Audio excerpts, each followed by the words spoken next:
All right. Transitioning over. Shared this stream to all the places. Got the content warning up. That's good. Cause yes, we're going back into some terrible stuff. A lot's happening in the world. You know what? It's, yeah. Why? What made me want to like read this to several reasons. One is that like they were reading Abolishment for the People. I have updated the reading command to be a link to that. It's from Level and the Colin in the Kaepernick publishing. I already read an article from here on my previous stream talking about the police, and I figured I was looking at it and I thought, oh wow, this looks really good. That I figured I might as well just like read all of it. Oh god, that sorry. Hold on. Share this I'm hearing myself now. You just heard that. Professional. Apologize. Anyway, now that I muted my own stream, what's going to happen next? Oh well. Anyway, so hello then, Ruth. Hello, talking about like the police and all. So it's the combination of different things is that like I wanted to like do this because I read an article from here from a previous stream I did, reading a whole bunch of police articles. But what was kind of interesting, and maybe I can like tie into that. And yes, I saw that new a remote that looks like it's an ace plane. Yes. That's nice. That's nice. Awesome. But what was kind of interesting, and maybe in like portions of it or in between in the articles, I can like mention it because last night I have a friend Cody Johnson who does he does a new podcast on Mind for Skeptical Leftists as well as like Skeptarchy and like people from many people's strengths. He used to have a podcast called Brainstorm Podcast, kind of like Atheist Podcast, and he it was like re-listening to old episodes with like a couple of his like friends that were on the podcast on like last night. But then because of the events of this week or just Wednesday, honestly, when the co-hosts asked Cody Johnson, and this is a legitimate good faith question of like because they know that Cody Johnson, Corey Johnson. Oh my God, no. Cody Johnson is the guy from Some More News.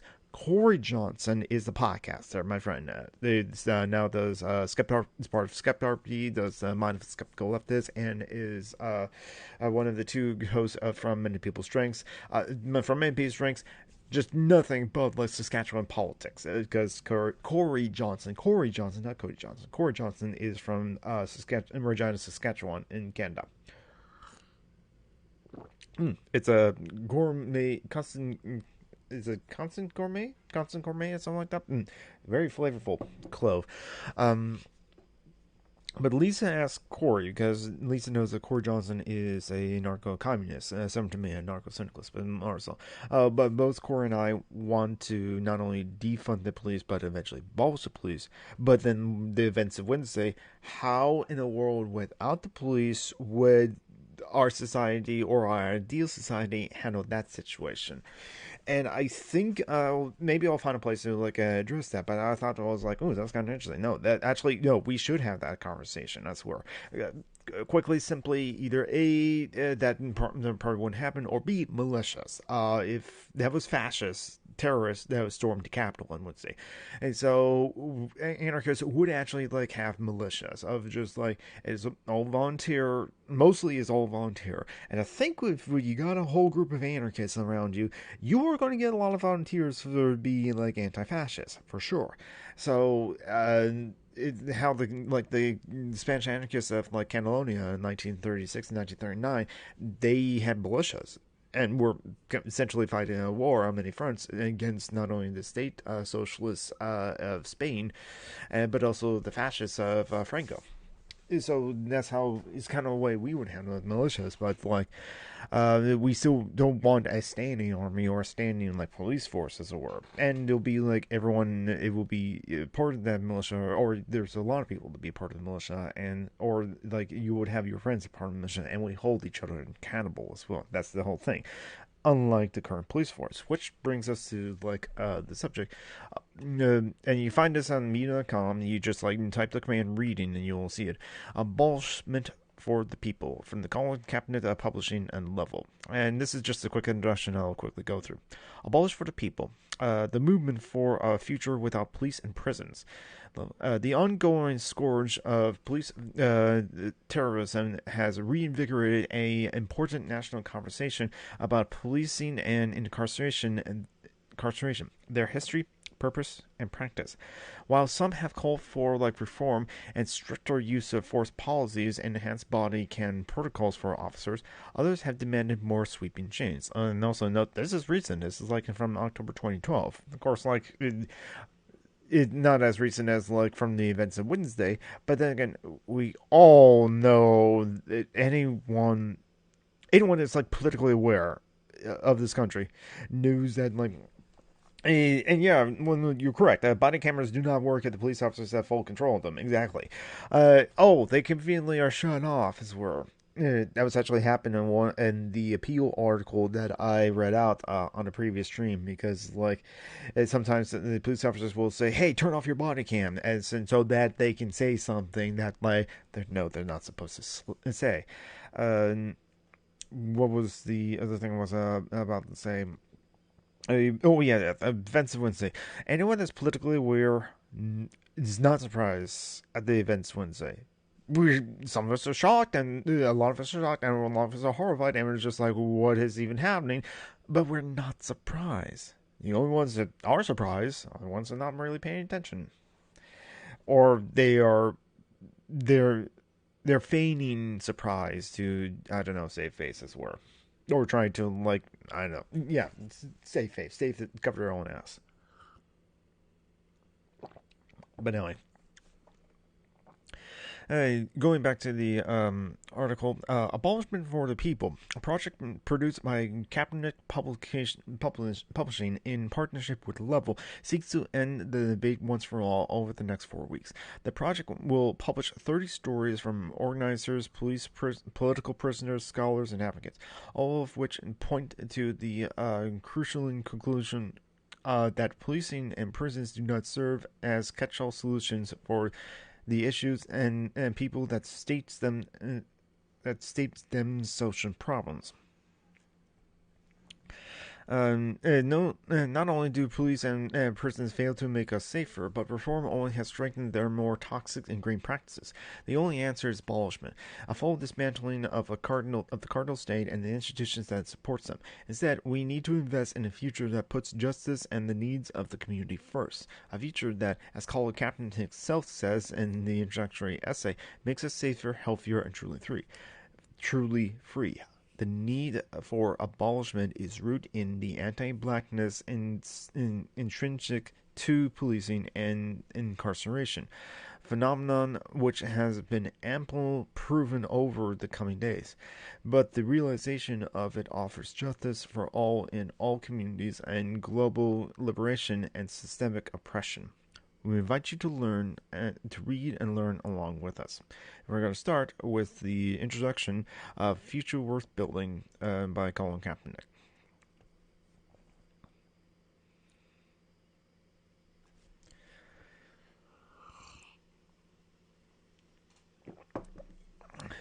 A future worth building. Abolishment for the people, the demand for abolishment.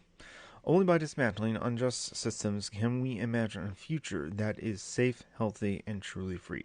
By Colin Kaepernick on April 6th. This article is a part of the series, level, as which comprises that. Yeah, that part is important. This is probably going to be like the preamble at the beginning of each of the essays, too. Which is kind of like what I just read in the main in the hub article. In the wake of this, so I'll continue. In the wake of the state-sanctioned lynching of Breonna Taylor and George Floyd, the United States have been forced to grapple with not only the devastation of police terrorism, but also the institutions that can constitute, enhance, and expand the cardinal state. In response to in response, uprisings demanding the defunding of the police have spread across the country with no sign of stopping. Side note here, yeah, Portland has been still continuously fighting the uprising and continuing the protests. As someone messaged me, said we got rekindle the protests from in response to George Floyd. We got to rekindle those protests, which I told them, hey, Portland's still going at it. So, continuing on, those who have been terrorized by law enforcement, those who have had enough of their very existence being criminals, and those who have have dedicated their lives to the cause of liberation by any means necessary, are demanding the abolishment of the cardinal state. The institutions, structures, and practices of anti-black state-sanctioned violence that violate the fundamental humanity of black and indigenous people and people of color. It's been 4 years since I first protested during the Star-Spangled Banner. At the time, my protest was tethered to my understanding that something was not right. I saw the bodies of black people left dead in the streets. I saw them left dead in their cars. I saw them left dead in their backyards. I saw them dead all around me at the hands of the police. I saw little to no accountability for the police officers who have murdered them. It is not a matter of bad apples spoiling the bunch, but interrupting systems that are rotten to the core. And systemic problems demand systemic solutions. Predictably, that the political mainstream has responded to recent uprisings by shifting the demand to defund the police to reformist interventions centered around acceptable modes of enacting death and violence upon oppressed people. As such, conventional paths and strategies for achieving justice for anti-black police terror and violence are all too often couched in campaigns and desires for convictions, punishment, and incarceration. These modes of reactionary justice fail to remedy the uninterrupted death caused by policing and prisons and frequently leave us disheartened, disjointed, and disillusioned. Despite the steady cascade of anti-black violence across the street, I'm hopeful that we can build a future that imagines justice differently, a future without the terror of policing and prisons, a future that prioritizes harm redemption, and public well-being in order to create a more just and humane world. To understand the necessity and urgency of abolition, we must first understand the genesis and history of the institutions and practices we must abolish.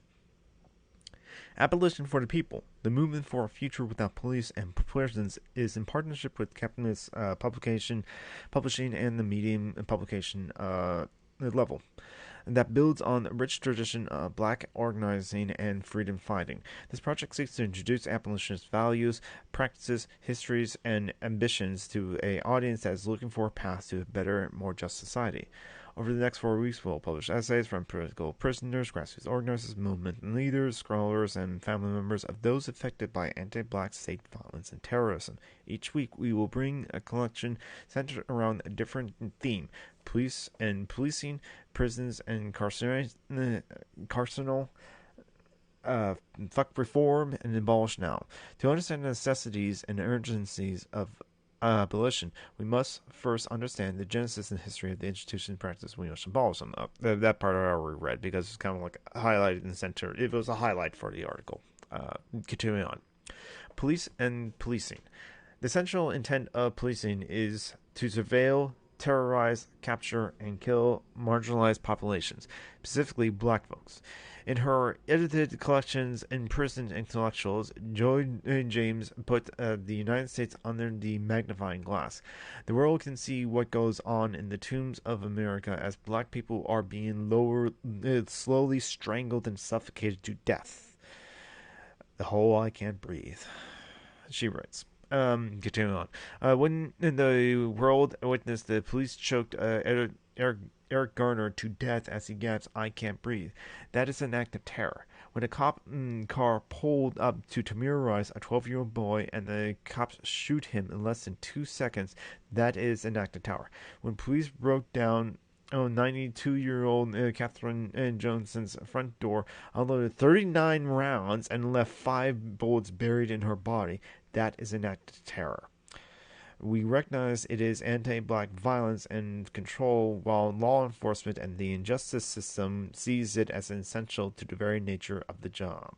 Side note here, I love how they just said the injustice system, because yes, to those who are victims, or the communities who are victims of police violence, it's all the it's not an injustice, it's an injustice system, because like with Breonna Taylor that they mentioned, the grand jury was just never given to like any significant evidence to point to like these cops killed Breonna Taylor, and couldn't like bring it into the whole process. So then that means that like many cops, that the only thing that they can convict the police officers on, or say yes these police officers done it, is that they fired into the next some of their stray bullets entered into the next apartment, as it were, and it grazed one of them, injured one of them, so they were punished for the bullets that didn't kill someone, while we're totally fine and let go for the bullets that did kill Breonna Taylor. And the cops got, no, all the cops did just get fired from the Louisville Police Department. Just get fired, so that they can be hired in another police department, which has happened several times before, and I bet they're going to bring it up in this series of articles again. I might not be able to read all of these articles today, so I probably have to like split it off, like to do like half of them today and then half of them tomorrow. They did say it was like 30 essays, so. And I didn't look at how long each one of them and were. This one's about 9 minutes, and that really depends. I am reading out loud as opposed to reading to myself, and of course I will comment with like the chatter in the live chat, and Anna as well.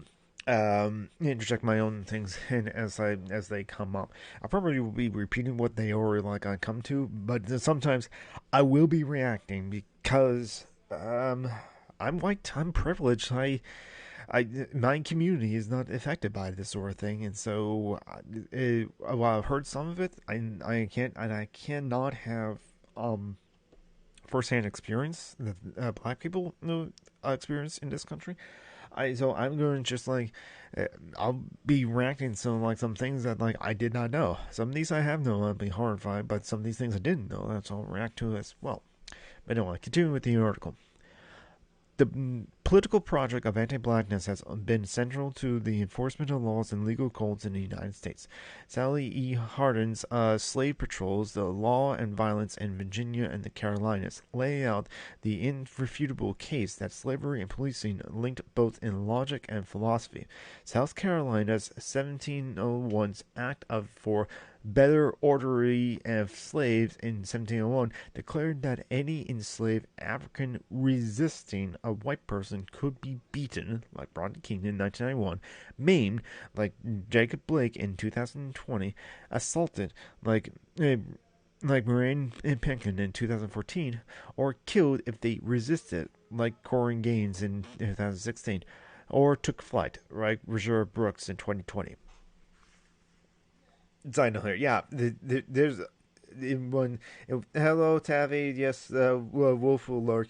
Yeah, like in the Fuck the Reform or the Three Traps of Police Reform that I read in my previous stream, I was just like reacting to like the bullets in their backs. A lot of times the police. When you read about like the autopsies of the victims of police brutality, bullets in their back, there's only one reason they have bullets in their back: they're either on the ground or they're running away.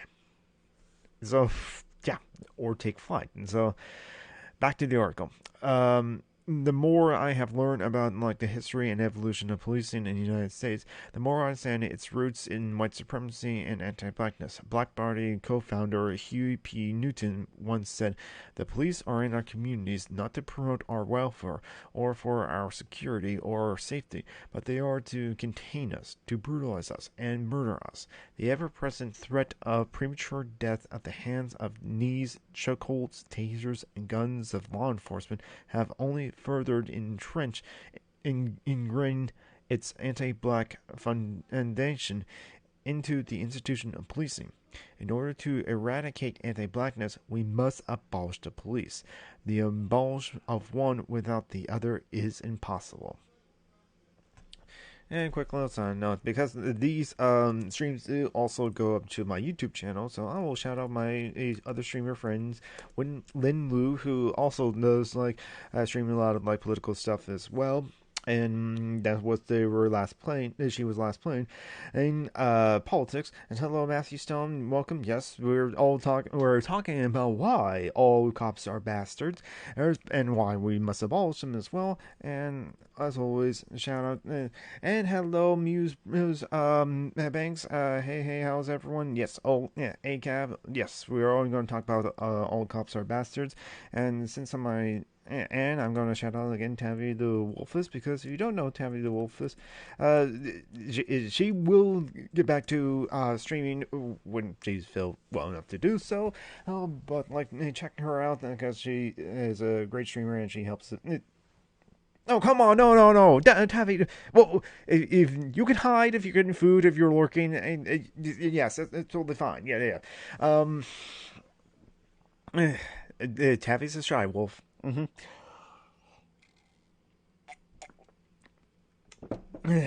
But anyway, you can blame me for streaming because of Tavi. No, wait. You can blame Tavi for me streaming. Blah. But yes, Matthew Muse Banks and Matthew Sauna is I'm going to be reading from that from Level Publishing from Medium. It's a series of essays and articles, like the 30 in total, started back in like October, and so it's going to cover a lot of different things, but it's kind of like the academic and scholarly reasons for the how and the why we must abolish the police. And if I remember to, again, like, it's thinking like some of my thoughts on like, because this was actually a good faith question asked to like someone who wants to abolish police and live in a world without police. Well, what about the events of like Wednesday? How do you prevent that? And that I think is the debate worth having. I would say for myself, I was like, well, in my idea of society, it's an anarchist society, and that there'll be militias, and most of the crimes will be like taken care of. There'll be some like antisocial kind of behavior where you kind of like have a curve or anything like that. Um, Translation: I help an organized a charity event. I asked Jonathan how could they like to help. Then they say, hey, they like to like try streaming and raise money for transgender legal defense and educational fund. Yes, the TLDEF. You asked me just like, would you like to help out, like mod, promote, and maybe stream? And I was just like, I actually can stream. So yes, and yeah, I said yes to all three, and it was a lot of fun, and we raised a lot of money and during that weekend, and that's why I came back, and then he asked me back, of course, to the TLC charity weekend that we did on Halloween. So there's the information for TLDEF, and there's the information for the Transgender Law Center for those who are curious and want to know. So yeah, but. Now about enough about myself and my friends. Back to what we're here to talk about. Abolishing the police, as I sip on my tea.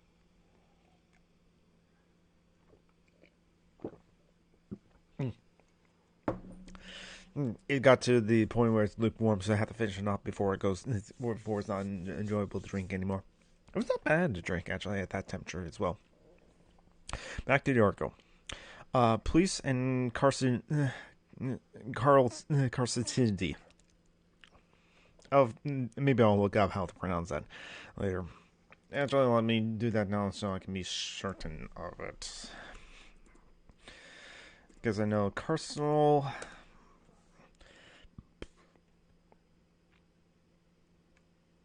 I'm going to guess I'm correct pronouncing it correctly. Carcinotinity. I'll get used to it. Carcinotinity.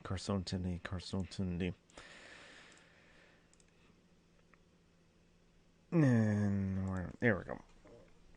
Back to the article. As part of the re-entry work I have done with the Kevin Livingston for 100 Suits for 100 Men at Rikers Island, I spent time with young black men no older than 20. The young men there explained the dehumanizing conditions in the prisons that range from denial of literature to physical assault. They've been criminalized, caged, and in most cases being redlined into economic despair. Forever emblazoned in my memory are the words of one young black man: "You love us when no one, you love us when no one else does." The young brother was seeking love. He was seeking care. He was seeking a space that valued his life. When what he realized was hate was what Ruth William Gilmore would call organized abandonment. An institution based on social control instead of social well-being is an institution that needs to be abolished. As Angela Lloyd Davis has written, prisons do not disappear problems, they disappear human beings. Prisons do not contain a criminal population running rampant, but rather a population that society has failed.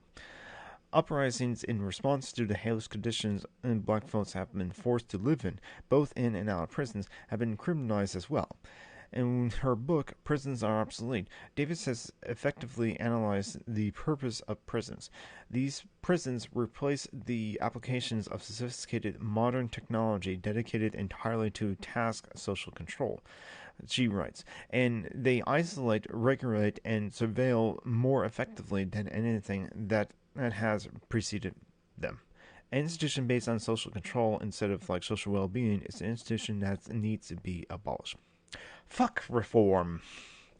I recently revisited the post-game interview when I was first asked about not standing during the Star-Spangled Banner. One of the reporters inquired about the reasoning behind my dissent. There's a lot of things that needs to be changed, I replied. One specifically is police brutality. There are people being murdered unjustly and not being held accountable. Cops getting paid leave for killing people. That's not right.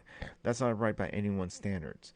Unconsciously, my critique of police terrorism was fastened to a reformist framework. My want for accountability focused on the cops receiving convictions and punishment, not acquittals and paid vacations. But I had missed the larger picture. The focus on individual punishment will never alter the outcome of a system rooted in Black Death. I wanted to change. I wanted to stop. I wanted to reform what I saw. Yet the reforms often propose use of force policies, body cameras, more training, and police accountability. Were the same recycled police reforms constantly proposed in the past, and in both the past and the present, these reforms had done nothing to stop the actions that forced us to say their names.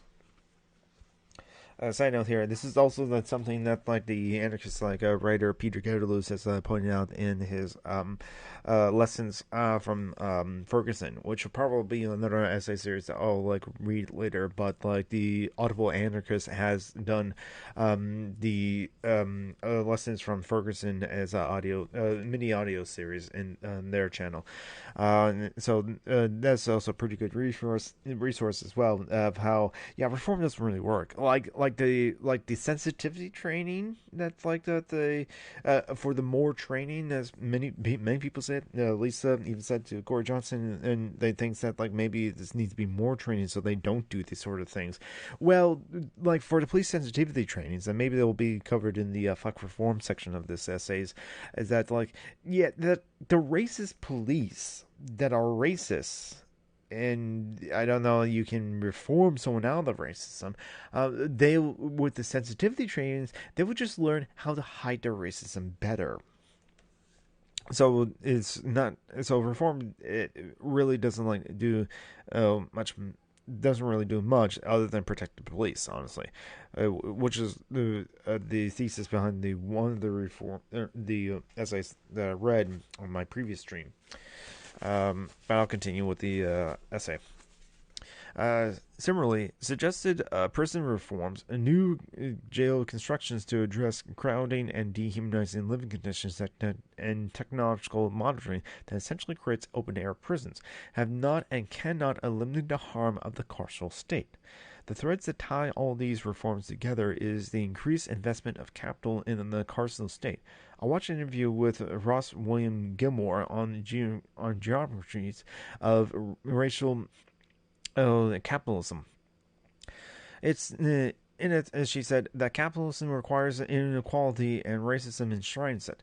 It makes me think of the economics of exploitation, the deviations and deprivations and capacities that propel forward incarceration and the constructions of prisons.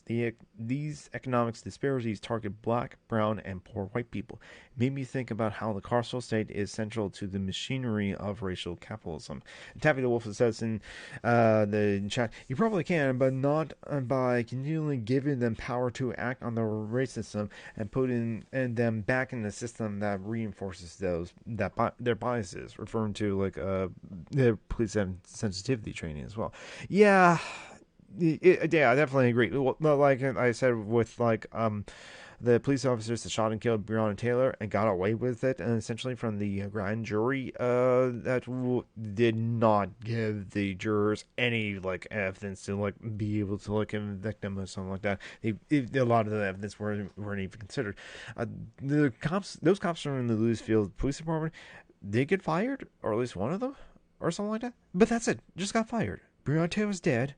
That cop just got fired and can easily be hired in another place, as has happened several times again. So, losing a job is punishment, but still, if another department hires them, that doesn't change things. Taffy Wolf said in chat again, one of the other things about overpolicing and enforced poverty, it has its effects as it affects black neighborhoods. It places the police sent there into the pattern where they made to interact in an antagonist fashion with black people every day. The whole way that the work of policing reinforces a single perspective of the world without giving additional context or information. Yeah, it does reinforce that yes versus them mentality that they have, and like with Ferguson, for example, the majority of the population of the people in Ferguson were black. The way the work of police is organizing. Yeah, exactly. Tavi. Ferguson, the city of Ferguson was mostly a black populated city, but 93% of the police department in Ferguson were white, and many of them did not live in Ferguson. So they were police in a community that they were not a part of. And when the uprising in Ferguson happened in response to the grand jury non-conviction or no acquittal of Derek Wilson, every member of the Ferguson Police Department said that we are Derek Wilson, just showing solidarity with their comrade in arms of Derek Wilson, and which kind of shows that that kind of blue walls of silence that sometimes comes up when people try to do the right thing and call out the bad apples, as it were, but then they find out that no, it's not that easy, and many people just band together. That's actually where police unions that are come in and they actually protect the bad police officers and keep them on the jobs. Yeah, police unions are the unions that I'm an anarchist and narco-syndicalist. I'm a big anarchist for unions, but police unions are no, because, well, just get rid of the police. But I'll continue with the essay. I begin to ask myself the question, what is being reformed or reform related? Ultimately, I realized that seeking reform would make an active participant in reforming, reshaping, rebranding the institutional white supremacy, oppression, and death. This constant reintegration of my own analysis have been part of my political evolution. One should recall that the movement for reforming the prisons and for controlling their functionality and functioning is not a recent phenomenon. Michel Foucault wrote in Discipline and Punish. Side note here, that's a book I want to read on stream as well eventually. It'd be add to the list of books I want to read. Discipline and Punish, Michel Foucault. Someone else has also said that like they would love it if I like start readings on like Deleuze or like Baudrillard as well. I think I'm sure it's a difficult book. Like 1,000 Plateaus was like someone dared me to read like 1,000 Plateaus. I don't know. Maybe I was just like start. There's a podcast that's been around for a long time called like the Partial Exam in Life, where it's just like, hey, and it's only philosophy is hard, but I think of like if I want to try to go into philosophy, at least like they'll do partial exam and like they'll say, hey, read this book, or this is the book we're going to read and talk about, or this is like in the writings we're going to read and talk about. They'll provide the essays in the writings. It'll be like all the other, sometimes they go cover the classic philosophers. They've been around for 10 years. I can try that and like try to figure that out. But I think it's one of those. I think I could get behind that like that. And I dig it. I can definitely try it. Tabby Wolf has said in chat, philosophy is one of those disciplines that makes me more in favor of the Bill Hayward school of thoughts. Bill Hayward. Is Bill Hayward the person who said, like, I have not read Marx because I have the marks of capital all over my body? Because many people have like already said that. I don't. My God, I don't need to read theory on like why capitalism is exploiting me, because I feel the exploitation on my every single day. I'm too busy to read. I'm too busy to read philosophy because of that. Correct. IWW guy. Okay, yeah, that makes sense. So if I do read like philosophy and like Michel Foucault and Gilles Deleuze or John Baudrillard, it'd be for my fascination in that subject as well. But I'll continue with the essay as like continue with a quote from Michel Foucault. It does not even seem to have originated in a recognition of failure. Prison reform is virtually contemporary with the prison itself. It constitutes, as it were, its program. Reform, as its core, preserves, enhances, and further entrenches policing and prisons into the United States social order. Abolition is the only way to secure a future beyond anti-black institutions of social control, violence, and premature death. Abolish now.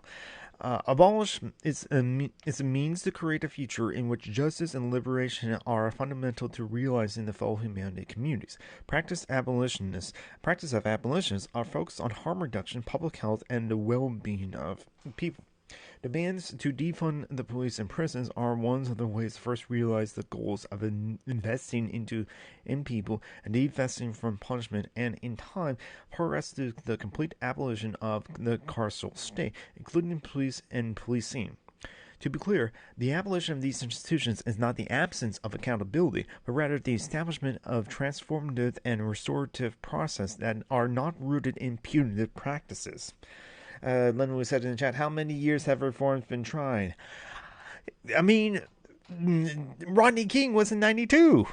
So we all know about police brutality. There's been many jokes about that. I remember in the 1997 film Chasing Amy, I'm sure it's like been brought up several times. Renegade Cut did a good video on this, actually, of like 90s sitcoms, like French Prince of Bel-Air and other sitcoms, kind of like point to the problem of the carceral state. It was even like seen in French Prince of Bel-Air. It was at the court, and one of the characters, police brutality is older. Yes, as Finley was correct. Police brutality is older than me. It's probably older than me too. I'm 36, and there was a scene where it's just like it was in a courtroom. One of the characters, the friend of Will Smith, it's on the cop, and they have to be a black cop, but still, he just put his hands up, and to which Uncle Phil said, "Put your hands down," and the guy said, "I'm not sure, I can't trust it, it's a cop with a gun," or something like that. But I remember that episode of French Prince of Bel-Air, actually.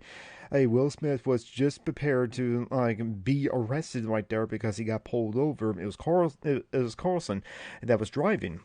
and they were not driving like a car that they didn't own. Carlson said that to the cop. And throughout the whole course, Carlson got arrested, and Will Smith got arrested too. Will Smith knew what to expect. They got released, so they didn't face any more brutality in the episode. But Carlson's just like surprised to know that no, the police are biased against black people. They will arrest you and assume that you're up to no good. And so we were warned about this in the 90s from the sitcoms, and it's Eddie Gray, Michael Brown happened, and some people are starting to notice, or some people got woke to include in. It was honestly after like that sort of thing that I woke up to that. It was a Facebook meme of me with someone with white and glasses, so it looks like me in a way, saying, "Stop defending police officers killing unarmed black people in the middle of the streets." And I was just like, oh shit, I have no good counter against that. I gotta stop doing that.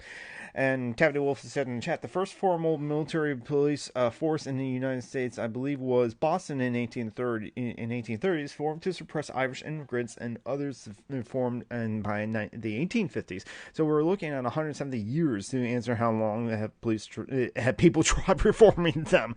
Yes, 170 years. Yes, and so that was brought up by Robert Evans in his podcast miniseries Behind the Police. I cannot recommend people listen to the Behind the Police anymore. Robert Evans also does Behind the Bachelors. He used to write for Crack, and he did Behind the Police as the miniseries with the hip hop artist Propaganda, and they covered the history of the police in that noise. Because yes, and many people, they'll probably be brought up in like this essay series as well, that in the South, yes, in the South, like South Carolina and on the Virginia and all those other things, they quoted one of the authors actually of Slave Patrol, the old slave patrols to capture runaway slaves or even kill them if they resist, as it were. Those slave patrol departments eventually became police departments in the South. The St. Louis Police Department in St. Louis, Missouri, is the same police department that was out there catching slaves in like the 1850s. So the St. Louis Police Department used to be a slave-catching police department. And so the more things change, the more they stay the same, in a way. But in the North, like in Boston, it suppressed the Irish immigrants as well. They weren't in the North in the United States. It wasn't slave patrols. The North police departments weren't slave patrols. They were union breakers, but also suppressing the undesirables, as it were, like the Irish immigrants. Yes. Even though Irish are now considered white in the current day year of 2021, the Irish were treated badly as well. Same thing with the Italians and all the other immigrants. You probably look, if you have an old like racist enough like grandpa, they'll probably tell you about like this derogatory word for Polish people as well. Don't forget like other Eastern Europeans as well. So it's just like white is a very fluid topic, as it were. I forgot where I was. I think okay. So continuing back to the article, I think it was at like this point. Okay, so continuing on. By abolishing policing in prisons, not only can we eliminate white supremacist establishments, but we can create space for budgets to be reinvested directly into communities to address mental health needs, homelessness and houselessness, access to education and job creation, as well as communities-based methods of accountability. This is the future that centers the needs of the people, a future that will make us safer, healthier, and truly free. Linwood said in the chat, now I'm thinking of what a particular person on the Los Angeles Dodgers wants his nickname to be, which was a slur I have not heard at the time.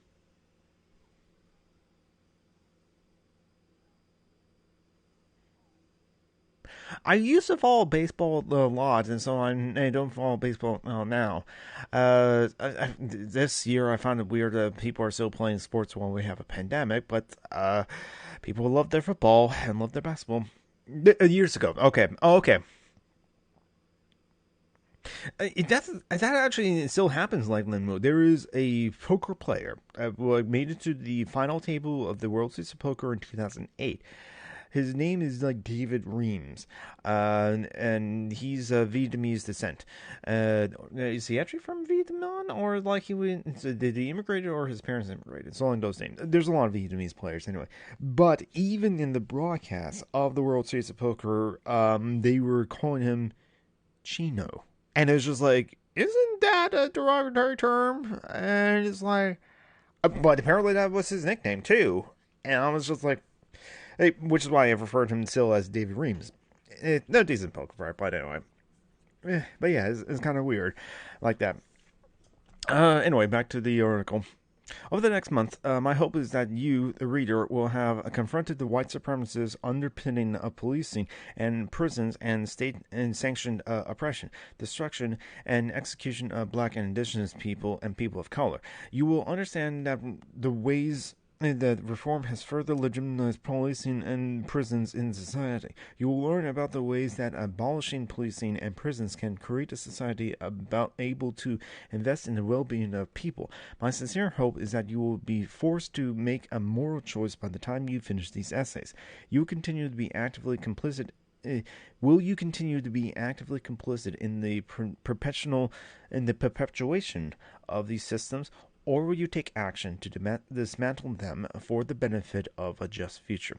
This moment in history will not be forgotten, nor will the actions you, I, and others take. Another world is possible, a world grounded in hope, love, and love, justice, and accountability, around a world grounded in safety and good health, a world grounded in meetings, the needs of the people. Abolish now, abolish for the people. That's the end of the first essay. Oh, okay. It goes back to the hub essays as well. That's good. Because I can also go back in here. Because the next essay is another introduction essay, but this time by Angela Y. Davis. Believe in new possibilities. And then over here, I'm just going to click on and open up the next one.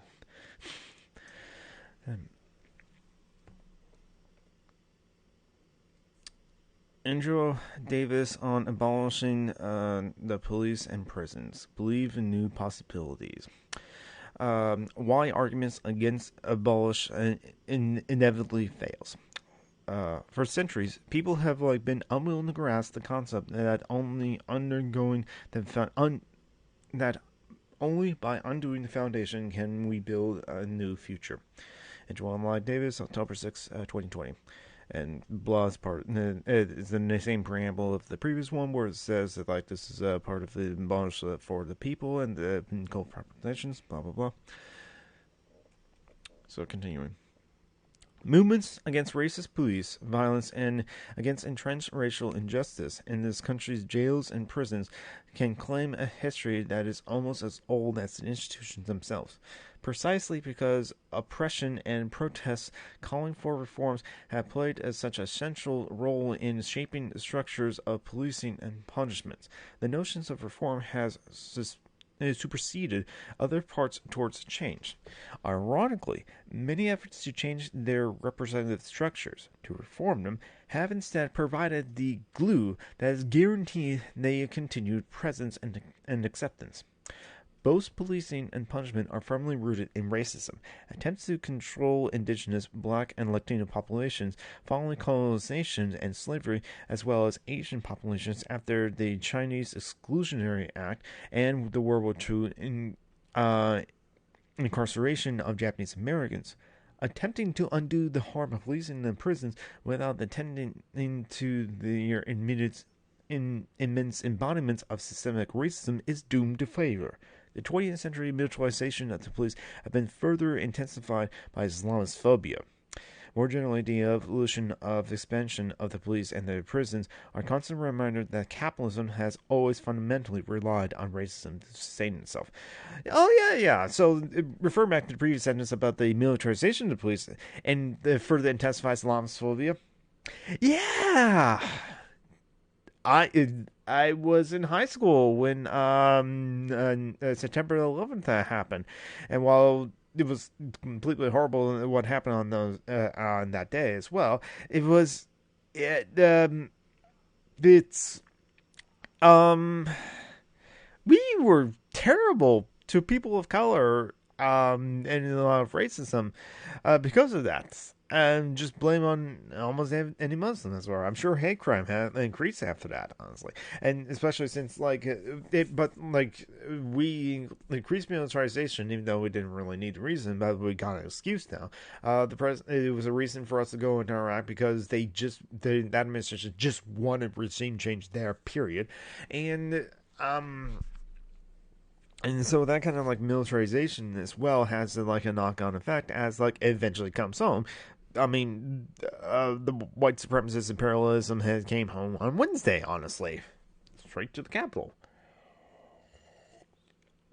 I mean, because someone saw this on Facebook, took a screenshot of it, and then tagged me with a bunch of others, and it said, "Wow, deep cut," and it was basically someone else on Facebook saying, due to travel restrictions this year, America had to organize a coup at home. Yeah. But after September 11, 2001, we got a whole new department of Homeland Security, more policing, essentially. And that was the department that Immigration Customs Enforcement came out of, ICE. And so, just this furthering militarization, and furthering imperialism, and furthering of just like policing as it were, it's all tied into like some form of racism as it were. Um, so I'll continue with Andrew Lloyd Davis's words. The insight that racism is essentially systemic and structural rather than individual and attitudinal, one repeatedly asserts by healthcare advocates and anti-police and anti-prison activists for over many decades, finally entered mainstream discourse in 2020 under the pressure of COVID-19 and its disproportionate impact on black and brown communities. Its more popular expression in the slogan "Defund the Police" was disseminated during the mass mobilization protesting the police lynching of George Floyd. For those who recognize the deeply conservative repercussions of equating reform with change, the call to defund the police manifested as an abolitionist impulse to skew the usual calls for punishing individual police officers and instituting some form of civilian overview of the department. Instead of habitually and perfunctorily calls for reforms, organizers began to think more deeply about pathways towards more radical change. In other words, change that would begin to respond to some of the roots of why poor communities, especially communities of color, are particularly vulnerable to the criminal legal system. It's almost as if in my country, it's almost as if it's by design. Dun dun dun.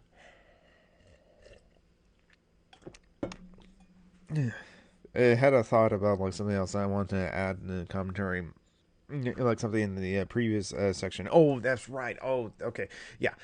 It's kind of interesting how when the topic of reform is kind of still, and it's true for many other things, it still be like keeping things as they are. As reform is almost a call to like they maintain the status quo. Um, and I think this essay series is going to tie to it. It's just like which you will get a lot of liberals to agree, especially progressives, that like you're right, we cannot reform cis-hetero patriarchy. The cis-hetero patriarchy being thing is something we should dismantle and get rid of. Same thing with white supremacy, ableism, settler colonialism, imperialism. You cannot reform those things away because those things are just inherently bad. Anyway, we should get rid of them, dismantle them as best as possible. We have to do that society. We have to look in ourselves as well, and we have to like call out the terrible acts when we see it. But when you then talk about reforming capitalism, the state, or police, as it were, that's what they want to do. They think like, no, we should keep police, we should keep capitalism. They think capitalism is a good thing, or we keep the state. You need to have a state because one guy with a gun can kill 100 people with a gun, there goes your free association. That was one explanation I was received. Or if there's no state around, then I'm just going to get a harem of concubines. Again, another explanation and I got. Or if there's no state around, then there'll be disputes and no one can ever resolve. Like, for example, two guys, they both saying that they own this one TV. You gotta get a judge to come in and settle that dispute.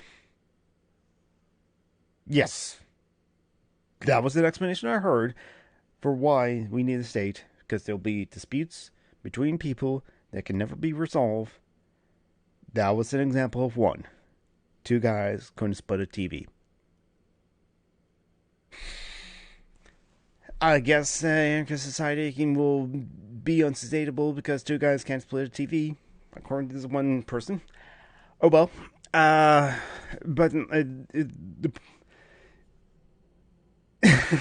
you don't need a state to create a system for like settling disputes.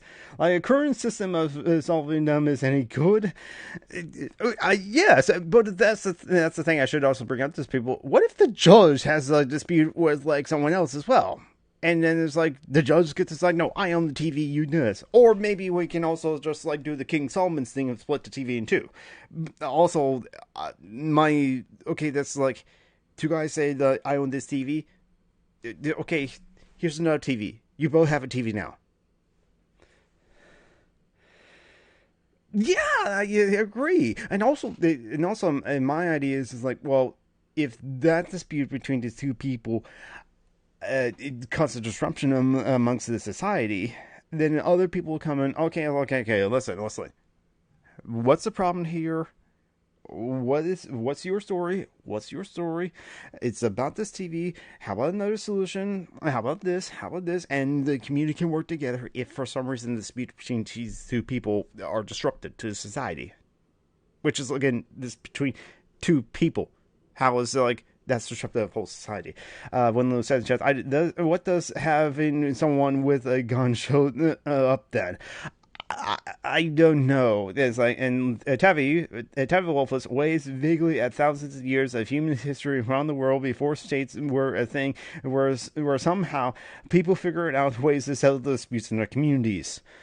Yes, I brought this up. As well, this was in discussion. C. Shive said this on his the fifth read away of the chapter 5 of Dispossess. He's doing the read away with his friend Dana Cole, who is an anarchist herself, and Dana Cole was suggested that they read Dispossess, and yeah. And Dana Cole did fire back at that, and it's just like, no, this is crazy, and no, it's like, what? That's a terrible example, and so yeah, but I was just like. So anarchist is bullshit because two people cannot split a TV. If you have other examples of like If you have other examples of why anarchism can't work, like the one guy with a gun kills 100 people, there goes your free association, that I can understand because it's out of fear. That also happens within statist society, so it's like not a good reason to be against anarchism. The other one of the like harem of concubines is like, okay, listen, I understand there's fiction out there that kind of like idolizes that, but good luck in finding enough willing concubines. And it's just like, and he said like, but I'm for this. I have that desire because of like evolution or something like that. That one I just like, that's a bit silly, but then it comes to an inherent distrust of other people. Linwood said in the chat is that there isn't such much propaganda for things only being the way they are currently are, of why there are town guards in fantasy RPG settings. Oh my god, that is perfect. We put in our own ideologies of like how the world has to be. We imagine that there has to be a town guards in like Final Fantasy games. Like, welcome to the castle. Welcome to the castle. Welcome to the castle. There must be these kind of like guards since it were, and it's like, and maybe they are, or like there were kind of like guards or night guards or like night watches and like settlers in America in the original colonies. But then we're kind of like more volunteer, as it were, kind of like how Chas and Chop did that in like this summer. Whereas like you volunteer for that, and yes, they were drinking, but then they're just watching. They're not like have a gun or most would be like a baton, and like they'll just like make sure that like nothing happens. Like in this Possess, actually, there was a scene where in the flashback, two guys were actually fighting. They were brawling, but because they were just fighting each other, not affecting the rest of the people in the society or community, as were, people were looking on. Oh, it's not an interesting fight, so they just let those two fight out. There's like, if one goes unconscious, they just treat the wounds, and then if the dispute continues and is a problem for the rest of society, the rest of the community, then they will like break it up, stop it. Okay, hold on, let's settle this. Do you need a beer? Can we talk it out? Can we get a therapist? Do you need a therapist? Do you need a mediator or something like that? Anyway, sorry for getting off on that tangent. I just wanted to like express those kind of thoughts that I have. So back to the essay from Angela Davis, who I really like. I have actually read some of her work, so I recommend you check out Are Prisons Obsolete and like Freedom's Constant Struggle. And Women, Race, and Class. That's another real good one. Okay, continuing with the essay. But for others, it had a jarring effect in conjuring up images of chaotic, crime-ridden, black and brown communities with no force in place to guarantee order. This is a response to like defunding the police. Back to the article. Some people who live in so-called high-crime neighborhoods where they are preyed upon not only by police but also by armed individuals and groups from their own communities, and from whom the demand to defund the police was their first introduction to abolishist ideas, were understandably bewildered. How would they survive at the mercy of male violent groups who hardly care about the trajectory of stray bullets that have taken the lives of children and other bystanders? Their views are real and not to be dismissed, but this is absolutely the moment to engage in the kind of education activism that might help encourage all of us, especially those of us who live in the most vulnerable neighborhoods, to purposely rethink the safety and security. Linwood said, I think bystander deaths are real tragedies. I agree, Linwood. Yes, exactly. Which is why I guess like duels tried to like when they had those old school duels like Edmund Burr and Alexander Hamilton, they did that in like far off and like fields, that's where. But still, the possibility of those kind of things happen. And Taffy Wolf said in the chat, high crime area equals coded racism for black neighborhoods intentionally segregated off with an enforced poverty policies such as redlining. Exactly, Taffy. White flight was a thing too. Once it's so tied into like the inherent racism in America. America is a white supremacist society, which is why I have the command for ICWS. White flight has like kept us separated. Yes, Linwood, that's what I have to do. And I have command for ICSW because I sometimes call this country that I live in the imperialist corporations of white supremacy. White people. So the neighborhoods. So if well off to do black family happens to enter a neighborhood or start buying up a lot of houses in like in a certain neighborhood, the white people that are there are like, I don't want to live with the black people, and so they will go off and they'll leave that place and go off to another place with other white people that have high property rates or somewhere and go there. And the whole redlining thing was a whole thing as well. Also, and Tabby Wolf says, yep, white flight being manufactured intentionally by real estate dealers as well. Exactly, Tabby. And also banks. A lot of the systematic racism and informs people's biases as well, which is why a lot of like bank tellers would deny loans to black people but approve loans to white people. Generally speaking, more or less. And I think that I bet that statistically backed up, and you can probably see a lot of the trends as well. I have another book that I've been meaning to read. Is it over here?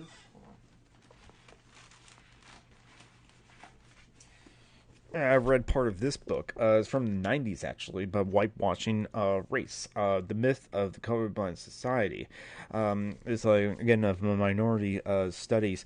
And it's just kind of like, it kind of shows a lot of statistics as we're, I was like, no, a lot of black people systemically are just being marginalized in so many different ways, from like college applications, scholarships, and also applications to like employment, high paying jobs, as well as like real estate and all those other things.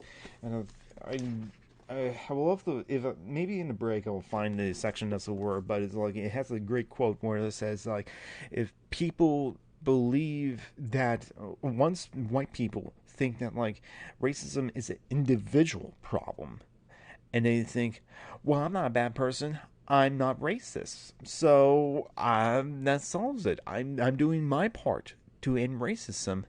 That's not good enough. And they individualize the problem, and once they think that is an individualized problem, they start considering the systemic problem of inherent in a whole racism thing, and thus they won't like look any deeper than like, I'm not racist, that's fine. Which is why Angela Hyde Davis herself has advocated directly, it's not enough to be not racist to fight racism. You have to be anti-racist to fight racism.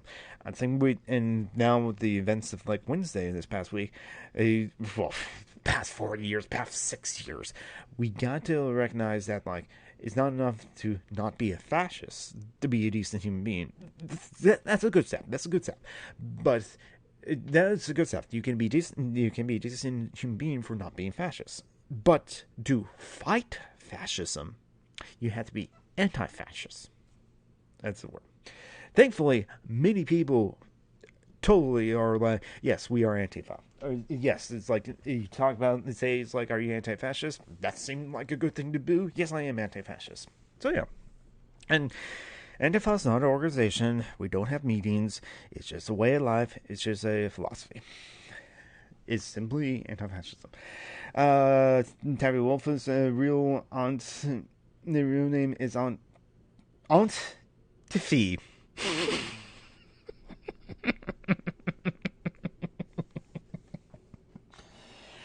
And now I'm thinking of Tifa from like Final Fantasy, and I'm fine with her having like reasonable sized boobs. Oh my god, her breasts are not that big. Okay, listen, they have better technology now to make it more proportional. She still has big tits.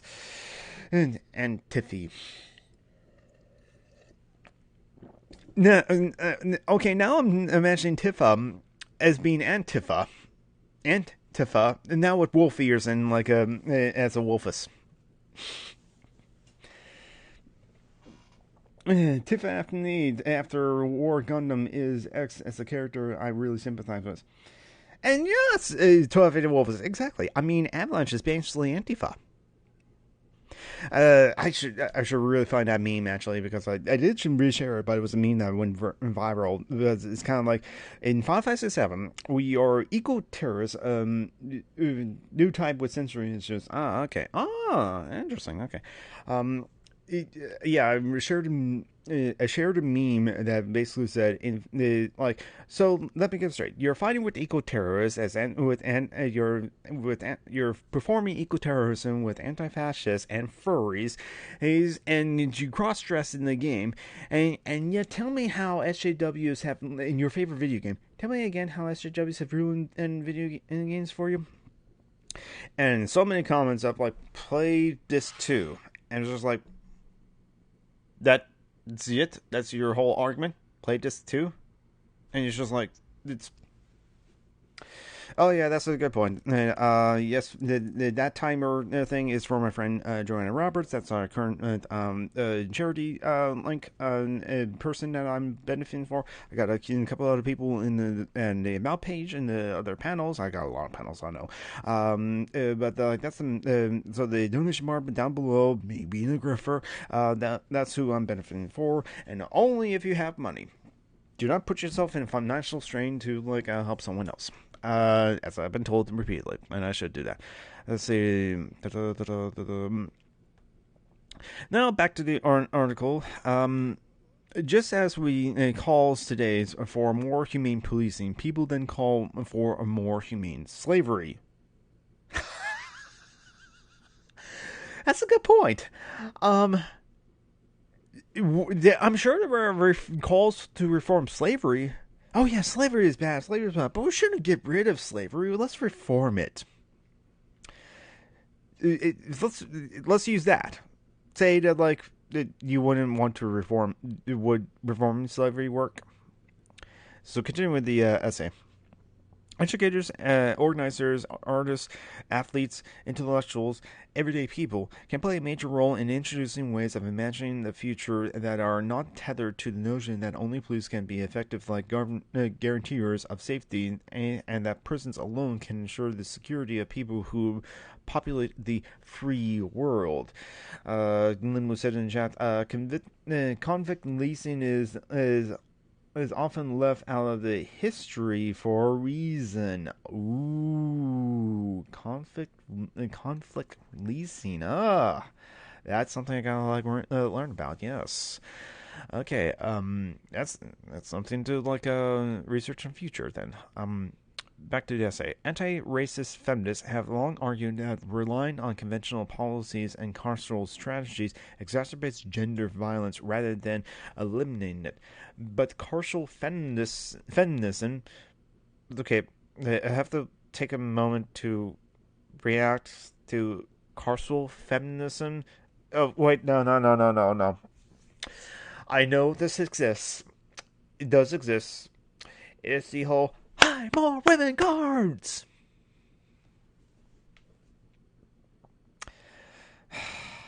Is this whole call for a more diversity in our oppressors? It's kind of it's part behind the K Hive, the people who were big on Kamala Harris to be the president, and now she's the vice president. That made history. Yes, that did make history. That's great. And it will be and Linwo said in the chat, when does that lead to more gender neutral concentration camps showers? Exactly, Linwo. Yes, it's like. I did not think I would be reading the sentence the phrase carceral feminism, but it's like, wait, of course. I mean, there's conservative feminism, which is just the Christina Hoff Sommers, which, believe it or not, is the only feminist that my younger brother actually takes seriously. Again, Christina Hoff Sommer is a feminist in quotes.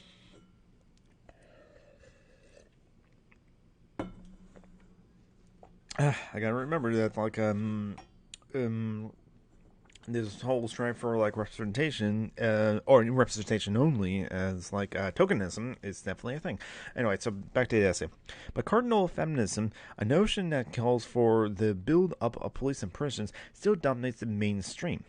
Though some education activists have challenged cardinal feminism by demanding the removal of police from schools and an end to the school to prison pipeline, we do not have yet achieved a consensus in understanding that a police presence in public schools corrupt the educational process.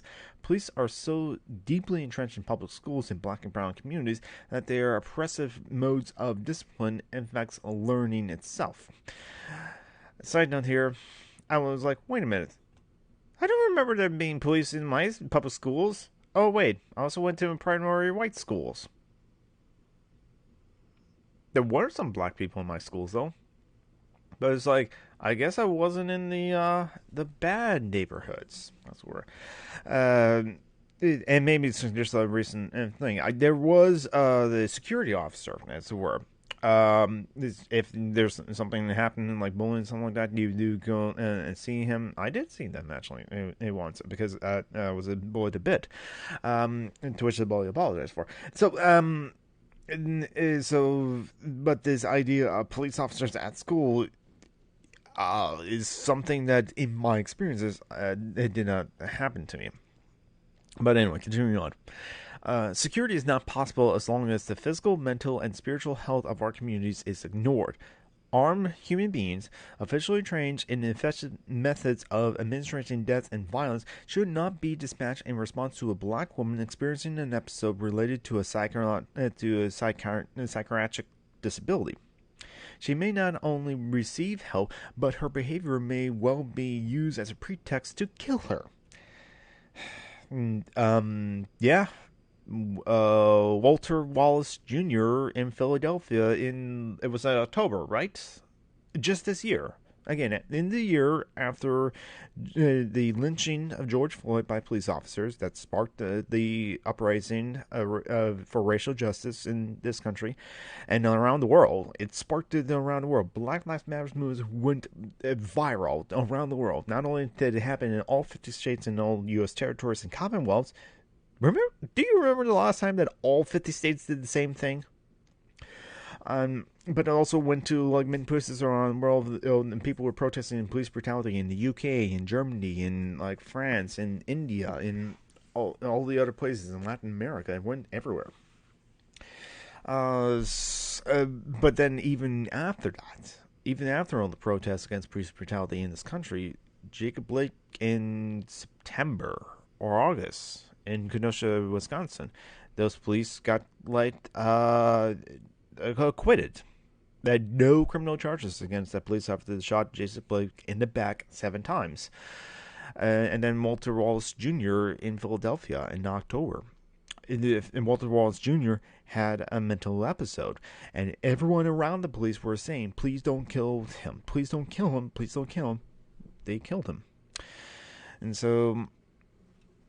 you should not send armed human beings when someone is experiencing a mental health crisis. That's especially since they're not trained for that. Continuing with the article. Safety and security requires education, housing, jobs, art, music, and recreations. If the funds currently directed towards these institutions, police departments, immigrations and customs enforcement, ICE, jails, prisons, and immigrants detention facilities, were rerouted to the public good, the need and justification for steadily expanding institutions of state violence would certainly decline. Abolitionist approach asks us to enlarge our field of vision so that rather than focusing myopically on the problematic institutions and asking what needs to be changed about the institutions, we raise radical questions about the organizations of the larger society. Russell 5150, yes. What now? Police who was going to protect those in the Capitol? That is an interesting question. So, one thing, Rusky. Okay, sorry about that. Rusky, not Russell. Rusky. That's interesting. That is a good question. Here's my thinking. It's going to be a long process and so on. But ultimately, that was fascism. There were fascist terrorists that stormed the Capitol. We have known that those kind of people, that this brewing of like that kind of like thing was happening for years now.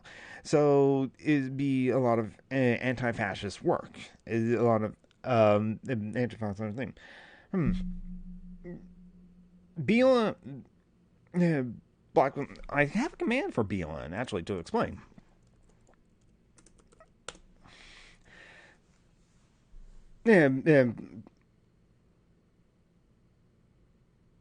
It's all a lot of things.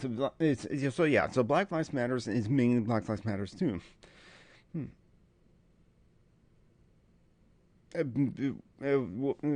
What? And that's the thing. Yeah, those protesters and like Wednesday at the Capitol were not like in BLM or like at all, or like Antifa as some were claiming. I did see someone claim that they were like Antifa infiltrators. Those are Proud Boys and like in that group, I swear. So I'm sure they'll hate it if they were called Antifa on the news.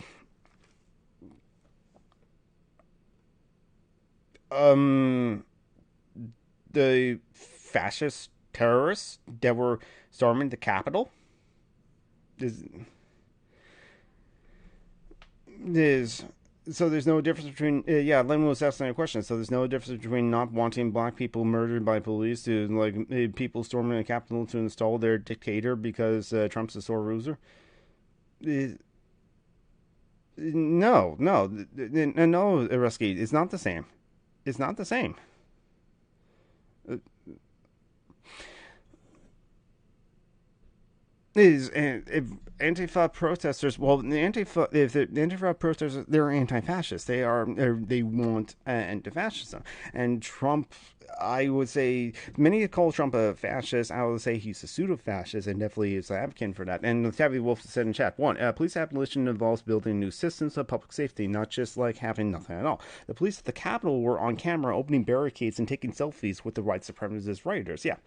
Um, It's federal the maintenance and so their names make it okay to burn in federal buildings. I don't understand. I don't understand the question. How is I? But the thing is, like, we want to tackle the problem of that fascist uprising from the root of it to fight against like fascism, deplatform like a lot of their enablers.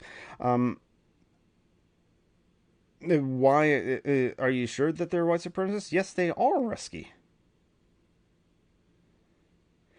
Is I don't think he knows he's though he just like functionally is without trying. Now it's Trump. I think Trump's a white supremacist. It's slander definition calling someone a fascist. Okay, I'm bored. Oh, okay. Just looking at the banner, I'm just like,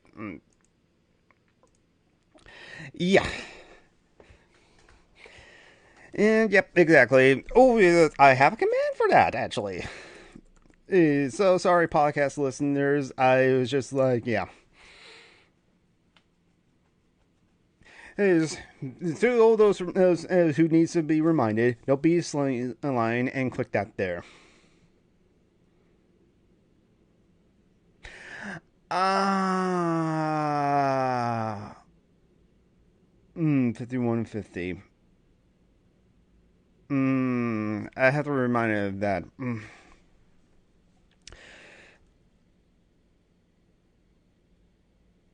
Oh, hello, NASA Neko. Yeah, I think I've heard about 5152. I should have recognized that as well. Uh, as a anti-communism. Oh, I should have just said that. I'm a communist. And hello, Nastaneko. Hello, you're awake. Yes, we were reading Angela Y. Davis.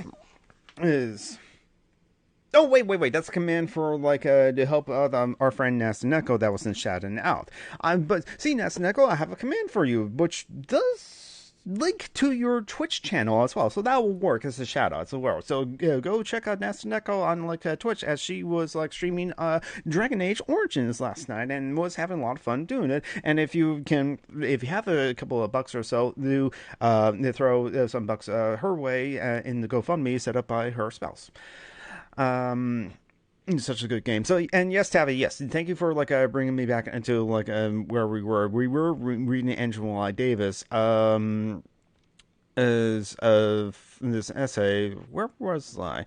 Okay, no, it was at the beginning of the paragraph. For those who recognize that racism feeds the proliferations of police violence and the decades-old surge of police persons populations, but who still insist that these latest institutions are simply in need of deliberate reform, it might be helpful to reflect on the fact that that similar logic was used about slavery, just as there are those who want change today but fear that these institutions are so necessary to human society that like social organizations would collapse without them. Were those who believe that the cruelty of the particular institution was not inherent to slavery and could intend to be eradicated by reform. Just as we hear calls today for more humane policing, people tend to call for more humane slavery. Oh, yeah, so there's just like Noam Chomsky, they brought this up too. A slave master can be the greatest person in the world. He treats his slaves nicely. He doesn't like punish them at all. Or maybe if he does, it's like a timeout. It's not physical punishment. It's like still, oh, he's generous to his slaves and all.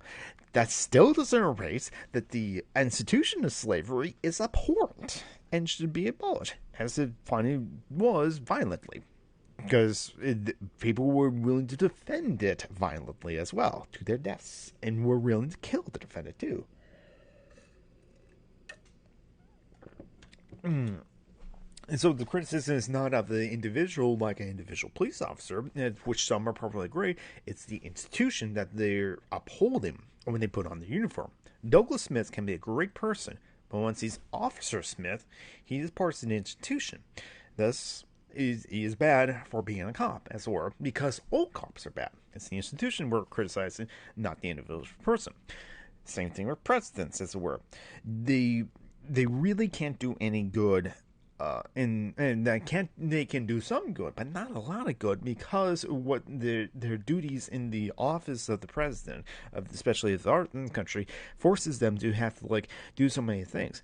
Probably we all us of Americans have probably benefit in some small part because of the Obama dropping bombs, and yet he was considered one of the great presidents. Anyway, so continuing on with the essay. Abolition of slavery, the death penalty, prisons, police have always been a controversial policy demand, not at least because it calls attention to the fact that simply reforming specific institutions without changing their foundational elements may reproduce and perhaps even exacerbate the problems reforms seek to solve.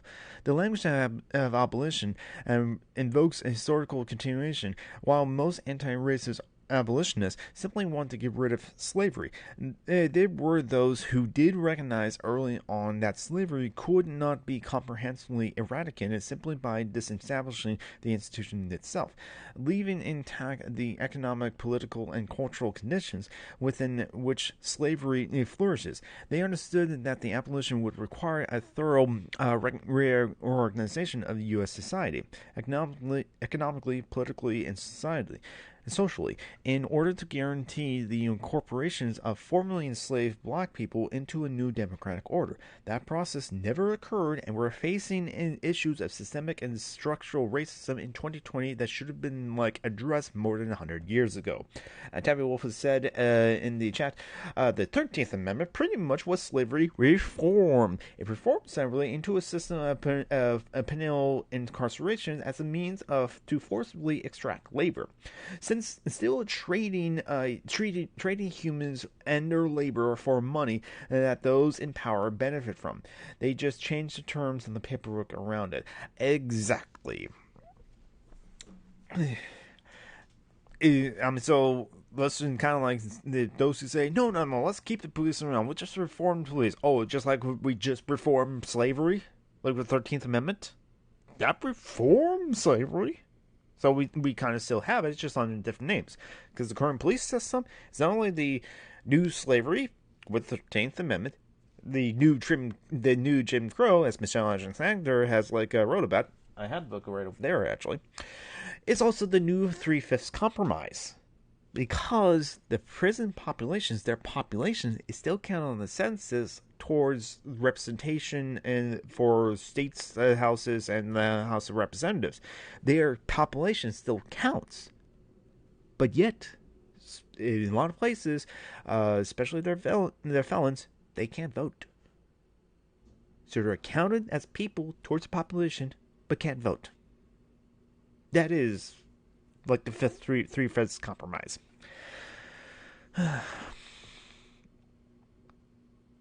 Where was I? Yeah, okay, so I finished that paragraph. Back to the essay. In the meantime, racial capitalism has become far more complacent. For example, the task of solving problems rooted in colonialism and slavery requires us to recognize how the cardinal system and anti-black racism are linked to repressive border policing and detention directed at Latino communities and other immigration communities. When we say defund the police, we should also call for abolishing of ICE. And we should also keep in mind that our predicament is shared by people in many parts of the world, from Brazil and Palestine to France and South America. Abolitionist strategies are essentially critical because they teach us that our visions of the future can radically depart from what exists in the present.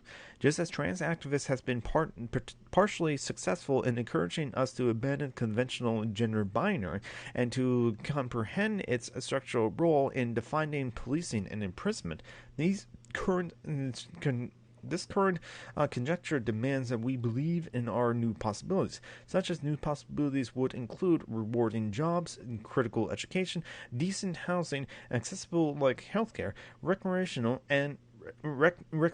and art for all. It also demands that we conduct ourselves on our campuses, in our sports arenas, and in our political struggles, cultural work, and inmate lives as individuals and communities worthy of racial, gender, and economic equality, and worthy of radical socialist futures. And that is the end of the essay by Angela Lai Davis of Believe in New Possibilities. So it's a good time since I've been streaming for an hour and a half to take a break. So we're gonna do some self care. I got my little self care emote right there. Here is I could do it better. I probably get an artist friend of mine to do a better job of it. But that's the basic concept that I like about it. But then we have the self-care command, so I'm gonna during the break I'm gonna put another the kettle on to get another cup of tea. I am going to get up and stretch. Make sure to do that. Top off this also drink as well. So if you're peckish, get some food. If you need to take some meds, take some meds. And you need to use facilities, I'll do that. Get up and use the facilities as well. I'm going to go transition over to the Be Right Back screen. Run a 6-second ad break. This will be the end of the video in the YouTube video, and it'll be the end of the podcast in the podcast as well. So you can take a break before you start the next YouTube video or the next podcast.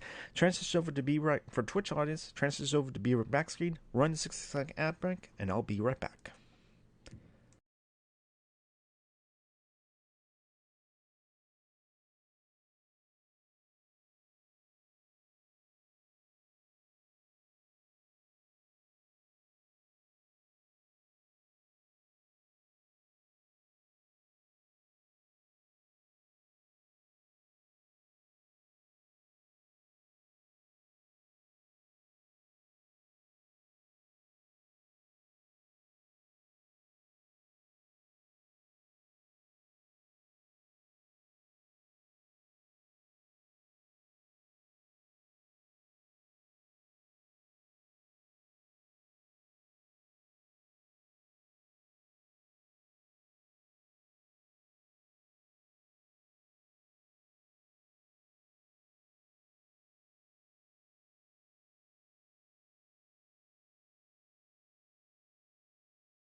Alright, sitting back down, transitioning back over. How's everyone doing in the live chat? I did unmute myself. I have to make sure of that. Because I forgot to unmute myself once. Thankfully, it was a gaming stream and almost no one was watching. Because if I somehow forget to unmute myself, I got many friends in the live chat will be like, "Did John forget to unmute myself?" And it will send me a message and to let me know, or just say something in the chat because I am paying attention to the chat. How's everyone doing? How's it? And Nas had a lot of fun with Dragon Age Origins last night. Tabby, you're probably doing as well as you can, given circumstances. Lynn, how are you doing? Well, did you say something about not being? No, I don't think I was something else. Hope everyone's doing well. Then welcome. And also Muse Banks, one of my new subscribers, and Matthew Stones. Muse Banks, one of my new followers, but Matthew Stone is one of my new subscribers, and so thank you so much. Thank you as much as always, and thank you for hanging out with me as we are reading about, this is not the horrible stuff that, police do. Well, maybe we're actually in the portion of it, as we are on the essay, Who Watches the Watchers, a part of the, Abolition for the People essay series. It's one by Susan Brown and Six Minutes Read, and I think this it covers all the bases, but I think it has the parts of it of imagining a new world, and I like that sort of stuff. And also, as you notice, and type in BLM on command, that you see that there is also another site that you can go to, and maybe not today, but probably eventually after I finish the series, I will. It'll be a quick thing, reading about A to abolish, which kind of lays out a plan to do that as well. And you go to so you can exclamation point BLM. Ooh, I should do that in the title. Okay, I'm going to edit the title right now real quickly. Not just hashtag BLM, but exclamation point BLM, so that people who know it's a command, as it were. The BLM hashtag works for promoting it, but I don't think the hashtags really show up that much in the search function for Twitch. Someone can correct me if I'm wrong, but that's what I should have done. Oh, I also forgot. Well, hold on. I bet my. Yep, thank you, Tavi. Thank you, Paige, for retweeting it. For the rest of those who are still in the live chat and still hanging out and watching, thank you so much. And if you haven't retweeted it, I gotta remember to do that. Here is that tweet of mine that's telling that I am live, so you can retweet that yourself if you have a Twitter account. So you can bring your followers here to this stream, as we're going to read about The Feds Are Watching, a history of resisting anti-black surveillance. Ooh. More than a century of counter-surveillance methods emphasize the importance of abolishment. And, well, this is a series of articles. In October, and so it's an essay by Susan Brown. In October 1976, Ebony Magazine published a story about the popularity among users of Citizen Band and CB radio, a voice communication technology that allows for two-way exchanges over distances. CB radio serve as a means of community organizing and entertainment. With the establishment of social clubs, the invention of vocabularies, and the use of channels almost exclusively by black enthusiasts. The article named Red Fox handled Red Bird, and Muhammad Ali handled Big Popper among some of the more famous users of this technology. Yet also note that blacks have been in CBs for years. It's nothing new. And by the way, I did get a new cup of tea. It is Earl Grey. Tea, Earl Grey, hot. Continue on with the essay. Before the rise of CB's radio's popularity on the consumer market, protesters, grassroots activists, and civil rights organizations such as the Student Nonviolence Coordinating Committee, the SNCC, side note here, this is the one that John Lewis was a part of, and very active in the civil rights movements, and that's one that like I think um that Martin Luther King Jr. also worked with a lot as well. And there was a split in some of those like activists that were part of the like SNCC that were like, no, I mean the nonviolence is great, no, but it's not getting the results from it. And they probably had like split off from like other groups as well, or joined like the Black Panthers. I think I remember hearing that in one of the thoughts. Back to the essay. And the Congress of Racial Equality, CORE, would make use of this technology, this communication technology, along with the Wide Area Telephone Services, WATS, to monitor threats, acts of intimidation, harassment, firebombing. Yep, that did happen. Detentions and arrests from police, the Ku Klux Klan, white citizens councils, and others entities deputized by white supremacy. Mm-hmm. Yeah, the police did like firebomb places. Mm-hmm. And drop bombs. I think Tulsa. That's what they're referring to. Tulsa. Yeah, I read that. I read the history on that on the previous stream. Thank you, Taffy, for that link to that article. Back to the current article. Kohler utilizes the flat rate Watts line to make a direct contact with the officers of civil rights organizers, as would do so in an effort to like circumvent local switchboard operators who could, and often would block calls or eavesdrop on conversations and then pass along information to local police, white vigilantes, and others who enact violence. Watts' calls are still listened in on by FBI and local police and public airways. And public airway CMB transmissions were often subjected to systematic jamming of frequencies, as heightened the risk of life and limb. Photo restoration workers and those staffing or arresting Mississippi's Freedom Summer enfranchisement efforts. Taffy Wolf said in the chat, Tulsa, and also the move bombing in Philly. Yes, that's right. I remember here. Yes, but Robert Evans talked about the move bombing in Philly in the Honda Police. Taffy Wolf has also said, I think there were more other instances. At least they were many other times when predominantly black neighborhoods were burned by white people. Yeah, Rosewood. That's right. It was like there's a map actually of like find your racist riots and massacres, and it's just like when you read that history, it's just horrible. But wasn't the move bombing in Philly, which was horrible as well, and the move people were a disruption to the neighborhood. They were like the neighborhood really had actually a problem with like what the move people were doing, but the police answer to that was bombing the place, the drop-in bomb there, and it's just like. But I thought that like the move bombing happened later in like the 80s. Well, this was back in like 76. So I'm thinking the firebombing was, well, this probably referred to a lot of other firebombings. You're right. So this probably happened a lot more. Where was I? Okay, yeah. Back to the article. But the data logged through these calls were used to them dispatches, assistance, and protections, monitor white supremacist activities, and would also form Watts reports. These compiled summaries of incidents recorded could then be shared by other organizations, moment lawyers, the Justice Department, the FBI, and news media.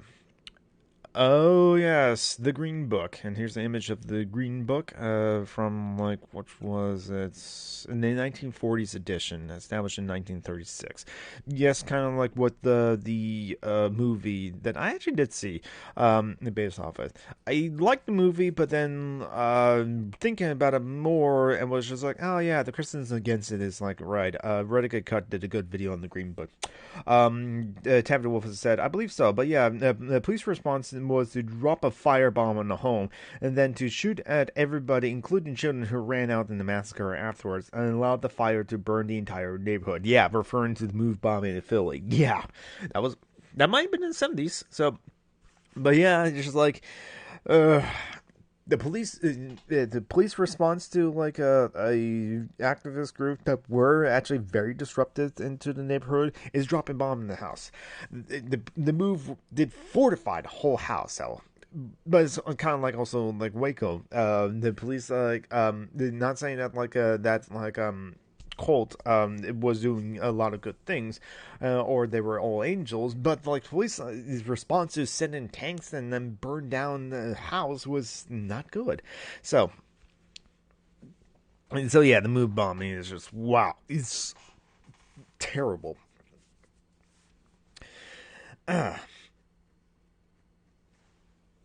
Going back to the essay, putting communications related tools to work in the confronting of the anti-black surveillance, the racial terrorism has countless historical precedents. The Okay, so I'm not sure if the how I feel about like saying this word. It's not like the other N words on the like either in an A or a hard R, but it's in row.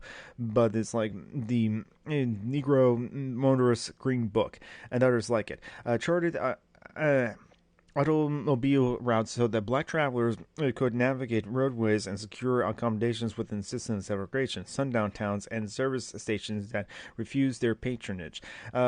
Much earlier, disrupting the technologies of slavery became an effective way to undermine slavery itself, repurposing for forging slave passages and certifications of freedom. For example, help facilitate escaped black people on the move. In 1851, a broadside caution colored people of Boston to keep a sharp lookout, as watchmen and police were authorized to act as kidnappers because the Fugitive Slave Act of 1850 had federalized slave catching. Oh, by the way, yeah, Sundown Towns was even as far north as like Portland, so it wasn't just a South thing. I don't think.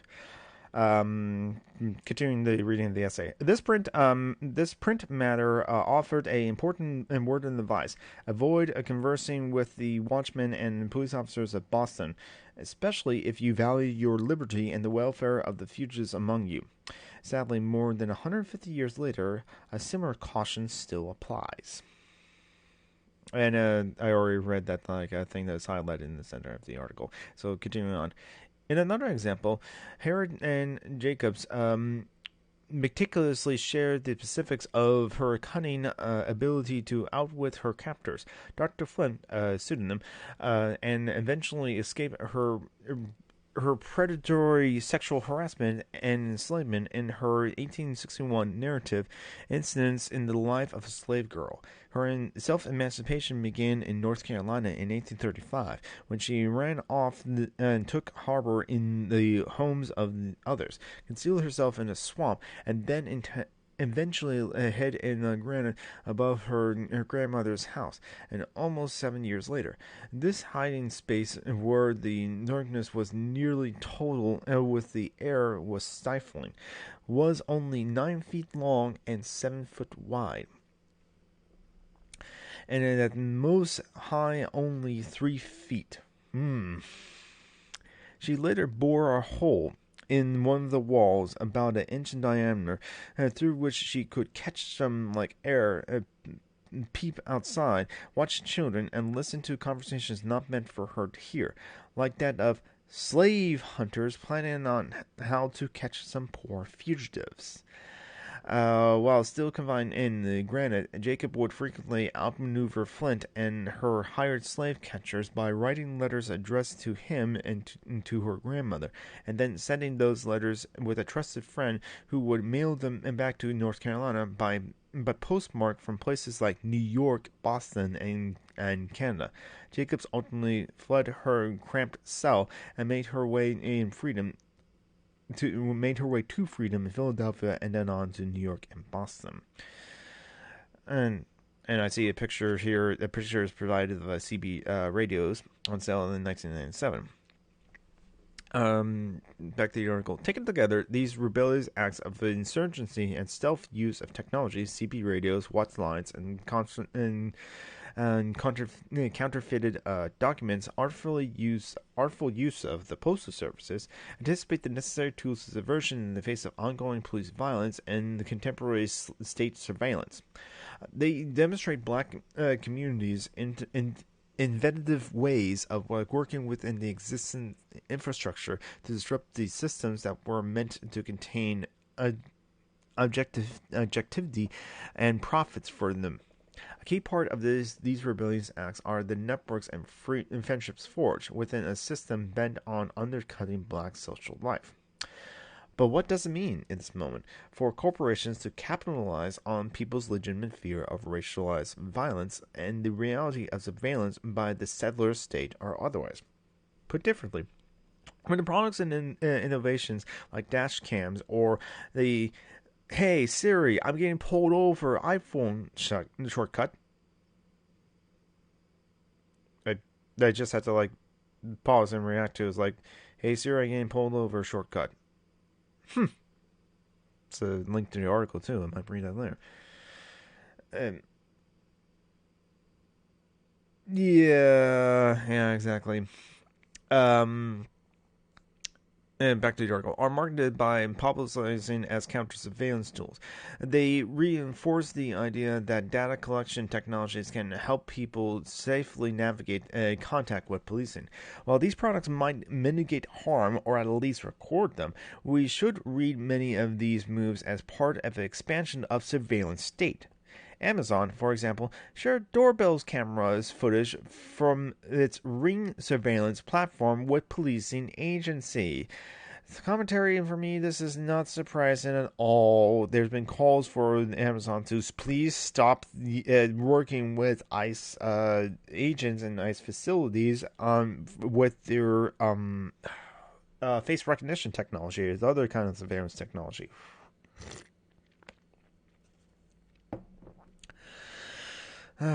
Continue on with the essay. This partnership could have become even more troubling as the footage is not, for now, end-to-end encrypted. And Amazon just announced that the company will soon be selling drones that fly around the interior of users' homes as part of its Ring surveillance hardware.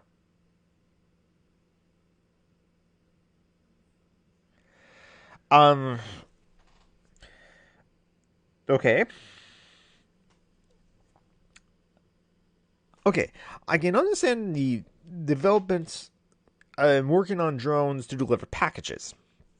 Totally makes sense. I mean, we can debate of like the efficacies and morality of that if we want to, but like at least for like the consumer end of it, or providing the service to consumers, makes sense. Why do consumers need drones inside their own homes? It's no, that's just they're going to just like now use those drones to now to like infiltrate and surveillance other people. The police will use that. They will use that if they haven't already. I shouldn't rub my eyes, but I will. I'll try not to like do that anymore. Okay, back to the article. Alternatively, we took a look into tools that could be imperfect for now, but that signal a practice of abolitions in their design and methods of use. See Not 911, a app created by former incarcerated software engineers that offer users alternatives to calling emergency service without dispatching police. More importantly, the community care practices, toolkits, and mutual aid acts done by, for example, Survive and Punish, the Bay Area Transformational Justice Collective, AAPI Women Led, and Stop Spying LAPD Coalition, and other organization works to provide the conditions for social transformation by stealthily disrupting anti-black surveillance. And so being, they offer us a model towards abolition. This reminds me of my previous stream. I also did I read a Vice article about how the Baltimore Police Department were saying, no, we're not using the spying plane project that we have working with other the technologies to like spy on our citizens. No, we only use them for when there's a crime and to like track people as they go from place to place from the crime scene. That's not true. There was a report about that. They inspected the files and they said that they delete the files after 15 days, 30 days, or something. No, they kept the files on for months. And it's just like they were caught doing that, and then they caught lying. And so, that's the thing with like the police. When you get these toys, there's not only the surveillance toys, but the militarized toys. They just want to use them. And with militarized toys, which is dangerous and like terrible, is like, do they know how to use them properly? you can say that like the military has some bit more training. There's problems with the military, don't get me wrong, but the military has some more training than police officers in using the militarized weapons that they have, and in de-escalations at least. I know of a few examples, but I'll finish the article since it's only like a paragraph left. Undermining racial forms of surveillance is an ongoing practice, but is one that continually exposes the limits and weaknesses of the very surveillance. Often, corporate and state actors attempted to undermine that resistance through reform. What can't be fully captured and co-opted, however, are the practices of refusals and inventions that hold black liberation as the goal. And that's the end of that article of Who Watches the Watchers. And now, this is going to be a good one. The myth of the good cop.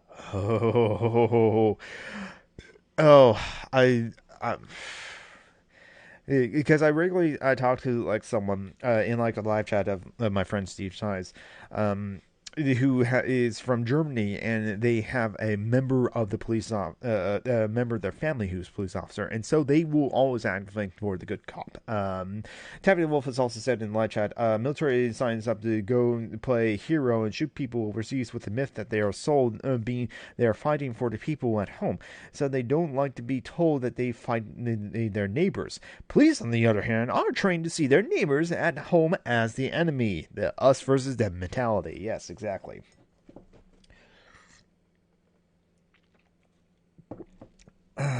The warrior mentality, which is like back to like how it's like reform doesn't really work. The city of Minneapolis banned warrior training. The city council passed an ordinance to ban warrior training from the police department. The police themselves decided to do off hours at their own time to do the warrior training as well. Many of police officers, like sheriff's departments, can still say, "No, screw you, city of Minneapolis. We're not going to like listen to your ordinance to ban like warrior mentality training. We're going to continue doing the warrior mentality training." Or you can ban chokeholds, like the New York Police Department had chokeholds be banned after Eric Garner. That doesn't stop chokeholds from happening, because there have been chokeholds that happen by the New York Police Department after Eric Garner. And let's not forget, too, Robert Evans mentioned this in Behind the Police, that the reason that like police officers were called to like talk to Eric Gardner, who had a lot of like petty crimes and infractions against his records, is because Eric Gardner was on the street corner selling what's called loose cigarettes, untaxed cigarettes. Or it's where you just like, hey, I need a cigarette. Can I buy a cigarette off of you for $1? Sure. And that's what Eric Gardner was doing. He gets like calls from other like 7-Elevens or other convenience stores and other things, because he's doing out front of the corners of their shops, and other tobacco shops, and we'll get calls, hey, can you please like go away or go into another corner? And then Eric Garner would just like, yeah, okay, I'll go into another corner. That time, which is the last time, so that's why the business owner called the police on Eric Garner. So that's why the police were there. The police were protecting capital because the business owner called them, because Eric Garner was just selling loosies, untaxed cigarettes. And that started the altercation between Eric Garner and then the police that escalated into the chokehold that killed Eric Garner, as he said, "I can't breathe." So the whole reason for the police to be there was to protect capitalism, protect capital. Anyway, now on to the next article, "The Myth of the Good Cop,"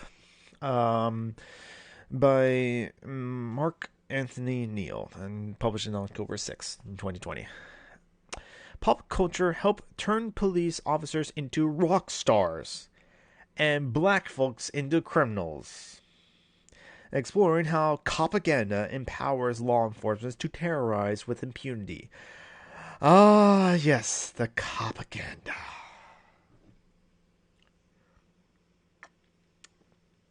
It's a topic that that's Robert Evans on Behind the Police also covered. That was like the last episode of the Behind the Police. It was like big episode 2, because there's a lot to talk about the propaganda. So I'll continue. If you are a certain age, reading from the article, if you are a certain age, the last of the boomers, the first cohorts of Gen X, and grew up black and urban, you may have a tendency to romanticize the cops who used to walk the beat. The boys in blue who knew everyone in the neighborhood. Truth be told, the officers I most remember from my years growing up in South Bronx were white do-gooders who appeared on TV in the 1970s.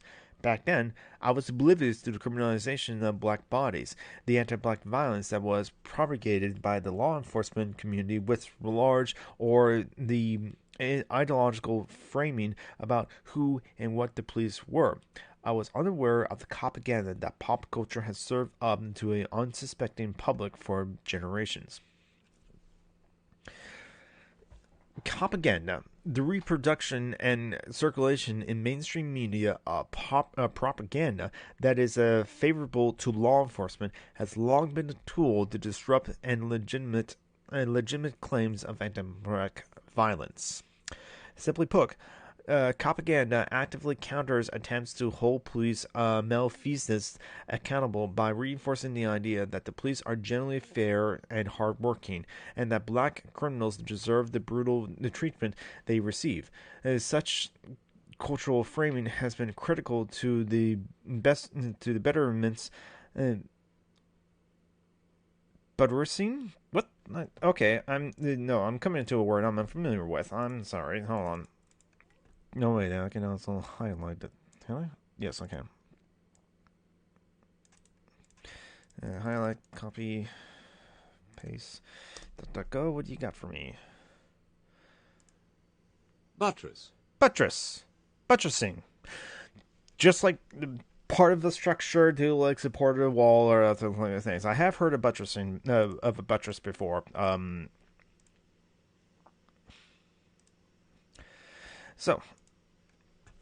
Okay. So, rereading the sentence. Such cultural framing has been critical to buttressing the need for a more expansive criminal justice system that fuel mass incarceration.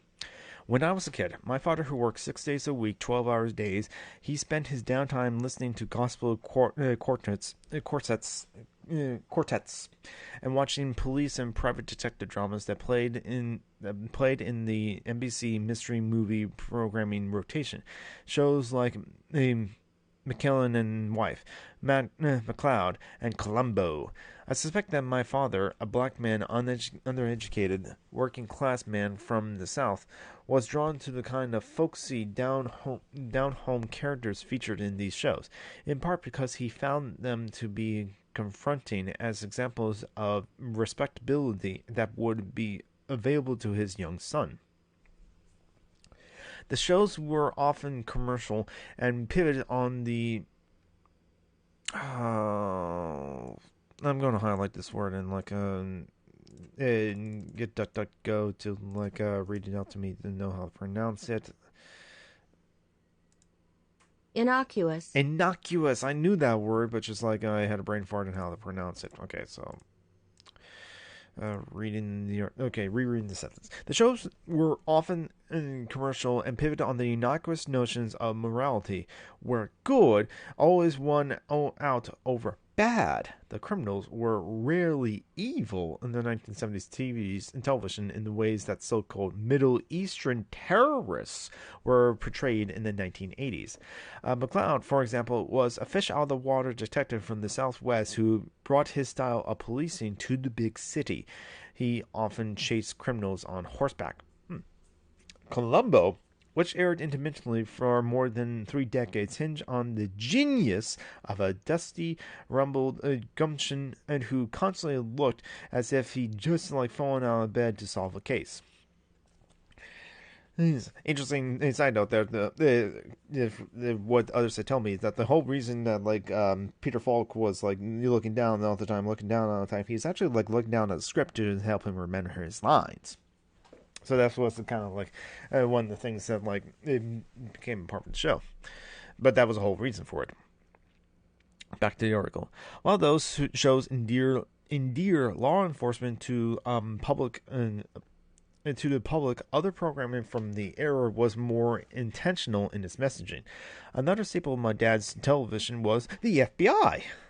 The show, a show that saw actor Ephraim Zimbalist Jr., a Goldwater Republican, acting out scripts vetted by an actual FBI, which in real life was laying waste to a generation of black freedom fighters and their organizations. FBI Director J. Edgar Hoover and architect COINTELPRO, which used various forms of disruption, including infiltration and violence, to undermine civil rights, anti-war, native, and white racially radical organizations.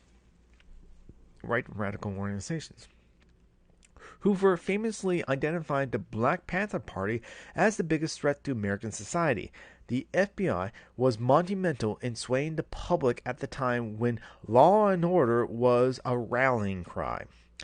Quick side note here. I mean, I need to research this to confirm this, but I've been told several times, and I believe it, that the reason why that the FBI and Robert Evans covered the fall of the Black Panthers in a two-parter of Behind the Bastards. The whole reason that the FBI kind of went after the Black Panther Party, it wasn't because of they were militantly protecting their communities. That was certainly part of it.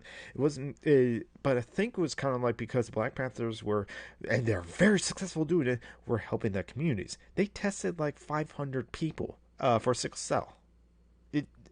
So themselves in that community tested their community for sickle cell anemia, and 500,000 people. That's quite an achievement. But it was a breakfast program. The Black Panthers were providing meals to kids in impoverished neighborhoods before they go to school, so they can be able. So they didn't have to have hunger distract them as they were in school, and be able to learn and get educated as they went to school. So because the Black Panthers were feeding kids, black kids, that's when the FBI decided to use COINTELPRO to dismantle them.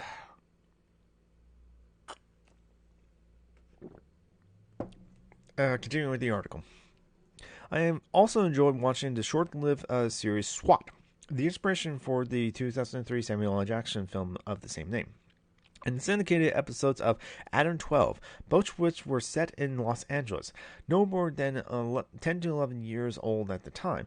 I fancied myself as SWAT, Dominic Luca, Mark Scherzer, and rookie officer James Reed, Ken McCord. From Adam 12, little did I know that SWAT, Special Weapons and Tactics units, had been designed in the mid-1960s by the Los Angeles Police Department investigator Daryl Gates in the aftermath of the Watts riots in 1965. Oh yeah, the Watts riots. If you wanted a disturbing history about police brutality, learn about the Watts riots and also the propaganda around that too, because they were framing it that it was an outright war that was happening in Watts, when it was only for the police officers, only 3 of them, 3 of them got injured or died. It was compared to the large number of African Americans that were killed and died in the Watts riots. It's just they like to paint it that was an all-out war. No, there were some civilians that had guns, and they were trying to defend themselves against the police, honestly. And propaganda in the podcast Behind the Police also shared his story about the Watts riots, because he lived during the LA riots in 1992 after the police officers that beat up Rodney King got acquitted. And he thought that the riots in L.A. that time was the end of the world. So he's Grandma, get out of there, get out of L.A. The propaganda was calling his grandma or telling him, Grandma, we gotta leave here, And Grandma's I'm staying. And it's not the end of the world. Until there's tanks that roll down Main Street, I'm not going. And Prop was whoa! Grandma is hard ass. Grandma's badass. As to which Prop's parents would tell him, she lived through the Watts riots. So yes, the police sent tanks down the street in the Watts riots. Continuing on with the article. Intended as the police force militarization arm that could address criminal situations that needed quick and potential violence resolutions, such as snipers and taking hostages. SWAT teams have become a means to address urban protests.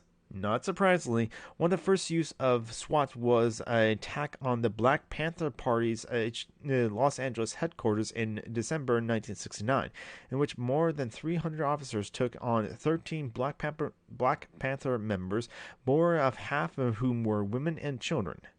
The attack occurred only a day after a similar police raid in Chicago that killed Fred Hampton and Mark Clark, in what a poet and Hakan Madhumati called a one-sided shootout. Mm-hmm. Yeah, I remember hearing about like the police raid on like Fred Hampton. They just gunned Fred Hampton dead in his sleep. That's what they did. So yeah, calling it a one-sided shootout makes total sense. Continuing on with the article. Both incidents highlight the close relationship between local law enforcement and the FBI in this period. More against and SWAT's coming tomorrow. Okay, there's no. The show Adam 12 featured the Rampart Division of the LAPD, which 2 decades after the show's debut would become the basis of a police corruption case involving the community resources against street hoodlums. Crash unit also conceived of by Gates. Crash immediately connected to the police brutality narratives heard in gangster raps of the late 1980s and 1990s in the song like Teddy D's Battering Ram and NWA's Fuck to the Police. That totally makes sense. Back to the article. In the case of Crash, the narrative of urban radicals had shifted to concerns about the war on drugs during the era when crack cocaine was being introduced to black and brown and urban communities. Aside from the example in rap music, most Americans were unaware of these efforts until the release of the 1988 film Colors, in which Robert Duvall and Sean Penn portray Crash officers. And with photos from like the TV shows. Pardon me. Back to the article. The irony was that like the affable Dominic Luca and Jim Reed of the show SWAT and Adam 12 respectively were the public faces of the LAPD in an era in which its figureheads like Gates, who became the very symbol of racist policing in the post-Civil War civil rights era, were creating apparatuses that would have dramatically and traumatically impacted on black communities for decades. These contradictions realities speak to how palpable propaganda was as a resource to influence public opinion and thus public policy regarding law enforcement. And here's a highlighted section as well that probably will come up later in the article, but as it is, as a whole, these characters are complements to the purposes of propaganda, serving as examples of black exceptionalism on the one hand, while suggesting that policing is race neutral, but criminality is not. Continue on with the rest of the article. With the exception of the ensemble cast of the sitcom Barney Miller and the melodrama Hill Street Blues, black officers were largely missing as primary characters in the narratives of the 70s and 80s. A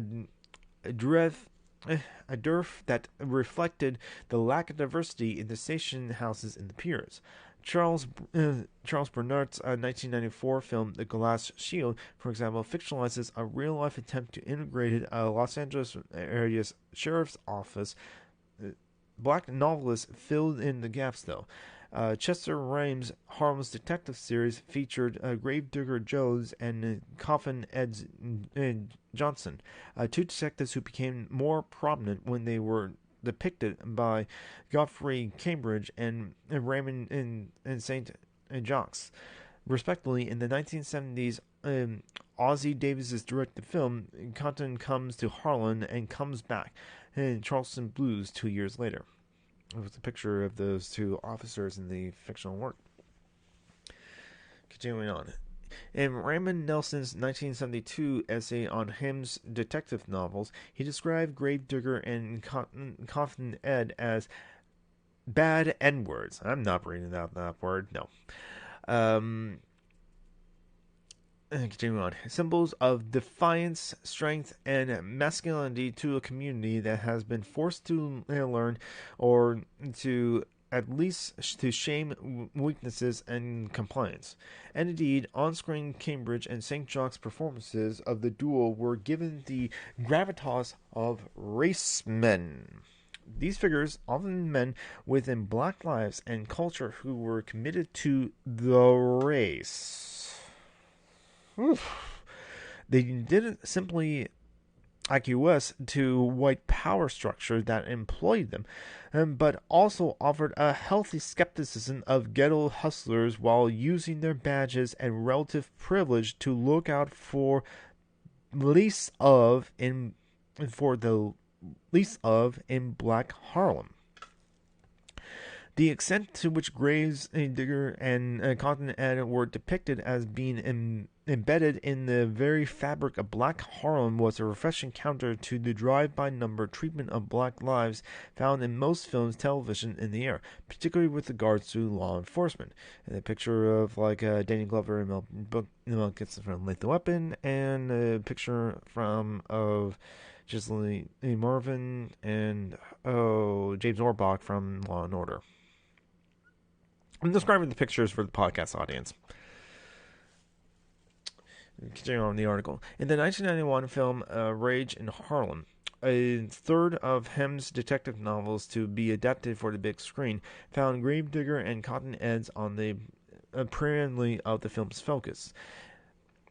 As if it were a metaphor for the cultural shift that had seemingly occurred in the previous 2 decades. In many ways, Gravedigger and Cotton Ed were prosecutors to the black-white cop buddy films of the 1980s. Think Danny Glover and Mel Gibson in Lethal Weapon, or 48 Hours Later, in which Eddie Murphy played a petty criminal working with Detective Nick Nolte. Whereas the idea of cop buddy films with 2 black actors were not tenable to Hollywood at the time, and would not be until the Bad Boys franchise. The black-white cop buddy films were more remarkable given the success of films like The Defiant Ones, Sidney Poitier and Tony Curtis, and the Richard Pryor and Gene Wilder film of the 1970s and 1980s. Like Silver Streak being one of them. I actually like that movie. Back to the article. Notable about these films, including the Bad Boys franchise with Will Smith and Martin Lawrence, is the way that black officers were largely evacuated from black life and community. Though Glover played a family man in Lethal Weapon, there was nothing inherently black about his life. In fact, Gibson played the role of the rogue cop. This could also be seen in the television series NYPD Blue, where James McDaniels portrayed Lieutenant Arthur Fancy for the series' first 8 seasons, yet there were little attention to his life outside the precinct.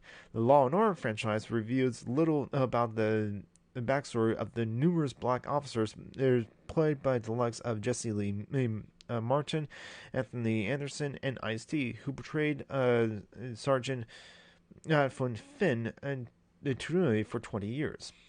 Picture of Will Smith and Martin Lawrence from the first Bad Boy movie. The aforementioned fictional officers exist in contrast to Boys in the Hood's officer Corfy, a black cop played by Jesse Lawrence Ferguson, whose disdain for black youth is palpable. Denzel Washington's Oscar-winning performance as Alonzo Harris in Training Days is yet another example of a character who's allowed to rain terror on black community due to the factual logic of black-on-black crime and the benign neglect directed towards poor and working-class communities of color that rendered those communities complacent in their own pathologies. In such instances, it seems blacks and others do not deserve to be protected and served. Side note, I actually did watch Training Days. I found that film quite interesting, but this is also long before I was learned about the world as it is right now. As it always has been.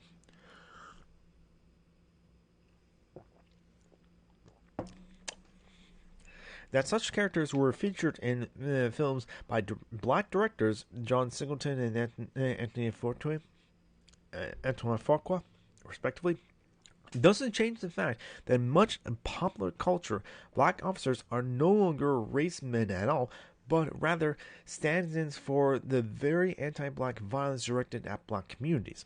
As a whole, these characters are complements to the purposes of propaganda, serving as examples of black exceptionalism on the one hand, while suggesting that policing is race neutral but criminality is not.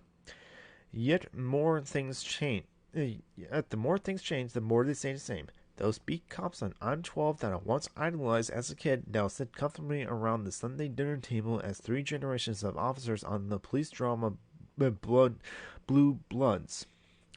Thoughtful, introspective, and devoted to God, family, and the law, who wouldn't want them to protect and serve?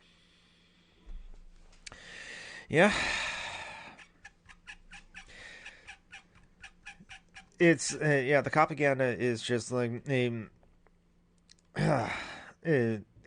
so many people actually. So if I scroll down, then it's is that in the next article? Hold on, I got the hub thing. So okay, so it is in the next article. That's right down, or happened to be.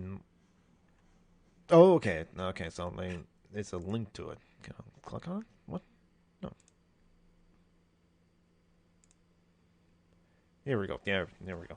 So it was as I scrolled, sometimes with the media articles, you can scroll down and it will be suggestions. So hey, want to read this next? And it's happen to be actually the next essay in the police and policing portion of the abolishment for the people. So the next essay. My son was executed by an ideal. That's everyone doing in the live chat. Hopefully everything's going well. I know this is a tough subject, and it's totally cool if you're just lurking and doing other things as well. But yeah, it is, Lynn. But thank you for listening and watching.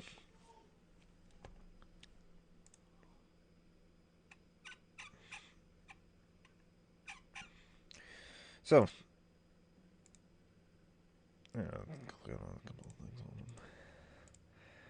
So the next essay from Abolishment from the People. My son was executed by an ideal. Losing my son to police violence. A conversation with Gwendolyn Woods. In a candid conversation with Kensel Lawman, Mario Woods' mother reflect on his life. The violence that robbed him of his future. By Kensel Lawman and October 6th. It is morning. I just got off the phone with Glenn Woods, the mother of Mario Woods, who was executed by a San Francisco police officer on December 2nd, 2015. I am terrified. I am confused. I am absolutely thankful. I am more prepared to fight. Before our conversation... okay, that's a good idea. Formulating thought for later, article title and author name on stream. Ooh, that's a good idea, actually. I can do that now. I'll do that now. And do that each time as well. Can I do that? No, same.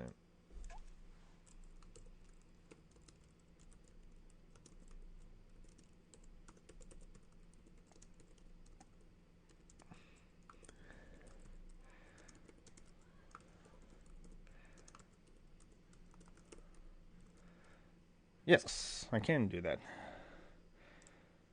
That's a good idea, Taffy. Thank you so much. So I updated the title of the stream now.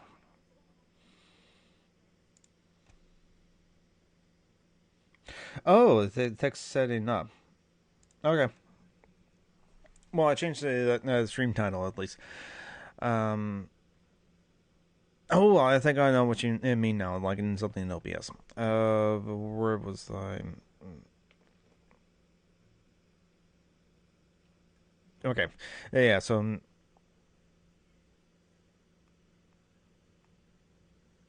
yeah, okay, yeah. Yeah, thank you for your help. As always.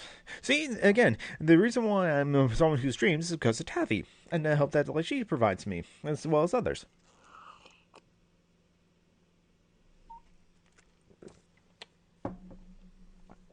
Alright. So continuing with the essay. Before our conversation, I read everything I could about her and Mario. On watch, on silent, as Glenwood's child walked away from officers before being killed with 21 bullets. Hmm. And I heard, but I didn't fully understand when Colin Kaepernick told me Mario is why I did what I did. His mother, Mama Woods, is why I do what I do. You should talk to her. She's not a symbol, my brother. You'll see. I was still wondering why Glenwood's refusing to hang up at first.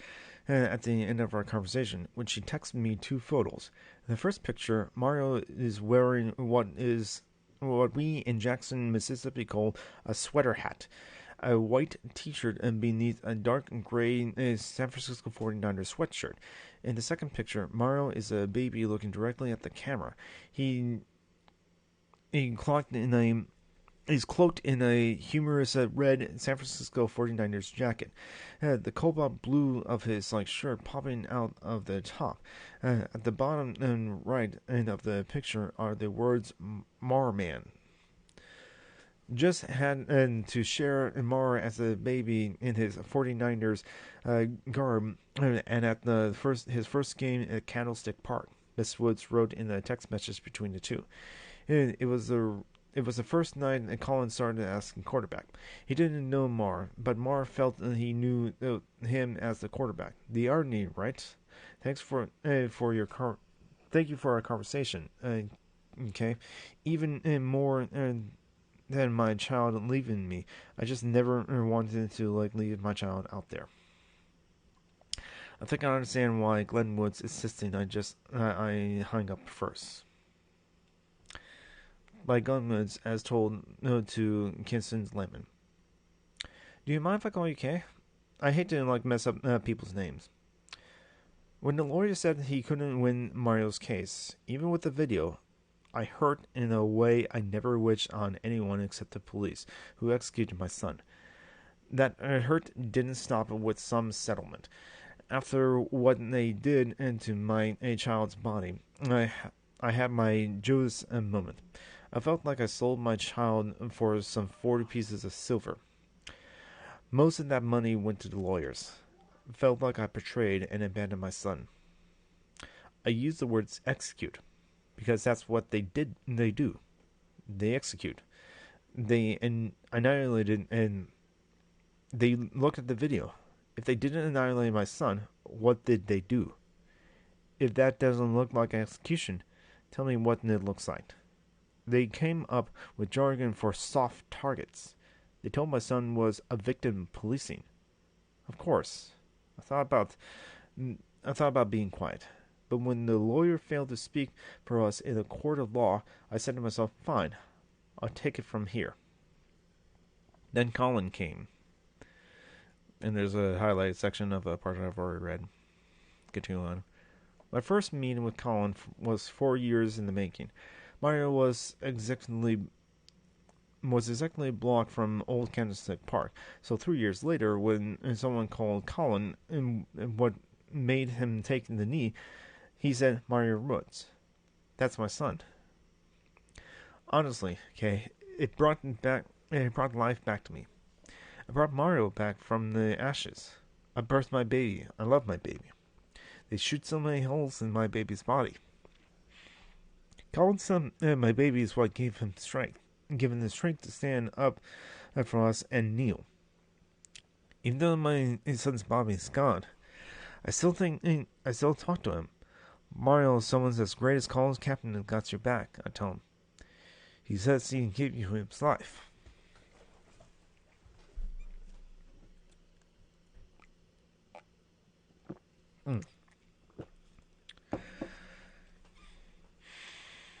We start making examples of people of power and control.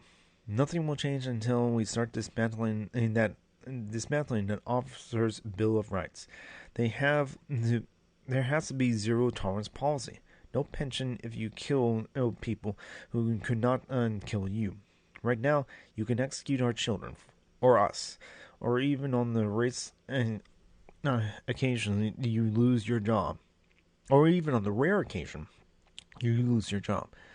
You still keep your pensions. We have to dismantle that officer's Bill of Rights. Muslim was executed by an ideal. That ideal says that he and people like him are not redeemable. Please kill people that they believe don't deserve to live. You read what happened to his body. They pepper sprayed my child. I know he couldn't think. Soaking wet, my child was 5'4", 144 pounds. Every parent wants their children to be seen. How could you value what you don't see? I don't think these juries see our children. Let it be juries of our peers. When I'm on the jury duty, my job will only pay for 2 weeks because I'm not a city employee. What's the race and neighborhood and demographics of most city employees? Most of them aren't our peers. Let it be people from our communities, our peers, comprehensive, and compensate us fairly on those juries. Those people who kill our children never admit to regrets. I do. I wonder sometimes if I should have sold my mother's house, father, and kept Mars out of prison. My father was in the Navy, brought us home when he returned from the military. Maybe that's a risk I should have taken. Maybe that's a risk I should have taken. Maybe we would have had more resources if I did that. When we came back to California, my mother had terminal cancer. Mario was impacted by all that. I had a second job, working security on the weekend. Damn if you do, damn if you don't. As a black mother, it's understandable that we go into a grieving mode. You felt like you left your child out there to be executed by the police and the schools and the politicians and the poverty and the addictions. But we also have to go into fighting mode. We have to fight for ourselves and our children and our communities. None of our children are one-dimensional. None of us are one-dimensional. Mario was a kid who was always trying to help other people eat whether he had enough or not. I want to say it was me, but he was like that when he was born. They never seen this. When they executed Mario, they saw him as nobody. They didn't love him. They didn't protect him. They executed him.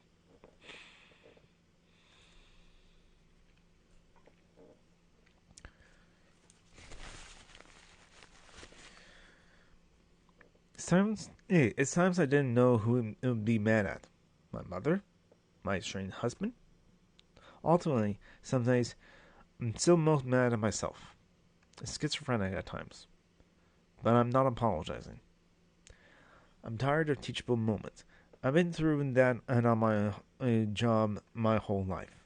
In order to talk about black on black crimes, we have to talk about the government as much as we talk about the black people. Folks want to talk about black on black crime. Let's talk about it. And let's talk about how we are overrepresented in prisons.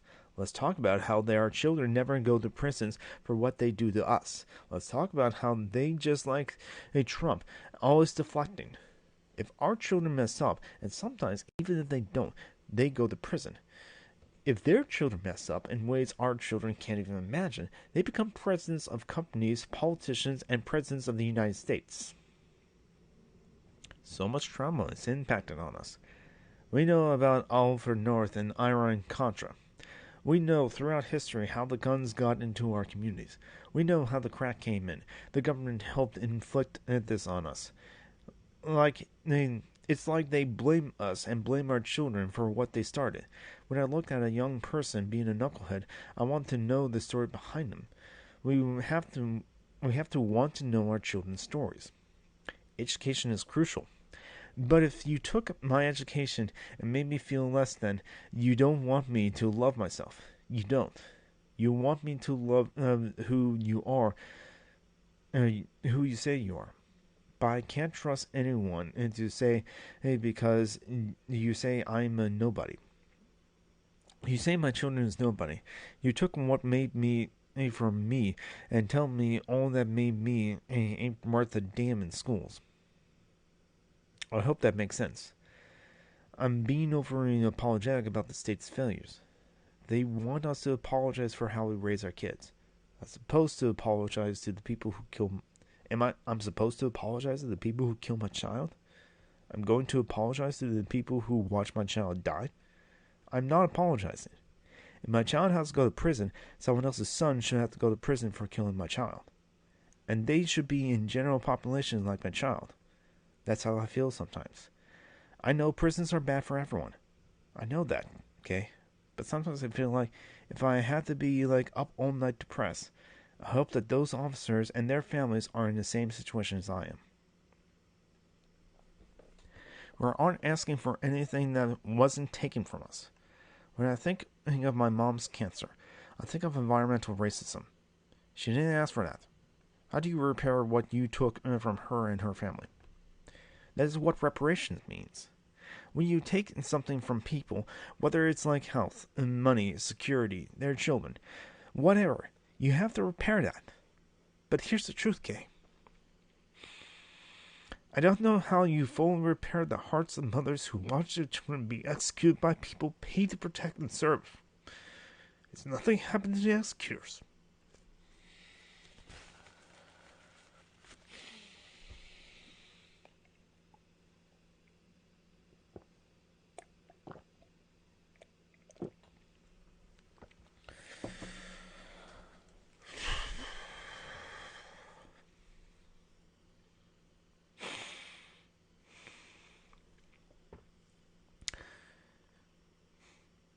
How do you repair that, Kay?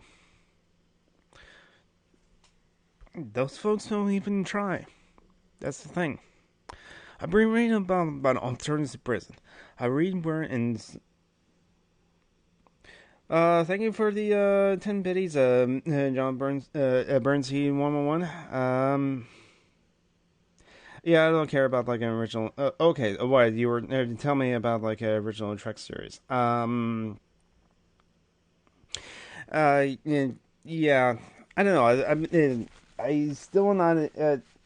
There's a lot of original Trek I need to watch all of it, and so I haven't come up to it. But John I'm sorry. It's sorry for saying your real name actually. But I'm reading from there, and this is the current essay that I'm reading from the collection of meeting articles. We're reading the words of a mother. I know that original Star Trek's on Netflix, but Bernstein, I'm reading about a mother calling Granada Woods. I'm reading about her recalling the police killing of her son, Mario Woods, and Mario Woods is the person who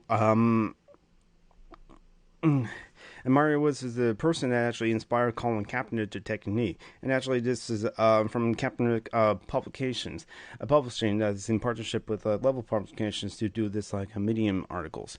So this is actually a really somber essay. I'm crying as I'm reading this. Actually. So thank you for the distraction, at least, and thank you for the bits as well. And my alerts are not working, but I'll worry about that later. I'm going to just reread this part. I've been reading a lot about alternatives to prison. I read where, in some cultures, historically, if you kill someone, you would be made to take the dead body, and you have to carry that body around for days until you got that stench in your pores. That concept is something to think about.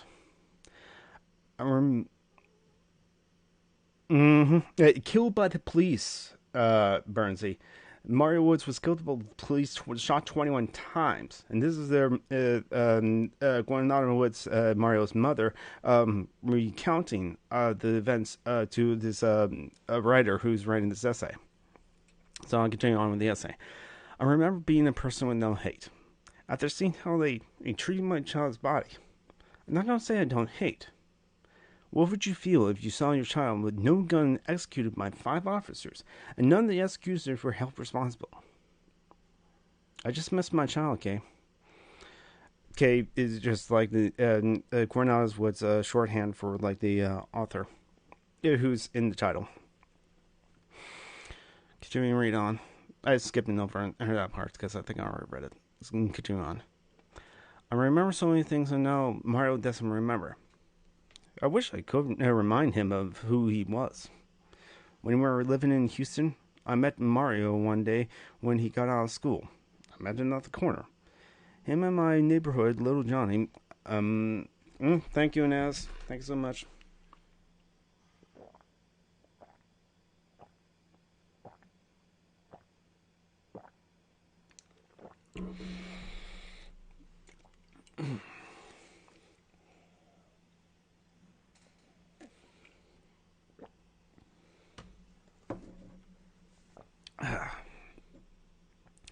All right. When we were living, yes, all the Pride Bees and emotes on Twitch are great. They are great. Yeah, I could do on it. When we were living in Houston, I met Mario one day when he got out of school. I met him at the corner. Him and my neighborhood, little Johnny, were coming up the street, and he had a big black thing in his hands. The closer he gets, I'm like, Mario, is that a dead crow? Mario's telling me to save it. I said, if you don't put that thing down, and Mario said, when I grew up, you can't come to my house because I'm going to have snakes. My son was so funny. He cared so much for living things that were hurt.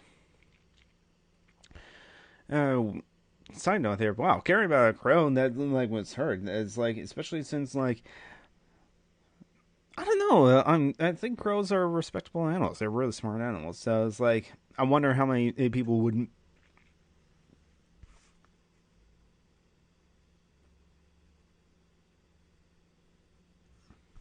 I wonder how many people would be like actually like grateful to like. And yeah, the crows are lovely in my opinion. Same with ravens. But you can imagine, especially with like stereotyping or like cultural osmosis, and some people don't trust crows. Ooh, I wonder why. I'll continue with the article.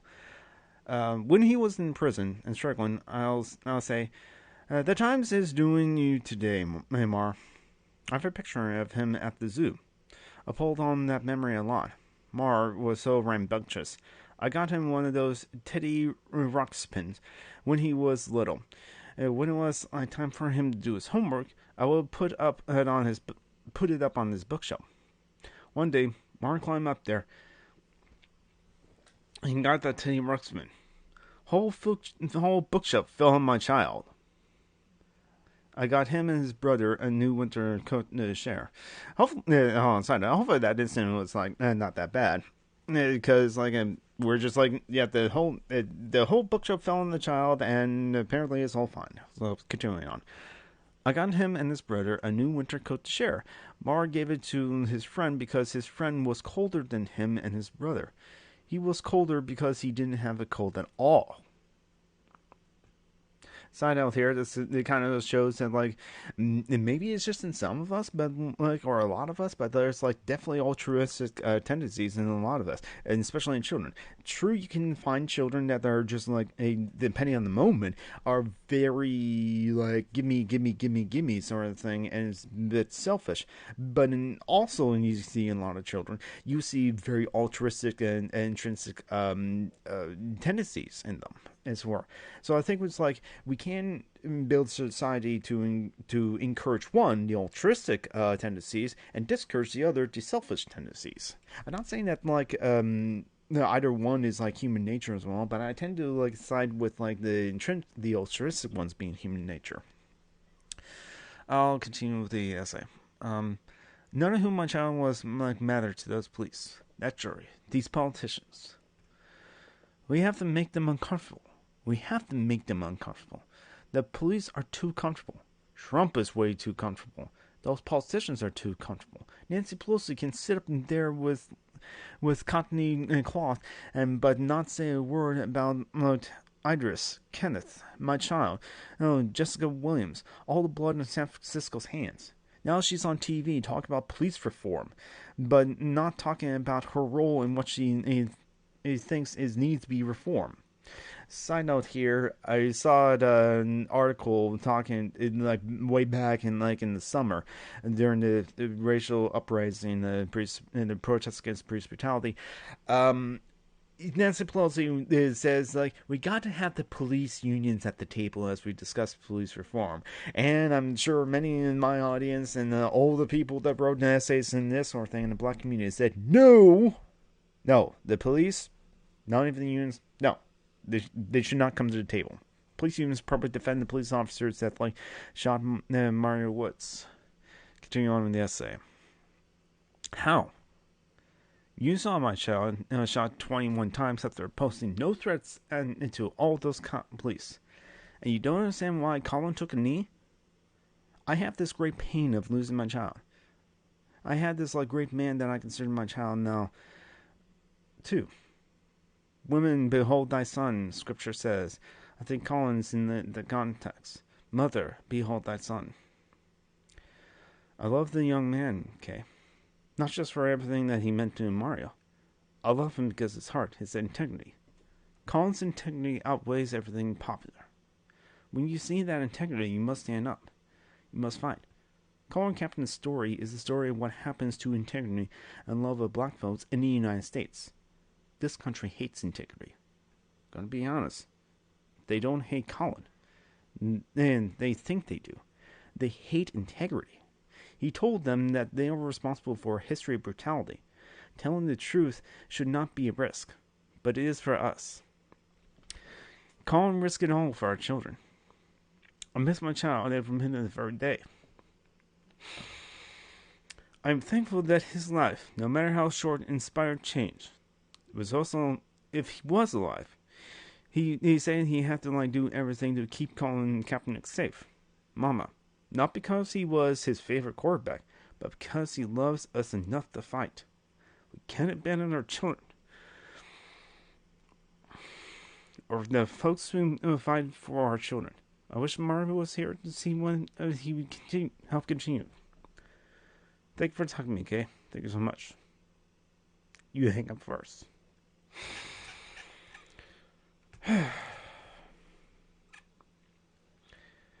I think it's a good time for a self-cap break.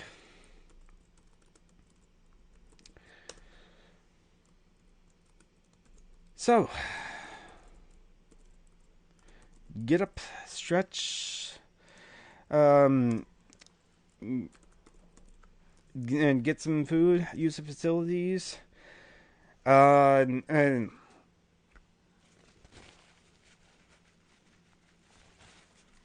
yeah, what time is it? It's 5:30. Yeah, I think I'm going to also change things over. I need to now it's heavy, to say the least.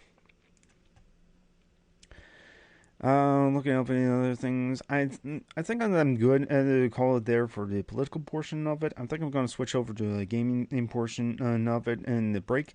So, we're here, so we're going to do a self-care break. We're going to do run a 6-second get up and stretch, get up and get some more tea, probably get some other things to drink, and we're going to stretch, relax, decompress, look at cute cat videos or pictures, and use facilities if you need to. Take your meds if you haven't, and you have meds to take.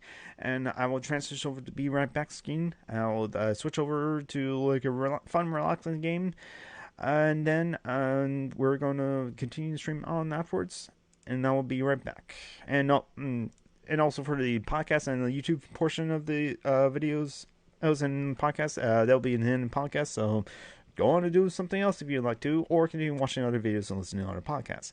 But for Twitch audience, I'm going to transition over to Be Right Back and run a 6-second ad break and be right back.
Alrighty then. I have now picked a game for me to relax with Stardew Valley. Because of course. It's just relaxing and doing some fishing and farming and other stuff. And so I will do that. And let's see. And then also so now, how's everyone doing? Well, I'm doing okay now. I was crying during reading that last article because it was a mother who lost a son to police brutality, police violence, telling that, yeah, and they told me, oh, thank you so much for the retweets and the like. I think that's like I would guess that was Tabby, but it could also be Groundhog. That was like, yes, it was Tabby. Okay, thanks so much, Tabby, for the retweet and for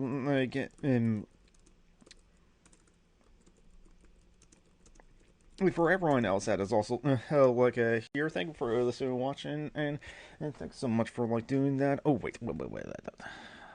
Remembering one last thing I remember from a pro tip advice from before. Because you already see the cursor. Oh wait, that's already said in the caption. Okay, so you didn't see the capture of the cursor when I was like reading the stream, but it's fine. It works out like that. And so now we're just like relaxing, playing some Stardew Valley. I played a little bit of it, so I got a save started right now. I think I chose the standard farm as it were. No, wait, I don't want new actually. Hold on. Yes. I'm gonna try the controller right now. I might switch up and like switch up to one of the other like controllers. I want to like situate some things over here. Again, as always, thank you for so much for like stopping by and like and checking me out. It's great and appreciated.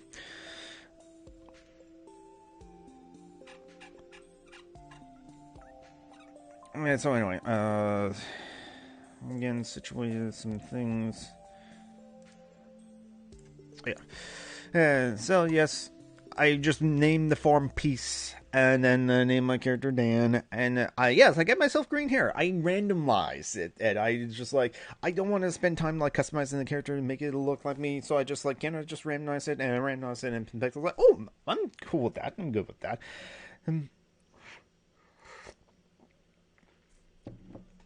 Male and female options, but yeah, I'm not going to be too critical of it. If it had like a non-binary option, that'll be great.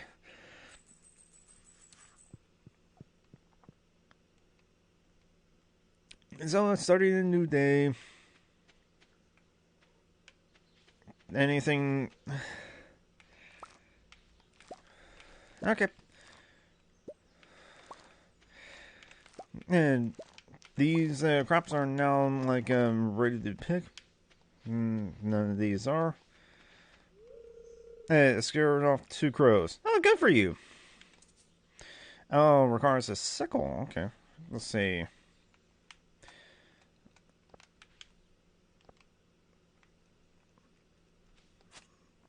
I see. So yeah, that was kale. Okay.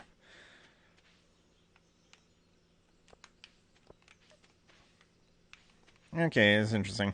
I mean, this does make it possible for like people with a controller to like use it. I wonder if I wanted to sell it or put it into the box where okay, fine. Just making sure that I did unmute myself. No, you don't need that. Let's put it over here. I see. So it's like, oh, okay. That makes it easier. No, but it's only.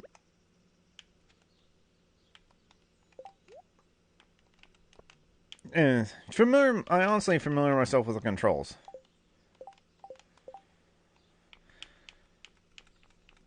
I could use the keyboard and mouse and all, but it's just like, okay, there we go.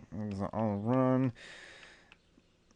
No attack. Yeah, I like that. Okay. Okay, so. Wait, so. Yeah, so. Okay, so that helps me there. Okay, there we go. And this is all the people in the town. I have so there's my farming and fishing snaps. There's all the things. Where's the quests? Wild seeds. Okay, need one of each. Where is the? We're gonna get the quests, as it were. There we go. The introductions still need to meet 2 more people. Raising animals, build a coop, and archaeology feels that Gunther at the museum. Okay. What is this? Ancient doll. Gunther can tell you more. Okay, yeah. So that's why it's that. So it's a turn only 2,000. That's right. I wanted to like actually get up to 2,000 gold to be able to afford the backpack. Okay.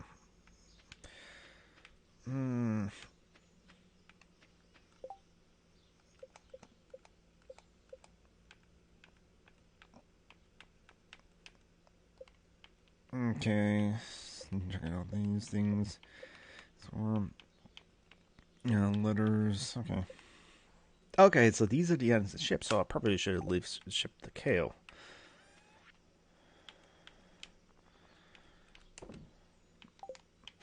Not shipping the engine doll. And now we got music. Oh, there was a woodpecker.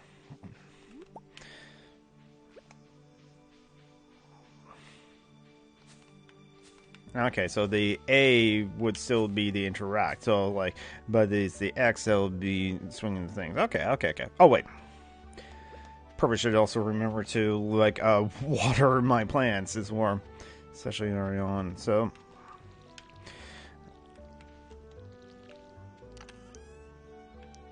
Do I have some more seeds? I got bait, I got cookies. I don't have seeds. I got fiber. So, nothing I already watered that. My game's lagging. Oh, no, it didn't. I thought it did. Okay. Busy being the farmer.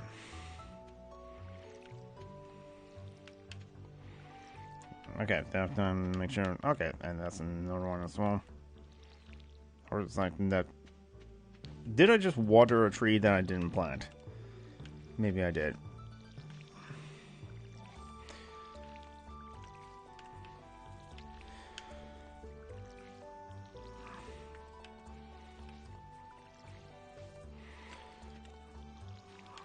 Okay.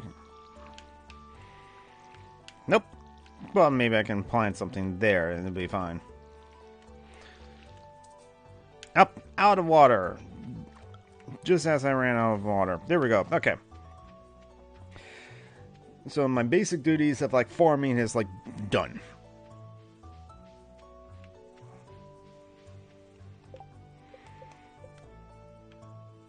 Oh, so I have not shipped dandelion actually. Since it's something I've forged.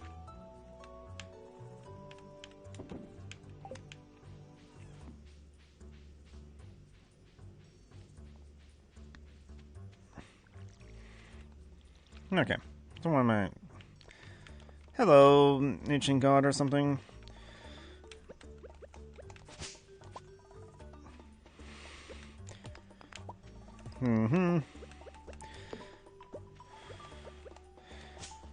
Well, it works.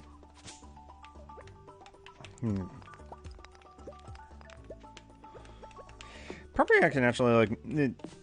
I'm remembering that I can actually like move things around so that like.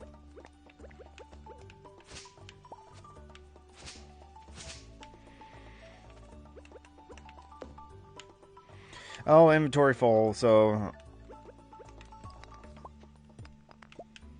This is why I want the backpack. Okay, so. At least go to storage. Let's see.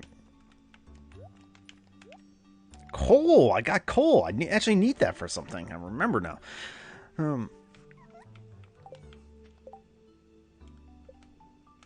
So, let's go over here.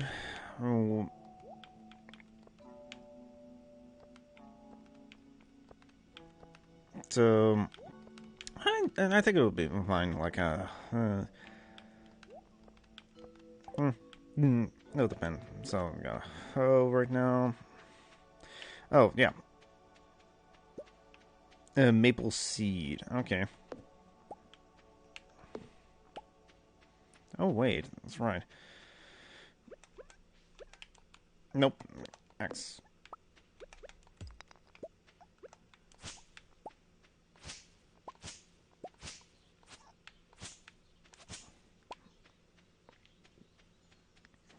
I've never been in here. Hello.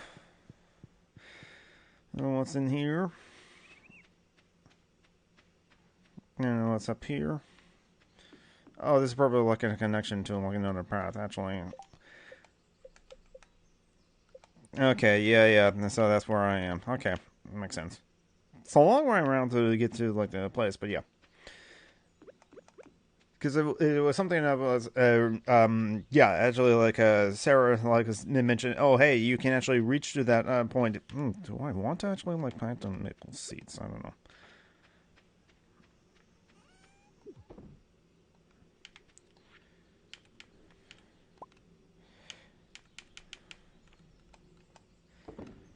No, actually, I don't want to like. I mean, hold on.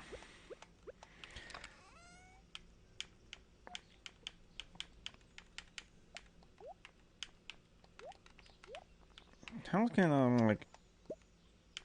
Is a way.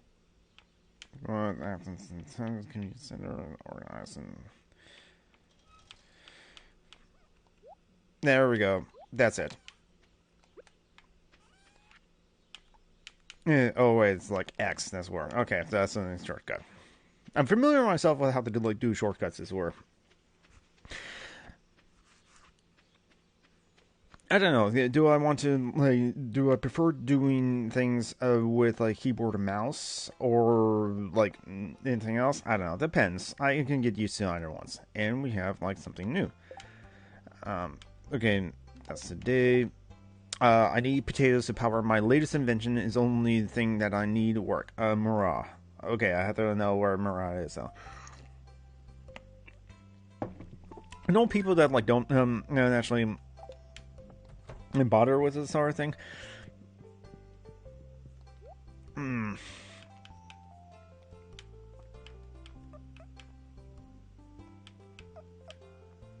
Yeah, I wanted to like get all the way bond until like sell. Yes, sell. Tell them. Why not? It'd be faster. But also, I want to get more seeds as well. I want to get tulips. Well, someone is like calling for. Wait a minute. I think I do actually have potatoes. Don't want to do much.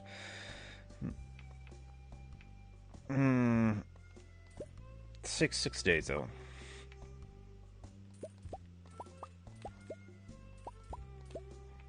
Yeah, let's do a 10 again. Do another beans.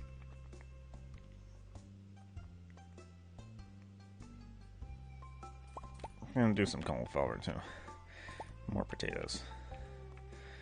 Jazz seeds. Plants and take 7 days and some blue. I'm running out of space though.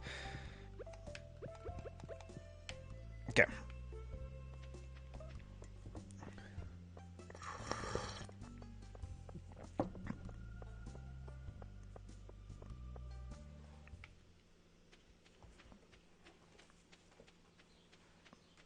Ooh, did the quest said it was like only today, so I have to find my right today. Have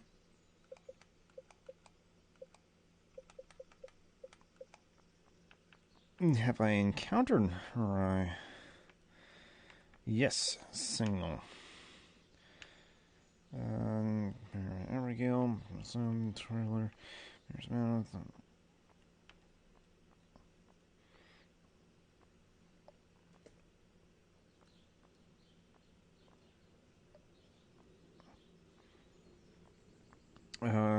Oh, there it is. Carpenter shop. Okay. If she's actually there. Wait. Don't. Oh no, I don't have potato. I thought I did. Oh well.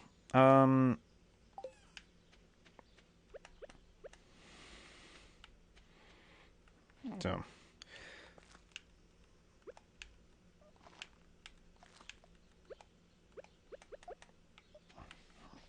So.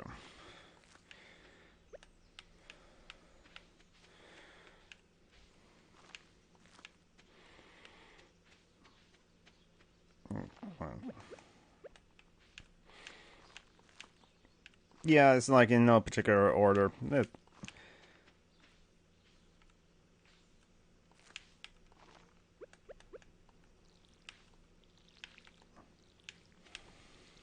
wait a minute. Okay, that's what I thought.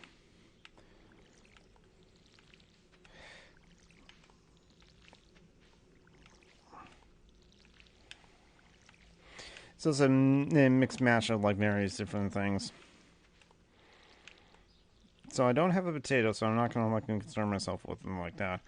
But like I also now remember. Hold on, how many crow?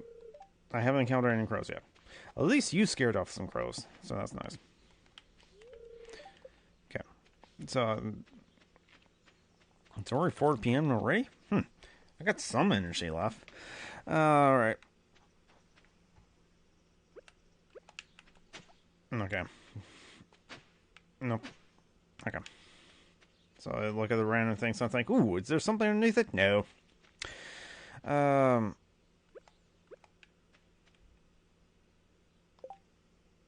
Wooden fence. A torch. Cobblestone. Wood sign. Stone sign. Basic fertilizer. Oh yeah, that's right. I use that actually in some of the things.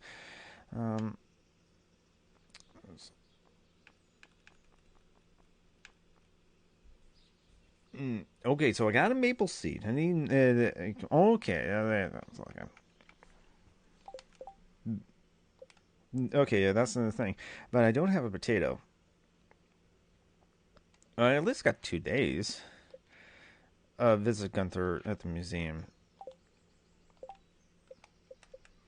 Museum. Okay, if only it's fast travel. Ooh.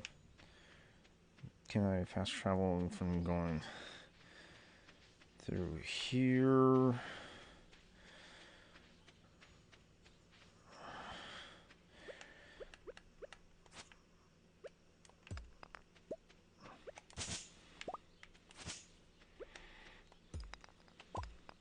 I should really actually clear the way there. Ooh, got a coal. Nice. Can I get to...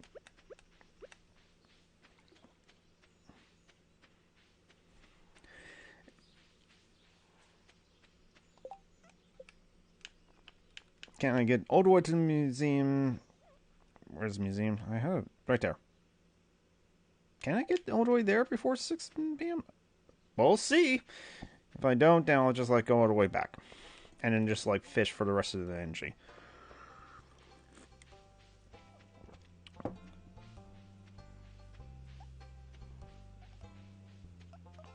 Six p.m. now.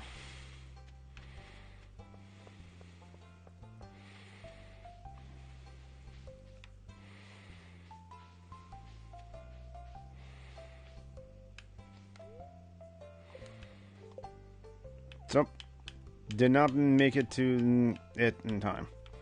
What? No, it wasn't. Alright.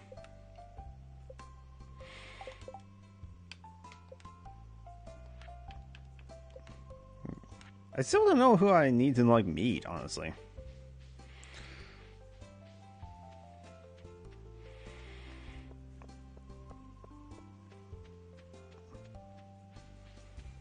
No.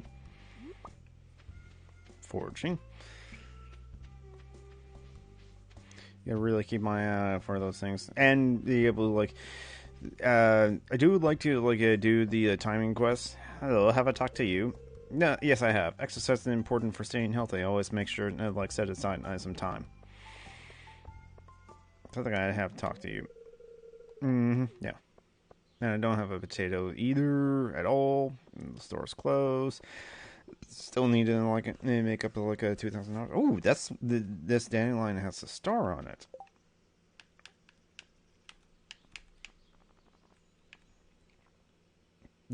It's just a nice, pretty flower. that I can sell too if I want to. Okay. Oh, and that tells me the price of like the things to ship. So I did ship a potato, just one. I gotta like it more. Yes, and then the type of fish. Yeah, I probably should do some more fishing. Sardines, beams, sunfish, herrings, and smallmouth bass, and halibut. It is also to know like where they come from. This is an ocean fish. That's a freshwater, very common river fish. Very common river fish. Ocean, very common ocean fish. Because I do like to like and also do that sort of thing. Oh yeah, let's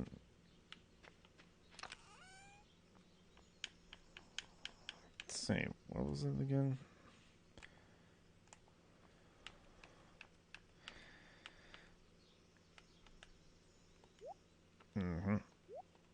I don't want to.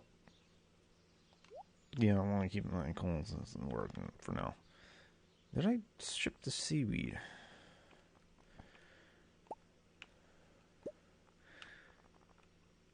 Oh, that's right. I keep those in case I can actually.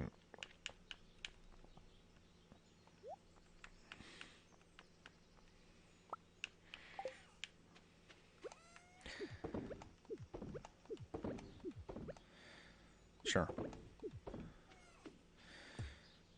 Nope.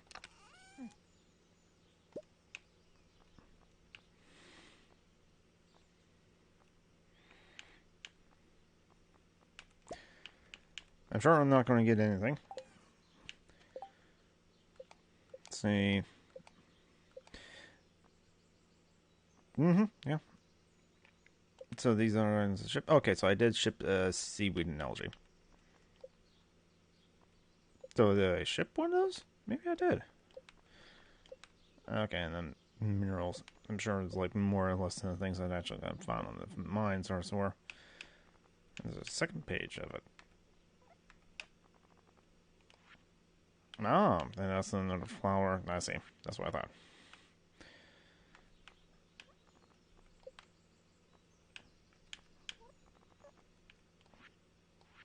Okay. So even the stuff that I found like in the chest or somewhere. No, I think I already put that in there. Okay, so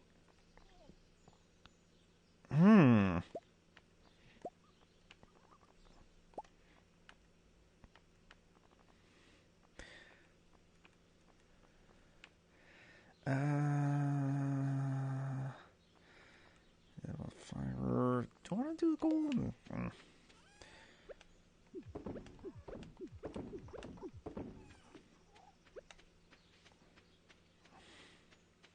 Can I fish in a tiny little pond? And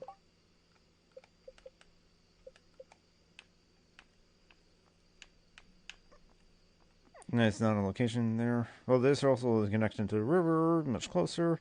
And then there's the lake over there.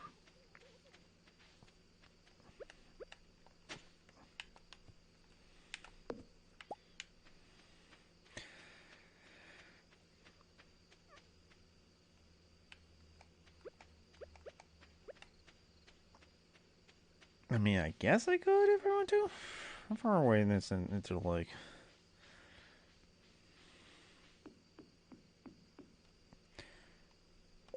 I'm here.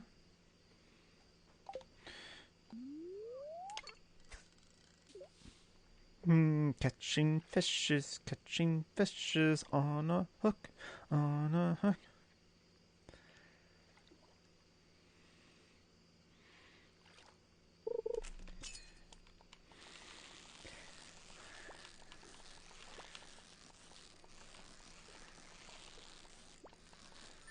There we go. What do I got? Smallmouth bass. Better than nothing. Max!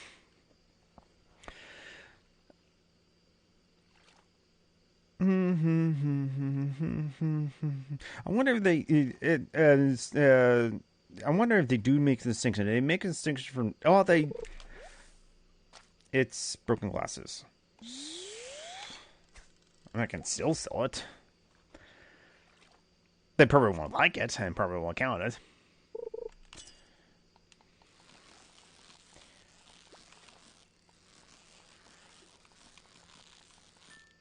I seem to like find a new record, 19 inches. Nice. I think they like what was it? They did mention how like for trash.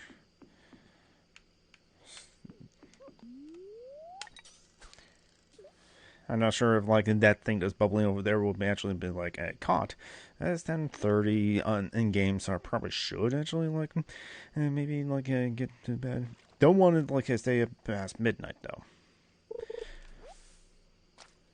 Yeah, I'm full on inventory, so even if I get a new fish, then like I mean.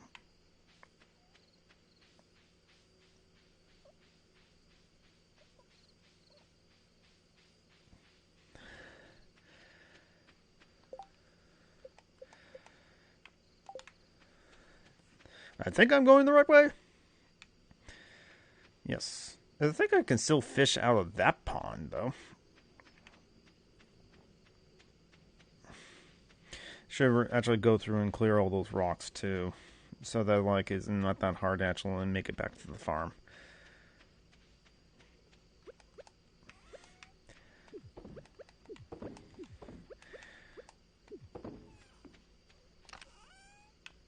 No, shut up, like that. Yep. Goes to midnight. So, sleeping, yes.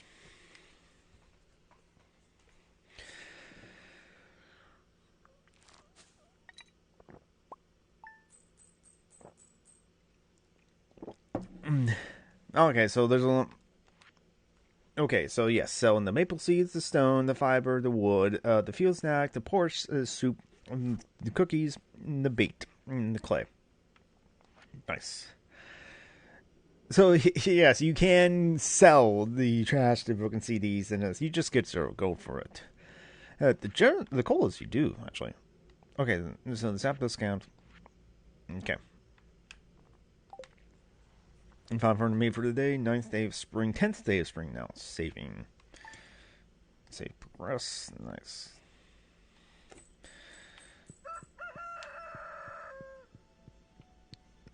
Okay. Oh, hello. Hello, Dad.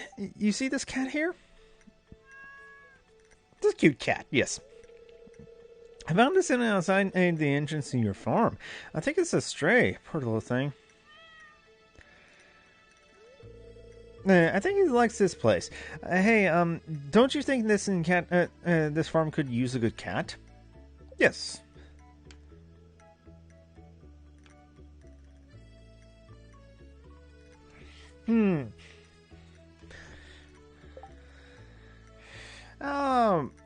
What should I name the cat? I like using the keyboard from like getting names and things.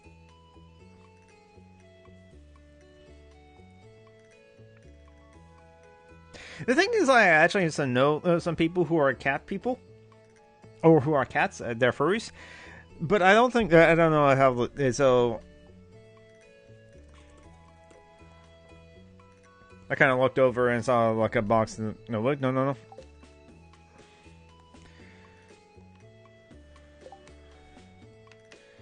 Okay. There we go. Miko. Well, little Miko, you could be a good kitty now, okay? Now I got a cat.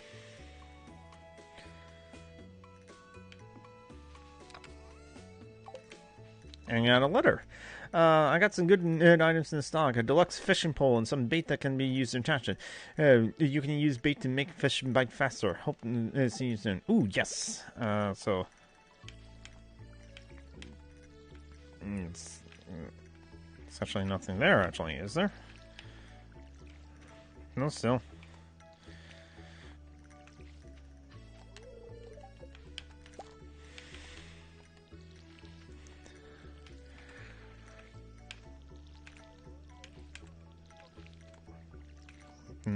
Watering the plants.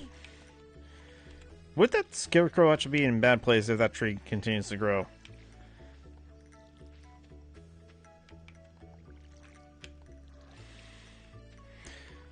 just realized that, like,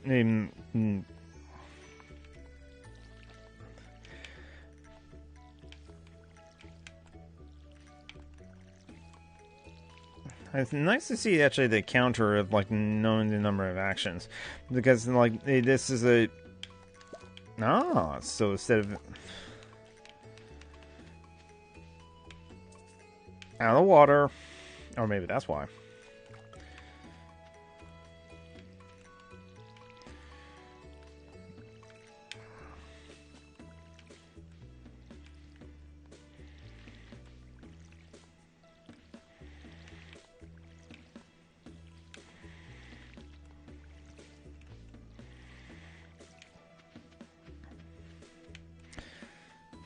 And fill up the water again.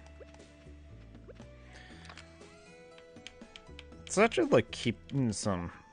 I don't have a potato, which I wish I did, but that's fine. Oh wait, it's cola. Let's get some energy.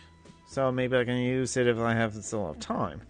But I'm not sure like if I want to keep that as well. So I'm not gonna. So see. Group that get the Gunther, since I now actually should get there before the time in the day, or at 6 p.m.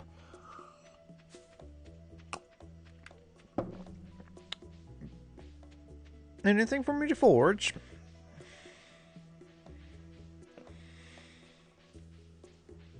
No, but should like keep my eye out for. And I think those like some of those bushes would also like keep food.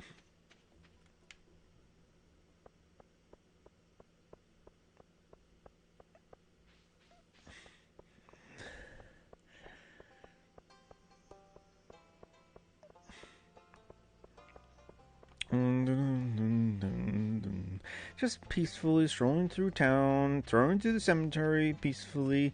Hey, I just realized we can probably again actually use a hoe and dig up those things. Hello, Penny. We don't have a school button. Like, I'm doing my best to like give Vincent and Josh a proper education. I still need to like meet all the people too.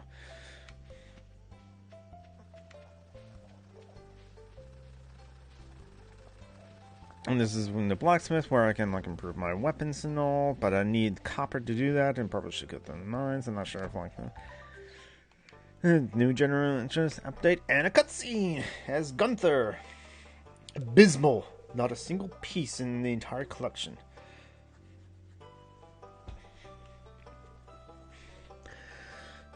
Ooh. What's this? You found something. Let me see it.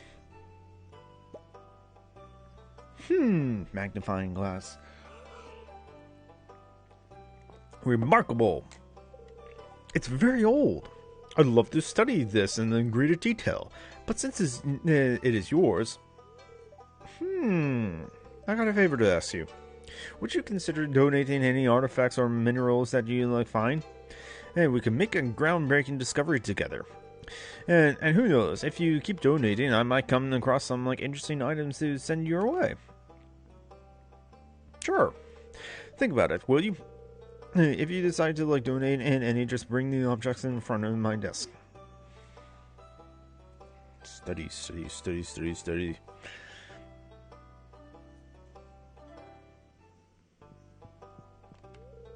There's a book missing here. Okay, if I find it, then yes.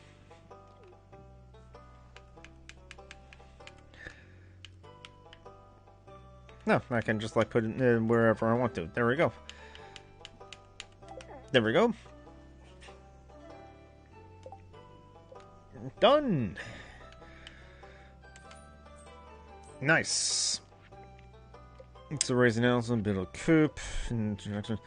Okay, the Raising Alice. Robin the Loafman Carpenter lives north in the town in exchange for raw materials and money. She'll construct a new building on your farm. Okay, so I think I should like actually go and figure out what I need. And I don't have a potato, so I can't really like actually deliver it. But since I'm actually... No, that's Penny again. I think I am close... Well, closer. Yeah. So I'll go to the ocean and talk to Willie. There's Vincent. Oh, I love for buds, but Mom gets mad when I get all dirty. It's a tough choice. Come over here. I'm sorry for blocking your way. could have like fished for a little bit. Sorry for blocking you away again. Oh, yeah, listen. Hello, have I talked to you? Jess. ... Fair enough. Don't talk to strangers. Go to the ocean.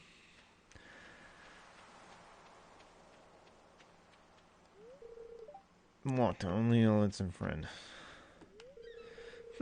With 300 pieces of wood, then I could fix that. Okay. So that's giving me a good reason to collect 300 pieces of wood. Ooh. Just forging in the ground as well. Here. Well, of course.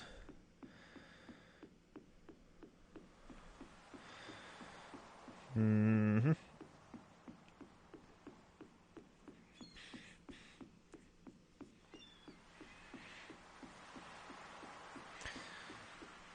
So,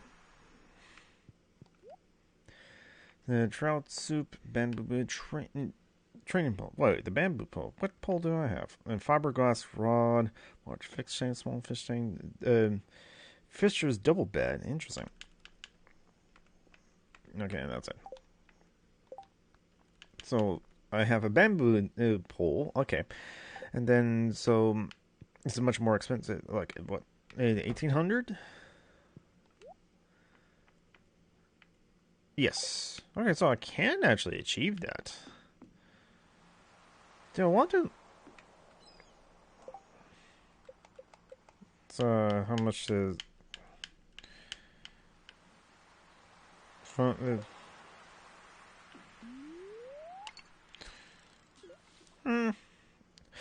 the thing is, like, I can still, like, get the fishing rod from tomorrow, anyway.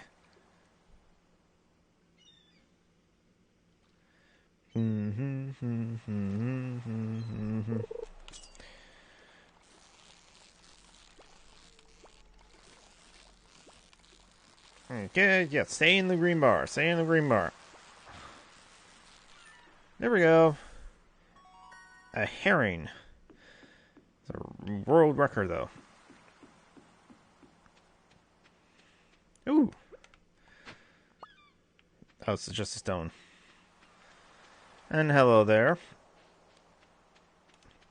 So I probably actually am going to go up to the farm just to figure out what materials I need in case of like A, I already have it, or B, to like figure it out and save up for it. There's a dandelion back there. Can I get back there? Probably not.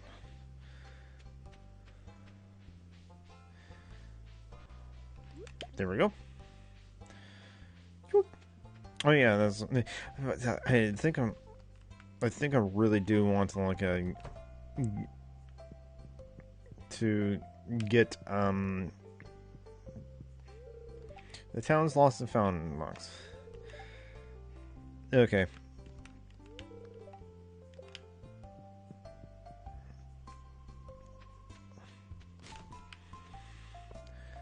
Yep, going through Josh is also foraging. I like that actually. Because there's like 2 more people I still need to introduce myself to, which I haven't. Hold on. Okay, yeah. So it's over here.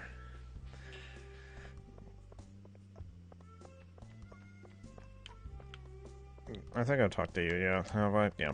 I want to figure out who is the 2 people I haven't talked to yet. It's closed on Wednesdays, okay.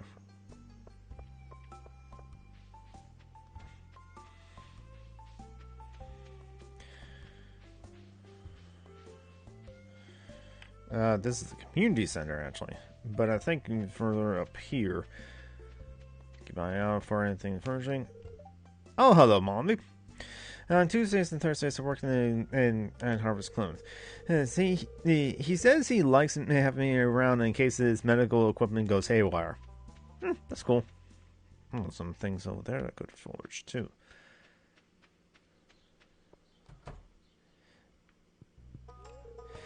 Demetrius, you're probably growing a lot of interesting plants on your own farm. And then Robin, hey, I heard that Lewis had showed you around the community center. It's great. It'd be great if you can fix that place up. It used to be a really nice building. Yeah, that's probably what I'll focus us on.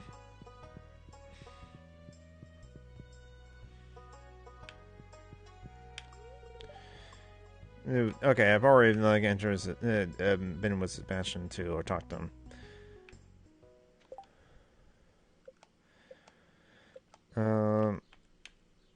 Carpenter shop. That is a carpenter shop.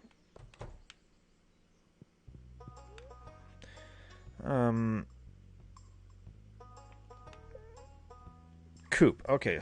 Okay, so that's a like a long ways away. 4,000 gold, 300 wood, 300 wood for that bridge, and like 1,000 stone. For wood, for stone, a basic window, small window, a bridge chair, and some like other things. The people. Let's see. When crafting, you have access to like materials in any adjacent chat. Ooh, can use the check in the store hours and inventory. And can. Okay, it's just decoration. I mean, if I have a lot of money, then I can just like use that. A budget TV. I think my place already has that. The floor TV. Okay, yeah, something like that. Seasonal plan. Basic long extension brick fireplace. Yeah, so a lot of things I can buy. So even if I just like have a bazillion in gold, there's always things I can like buy. Okay. Upgrade. Can increase the size of your house and add a kitchen, and it will cost 10,000 gold. But you can also need to provide me 400 pieces of wood. Okay. Alright, so I've never been to the copper, so I don't know what I needed as well. So it's going to be a lot. So it's going to be a big quest as well. So that's the thing. I want to like have a bigger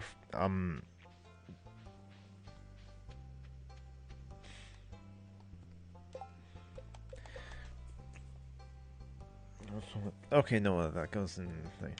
So okay, yeah, that going here and here. It's like, but again, do want to like. No, okay, so I can actually. Maybe I can go up to that tent and talk to the person there, if there's a person there. This community center. Oh, well. I just have to like maybe like either keep a list on me or something like that of what I'll need.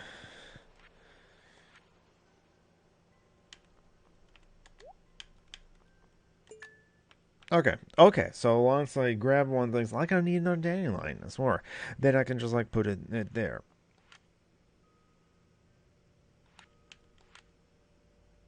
So it needs, okay, so there's wood, and 10 hardwood, okay.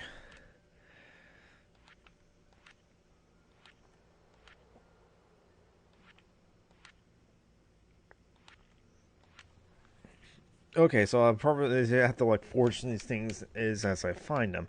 Wild radish, leet, and dandelion. Okay, so the dandelion I can actually find. So I gotta remember that this place needs the dandelion. So yeah, probably should focus on the things. Okay, so I'm not gonna be able. It's close on Wednesdays anyway, so I think I'm gonna be spending the rest of my time fishing. Just find the closest like water hole. Or maybe fish at the ocean at night.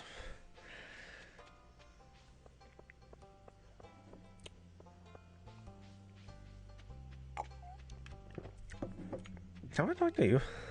I think I have, yeah.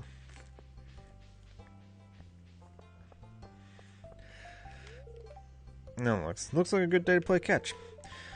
I asked you to throw the ball around, but you don't really seem like the sports type. Ooh! What is the question mark here? What is that supposed to mean? Let's just say that. No, really? I guess I underestimate you. My arm's a little sore, but like maybe next time. Yeah. I do like how also the game has like the option of like, hey, you can also just like get close and friendly with these people, and that's Elliot. The forest is a wonderful place. I could fish there, but I think I'm gonna actually, because it's going to be later in the evening. I want to fish at night.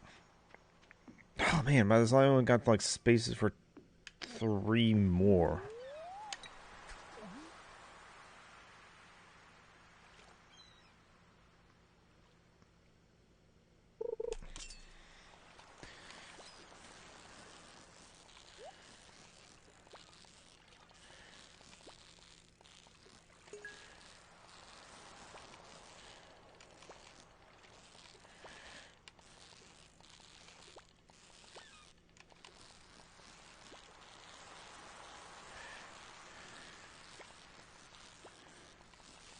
Come on, come on. No, no, no, no, no, no, no, no, no.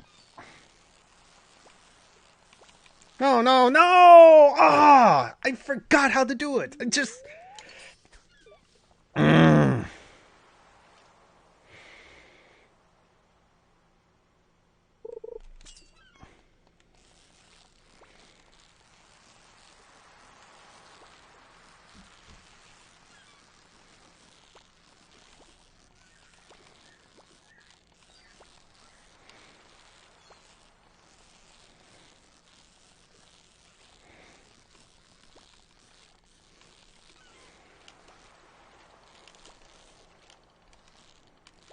Ah, that was a tricky one. It seems more difficult than it is. I'm pretty sure still go back to like a sword to stone and ship the herring and the mussel.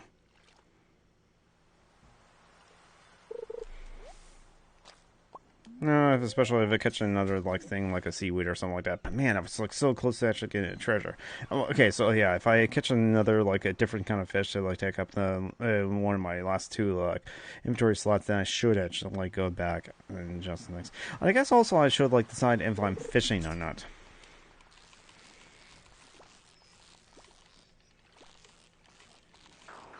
Ah, man, no, no. Ah. So, what?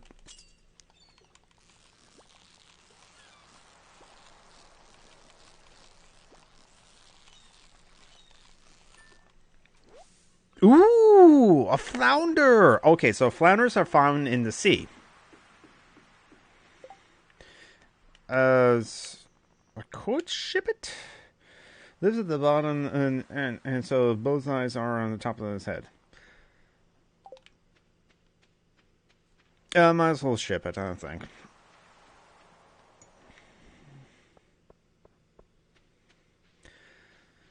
That's a good point. Maybe I shouldn't think.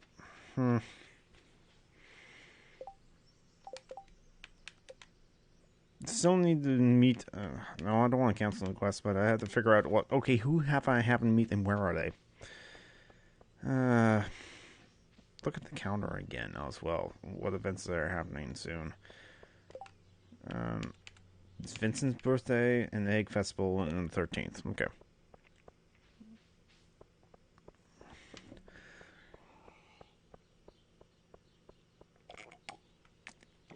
Maybe I should also actually like clear it off.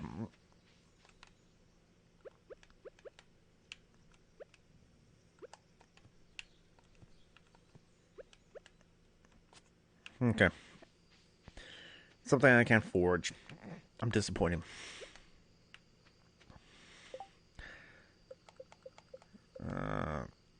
Okay, that's what I thought. So the clay I can sell. Yeah. So fish. Okay, herring I have. Ooh, but that's right. It's like. Oh, so it doesn't count. Okay, so I don't have to ship it. Okay.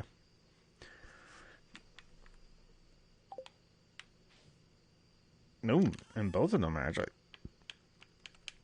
Okay, no, the mussels I should. Well, I can keep the seed. Well, hold on.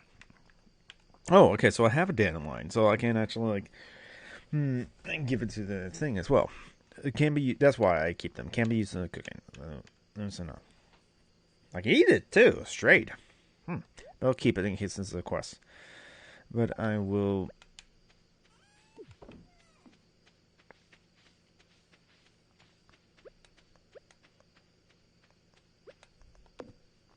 Ah, it's an acorn. I actually do need that.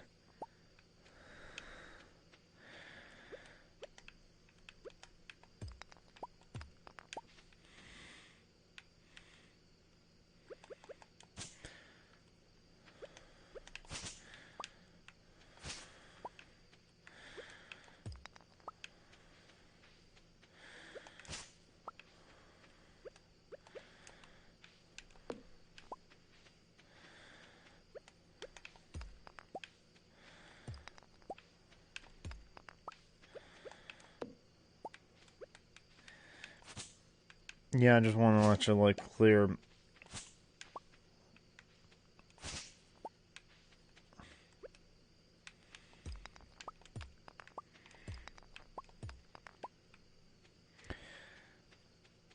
so that like it's easier to get to from there.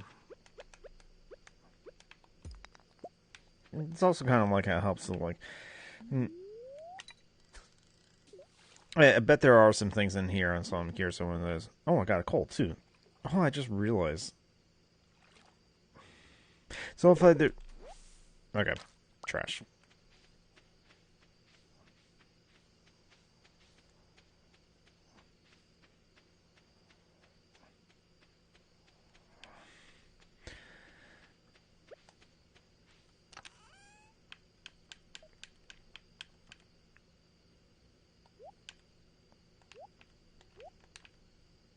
Okay, so I can actually like sell one of them.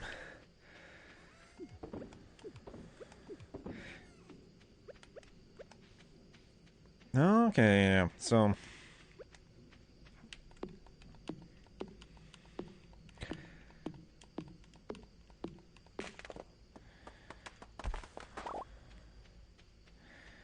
I got an acorn again.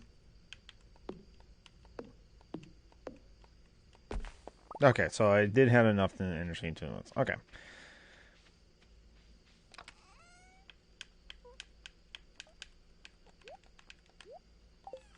Alright, now go to the bed. Yes, sleep tonight. I wonder if the cat is going to be like not too pleased with me if I'm not like eating.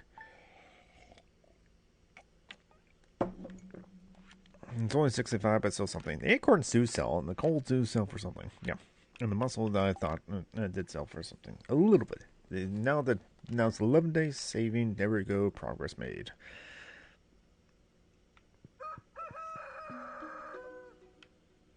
And another letter. Missing. I lost my favorite axe. If you find it, please return it ASAP. I have a tough time without it. There's like $250 in reward. Of course. Alright, I'll keep my eye for it.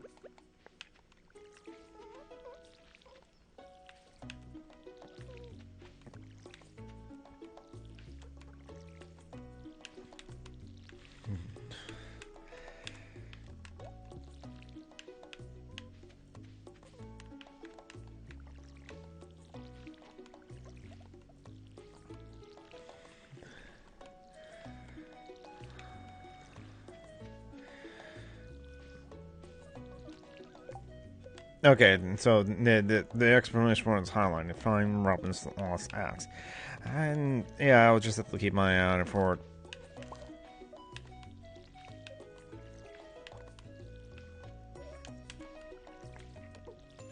Ooh, so those are the areas that would have fertilizer on them. I can tell because they're different ground. So it's definitely worth it to actually like potato, yes. Out of water.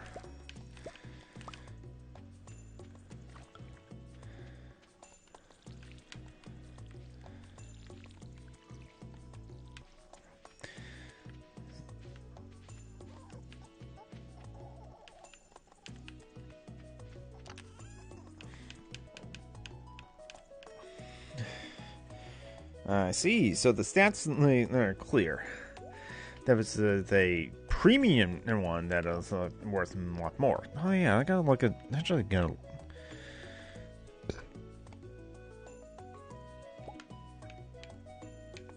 Because I can't cook, so I was like, I'll keep one. Well, no, actually, they grow quite a bit. I got some more potatoes. But I'll only keep one. Oh, wait. You can always just, like, keep at least one of each. I don't know. I'll bring that so I can bring the community center. I probably should actually, like, since I know that, like, I need a lot of wood as well, probably should also just making sure there's anything over here. And how's everyone doing? You're probably all just like lurking in this one, which is totally fine, cool. But thank you for stopping by. They did ship the potato, so. Help. I'm looking for someone to bring me 20 copper ore as part of the local geology survey. Okay. You can keep the ore after Clint inspects them. Ooh. Okay. Oh, so. Oh, it's not open yet. Okay. Okay, I've talked to Shane. Where's Robin's axe? Let's go up here. Oh, yeah, go to the community center at least because I get the day in line so I can, like.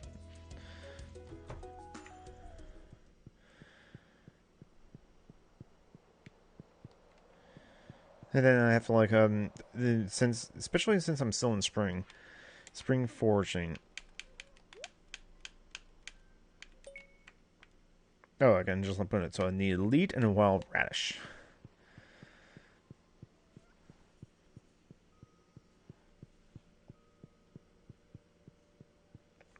So, so where are the mines? Tent mines over there. Okay, so maybe that's where I can find some copper ore. You know what? Okay. Hello, birds. Hello, birds. Just kind of checking out what's over here, if anything. All right.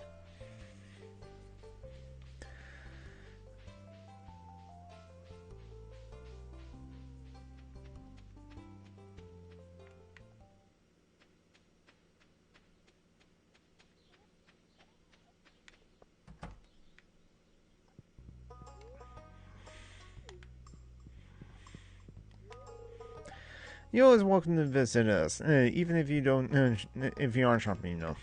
All right. Runs on Robin's axe. Let me actually. Oh no! Wait, actually, I got a lot of things. So I probably should actually go to the store and sell, so I can take up the space, and maybe, hopefully, finally, I can actually buy that backpack. I do want to buy more seeds because I got some fertilized soil that I want to use up too. That's over here. It's fine. I know there's no going to be any fast travel.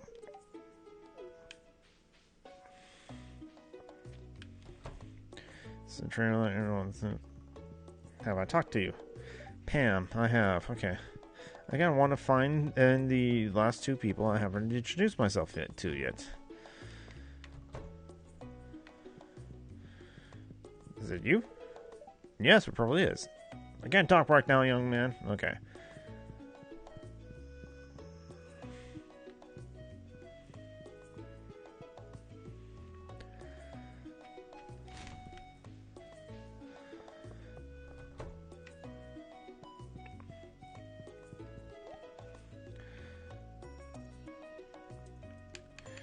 So, I see. There we go.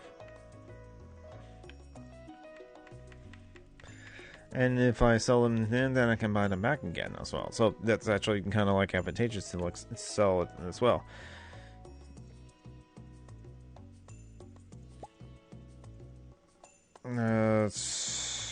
Kale, tulip, potato, and a chance of yielding multiple tails.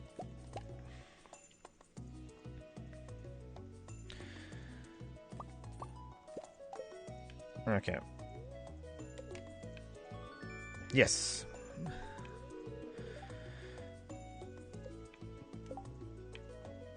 So now I can move all the things around and actually pick up more things. That's actually very important to me. Wait, I can't sell you. No, I can't. No, can't sell the fish. Okay, so so any fish that I do catch, I can sell to William. All right. Let me go. And so let me go over to.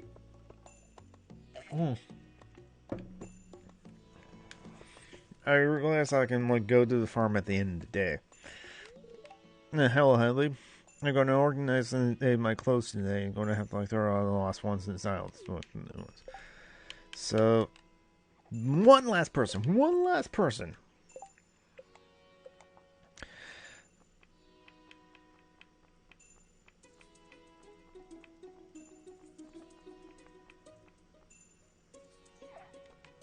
Where's that old man?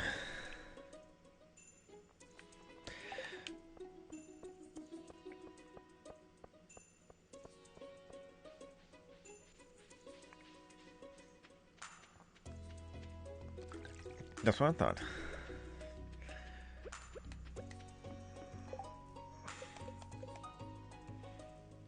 Okay.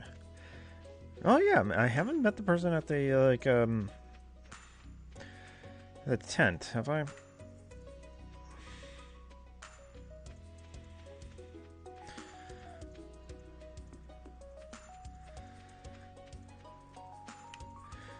What sign? What do you tell him? How for me? Railroad. Okay. Hey, there's someone here. Well, there's a place for someone, but I just don't know who.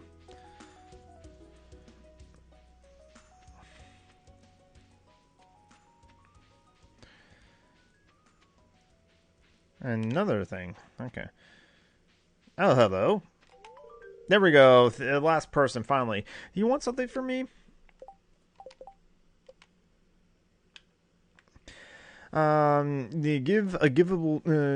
gifts is a great way to build friendship, learn each other's individual tastes, and you'll be popular in no time. Give someone the gift, and so I just have to like pick a gift and give it to someone, and also keep my eye out for like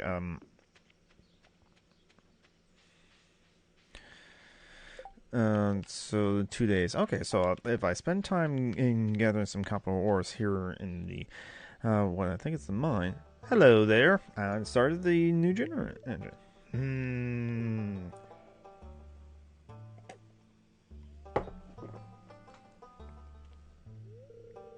Yeah, let's just peer into the old mine shaft. It's been abandoned for decades.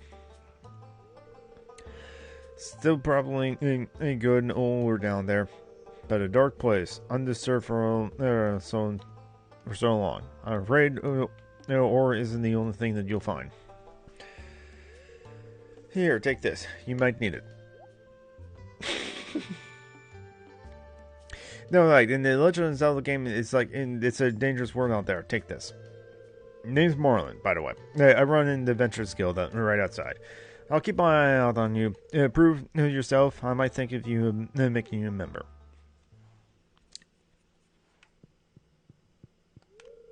Out of order. That's good to know. It doesn't seem to be working. It's probably a question to do that. Your pickaxe isn't strong enough to break this yet. Okay, there we go. Copper ore.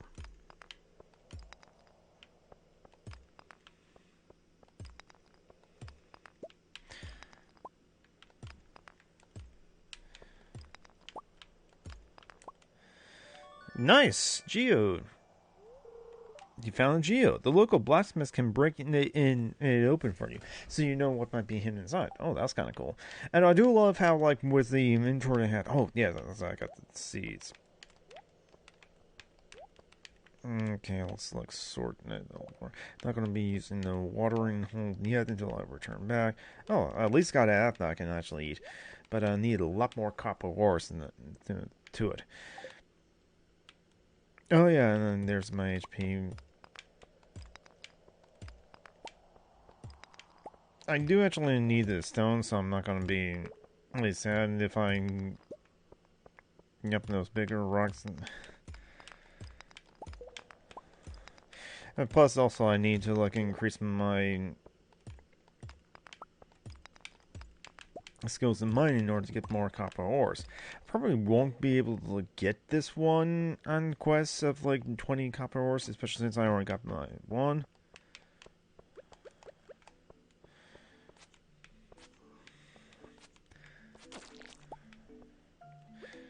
And bug meat.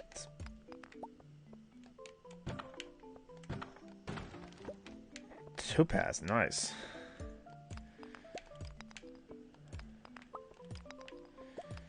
Oh, yeah, that's right. It will actually take some energy to do some farming, too. So, probably... copper ores. Okay, so I need to find more ores like that.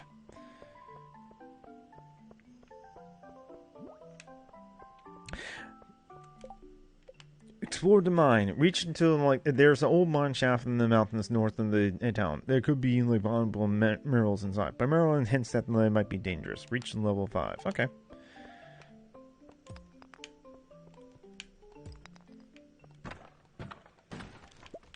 Sap. It's and also I bet like in that area we respond with more nice. Yeah, leave the mine.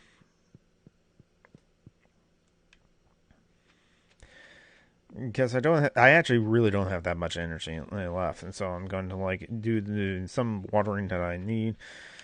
Sell the bug meat, sell the topaz, blacksmith. Oh, okay, it's already closed. It's already over there. What's over there? Adventurers Guild. Okay, so that's open until like real late, and there's my farm. So keep an eye out for. How's the farming business going? I'm perishing in a season, is it? Oh, wait. Leet. Yes. Need that for the spring foraging. So, I mean, yeah, I can just like walk around. And I have the backpack place, so now I can just walk around and do all the trash cans as well.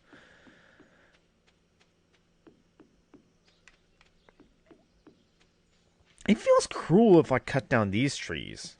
Because if they're on my farm as well, then that makes sense. But, like, cut down these trees? I don't know.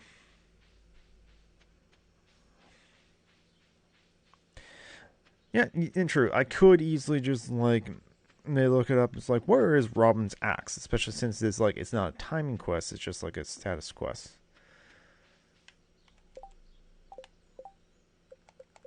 So, looking good. Yeah, let's go the long way around. Especially since I can... Oh! Booyah! There we go.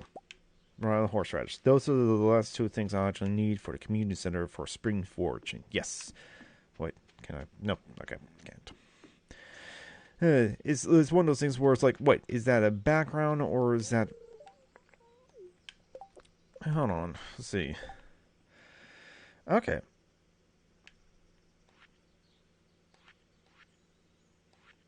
Okay, so I just give them a gift and it's more.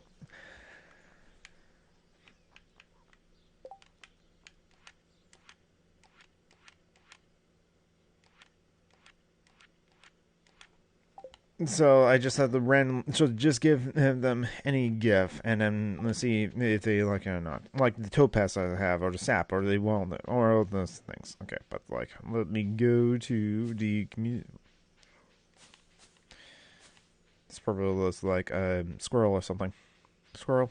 It says shovel there. What's the useful? Don't need it. I got a hoe. That's what I use the hoe for.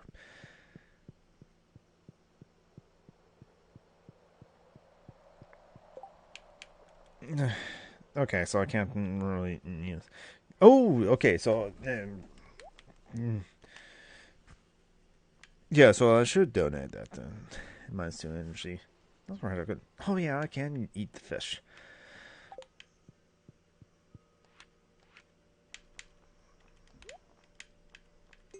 There we go. And wow, horseradish. Oh yeah, bundle complete.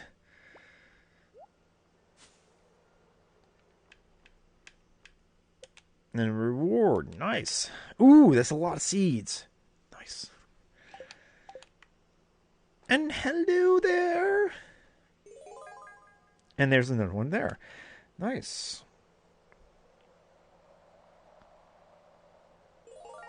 Alright, so a lot more things to actually complete then. Fine.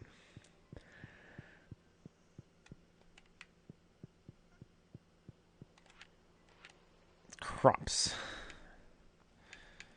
So, porridge, green bean, cauliflower, and potatoes. It's a good thing I'm actually like working on those things as well.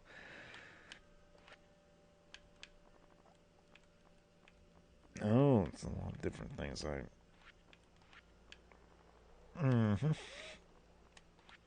I can easily. And then for. Yep. Ooh, okay. So, I should. Was like. Is either way. I can sell them or I can grow them.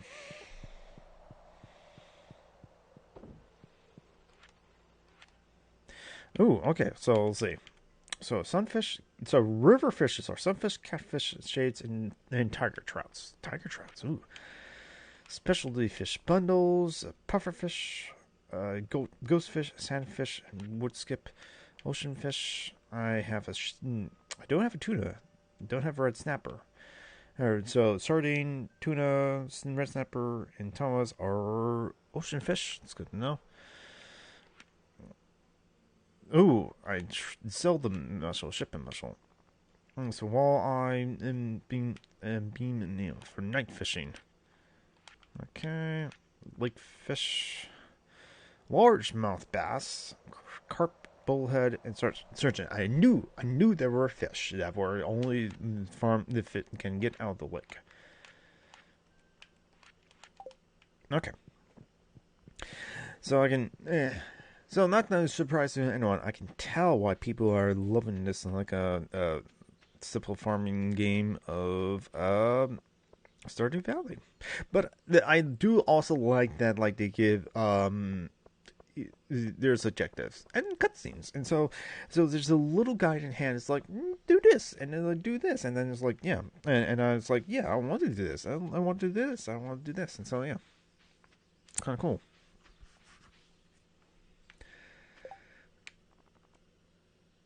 Assortments of wild seeds. Oh, okay, that's a good point.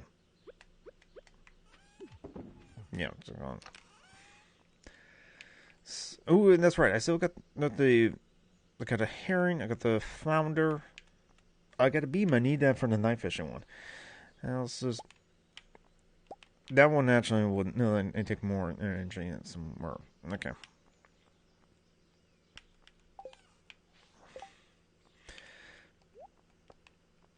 No.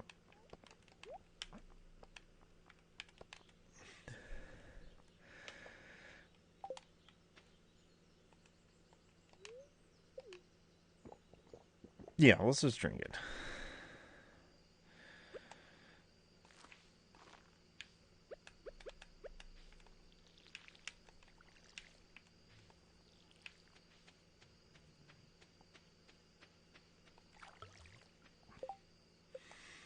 Let's see, crafting. How many sap do I have? I have a lot of sap actually. So let's see, so some more.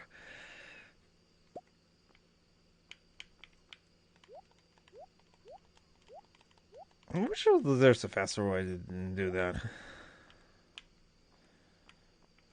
Yeah, let's do 3 more at a time. Oh, like crafting. Here we go. So I can use the bug meat to like bait, but I don't. Okay. I provide moderate and like. Ooh, that's actually it would be useful.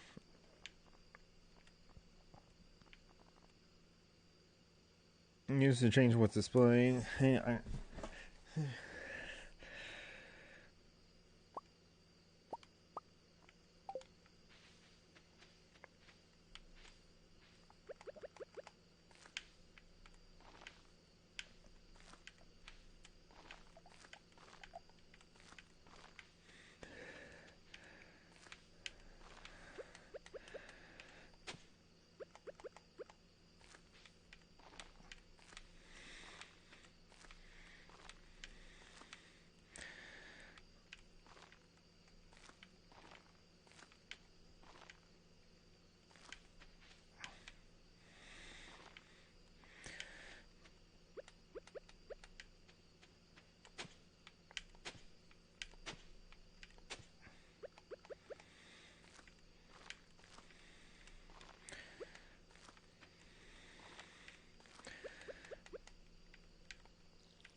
think I have enough energy for the water all these. I probably should actually like consider building a campfire for late at night.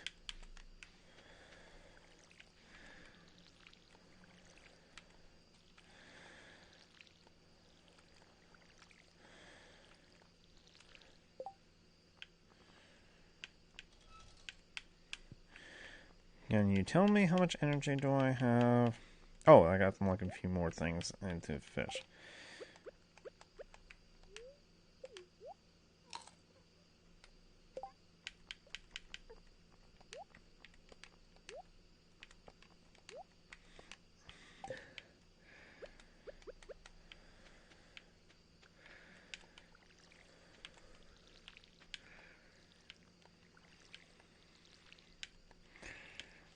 I probably like actually like putting those things in a way to like close.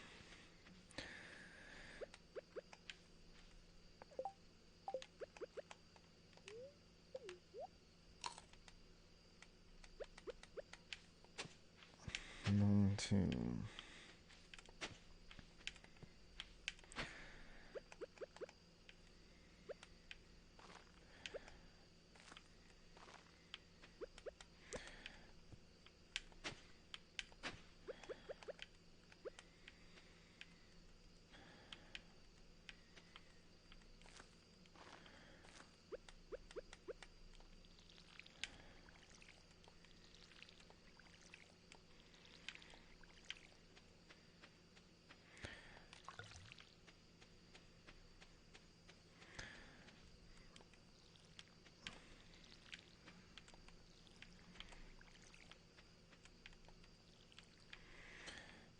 I think that's all of them.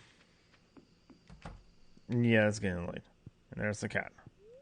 Yes.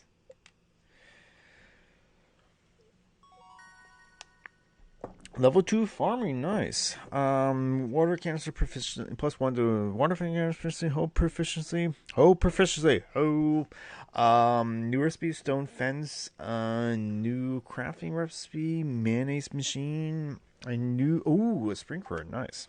And then mining proficiency up, new recipe, cherry bomb, and +1 pickaxe. Okay, yeah, I didn't ship anything. Sold things. Day 12, and it's not time.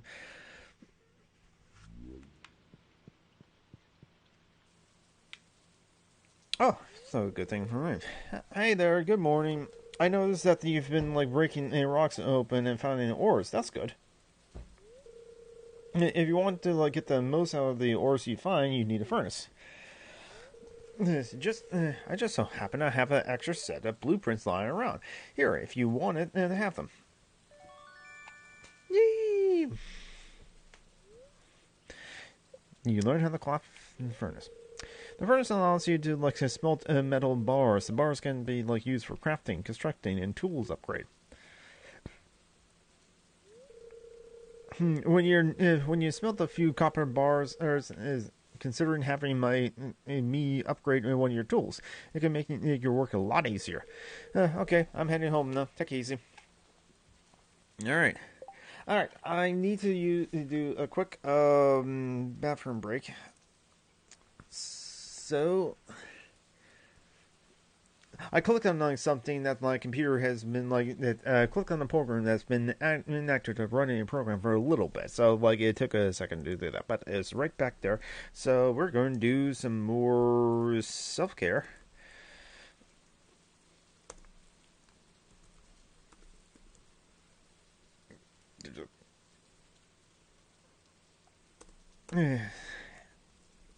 And do a self-care command as well.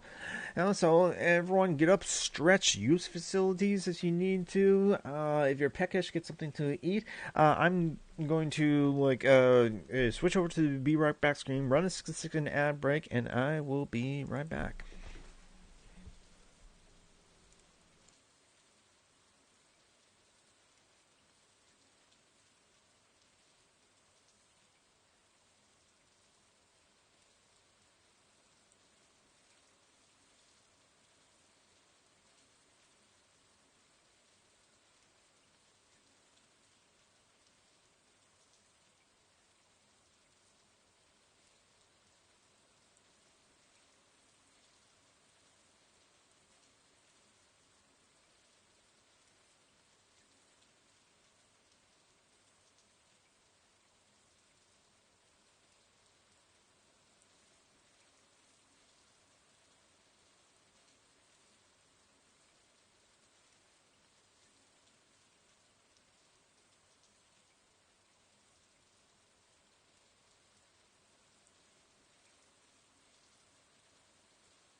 All right, sitting back down. How's everyone doing in the live chat?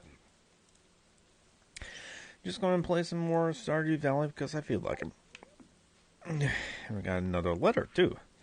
Robin here. I know there's a lot of like stones as scattered around your farm. If you have a surplus, you might consider having me build a well for you. A well can place all of your it can place all over your farms and serve as a containment place to refill your watering can. And just swing by my shop with 75 stones and like 1,000 gold, you'll be ready. Dear Dan, tomorrow we're holding the Egg Festival in Town Square. You should arrive between 9 a.m. and 2 p.m. if you would like to attend. You wouldn't want to miss it. The annual egg hunt.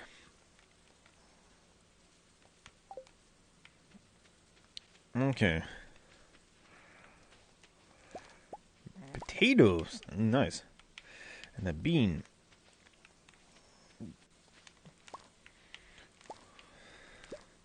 Tulip. Potato, and another potato. Ooh, several potatoes. Nice.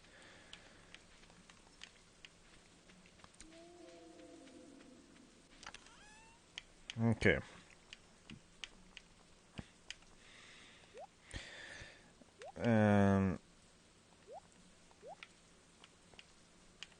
In case... Oh, and they can teal. Nice. And I don't have a kitchen, honestly. Just like saving some more potatoes. So, yeah, let's do that. So I think I'm gonna do. Oh, that's a good point. I can actually like sell it. I want to sell the topaz and the geo. I'm gonna actually like deliver. Had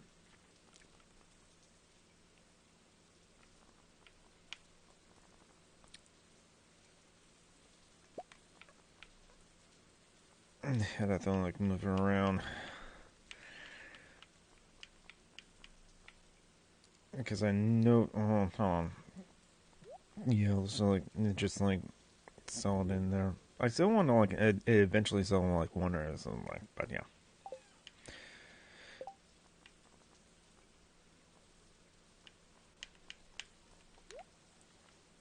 Where did that go? Okay, no wait. Yeah, I'm moving it to where I want to. Okay. No, I don't want to. That I would do because I can't really. I don't really need it, so. Oh, that's right. Yeah, I have to wait until I actually go. It's fine.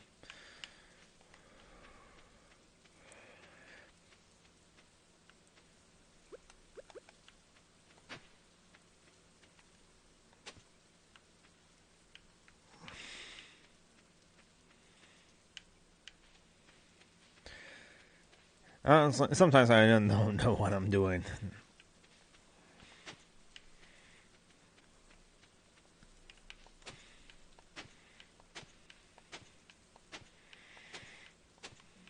Okay. Okay, unfortunately, head create a furnace. Alright. Could spend my time going to the mine and doing that. Oh, that's a good point. Then, to get health and energy, the tulips are actually like pretty good. That doesn't do much. That's not just some.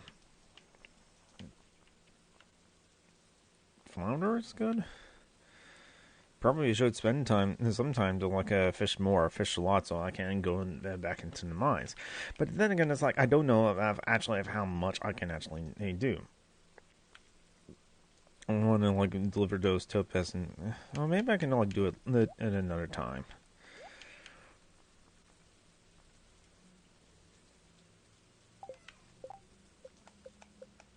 So will you tell me? Okay, that's not going. No problem. And take care of yourself. And thank you for stopping by and having fun and hanging out. Oh, it's always a pleasure to have you in the chat. So this one doesn't tell me like how much.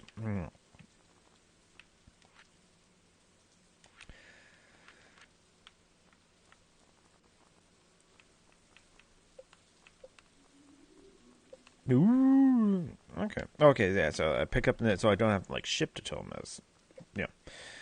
That's what I thought. Okay. That's right. Museum library. 8 a.m. Okay. Hold on. Blacksmith can break it open. Okay.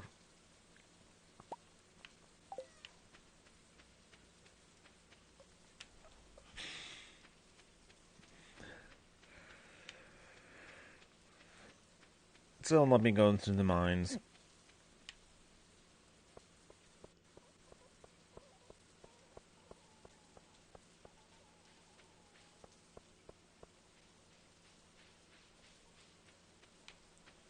Hello, fountain.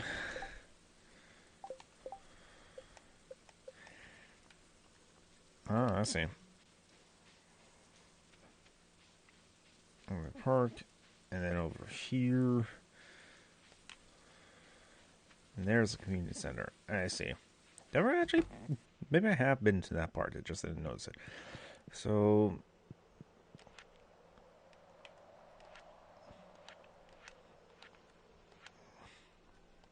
That's what I thought. There's the night fishing. There we go. Like fish. River fish. Specialty fish. Ocean fish. Sardine. Oh yeah, I do have. Oh no, I don't have a sardine now. I have to like get sardines. Okay, so a lot of fishing I need to do.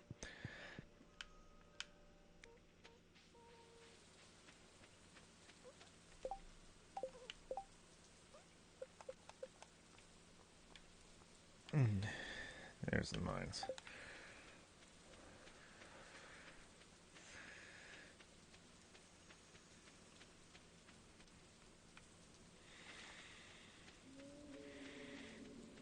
I also gotta keep an eye out for like Robin's axe. I just don't know if I will find it or not.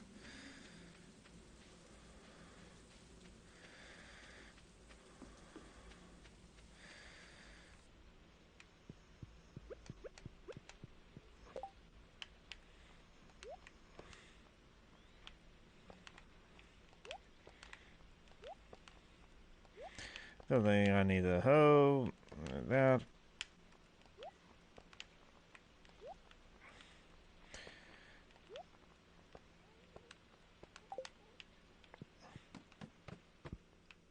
Okay, yep.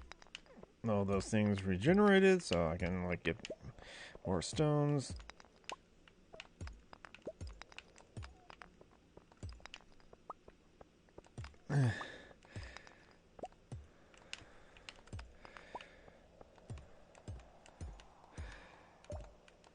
So those things I can break open and get a lot of stones, which is, since considering the number of stones I need to like build some things, it's something.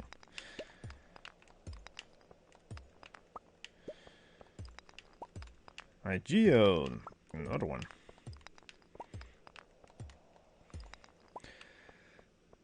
Level 1.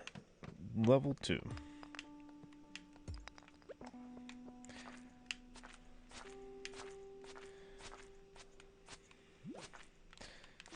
You hit me! You hit me!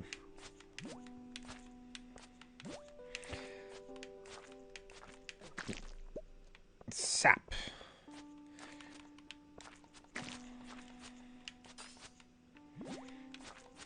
Am I poisoned now? No, I'm slowed down. Okay. Slime. Okay, so I have to look for those ones.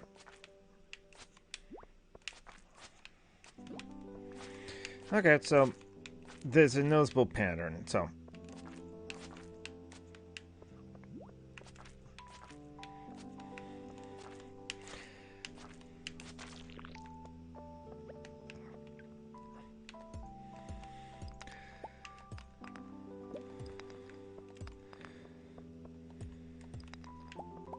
Coal. Okay, I do need to like get some coal as well.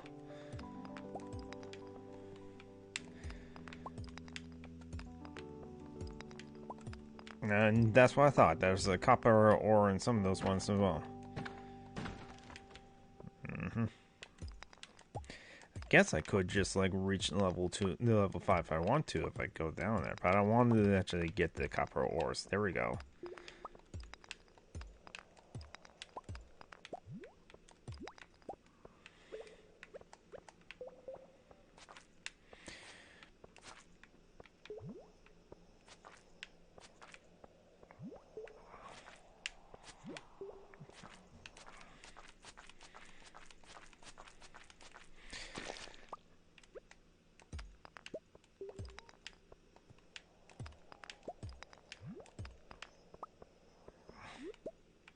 Quartz, nice.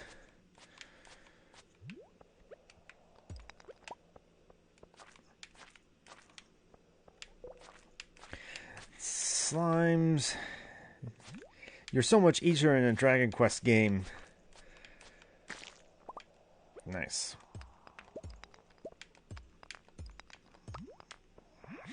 There's a lot of you now.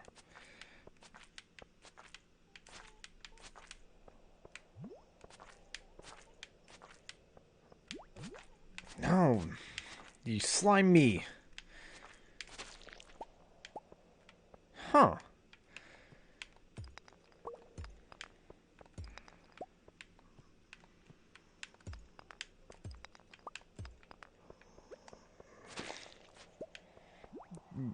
Why is there more ladders instead on places like peering? I don't know why. Is it bad I'm hitting the sword with that with that?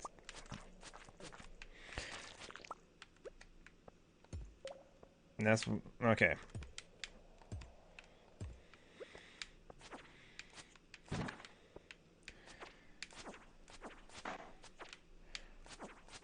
That's why.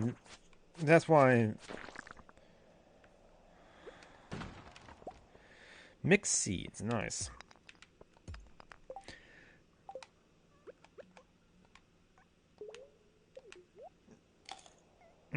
Eat a tulip. Okay. That's something. Oh, Gunther can like okay, so another thing to donate. Okay, it's a real slime, but I can eat it. I can't really eat that. Mixed seeds, so it's an assortment of different things. Okay. Community center. Oh, that's nice. So.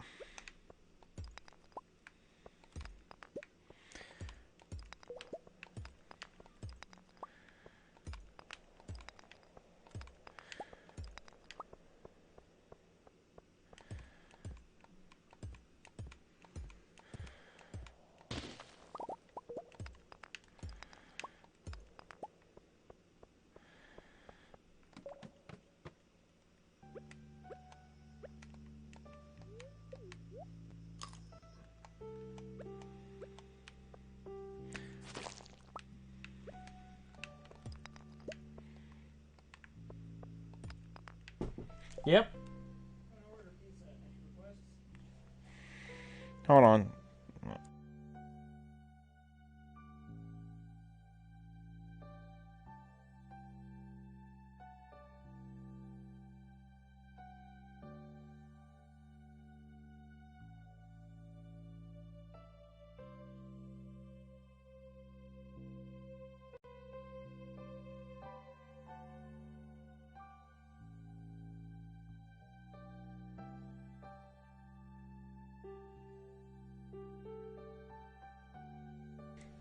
Now you can hear me. Sorry about that. Had a knock at the door from my brothers.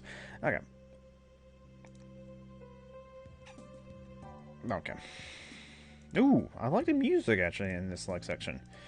So I have noticed. I was like, oh wait, there's like those random elevators, the ladders that go down to like different sections. It's kind of like interesting.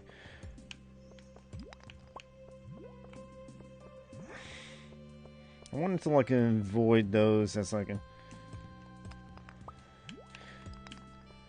That's pretty much it. Nope. Okay.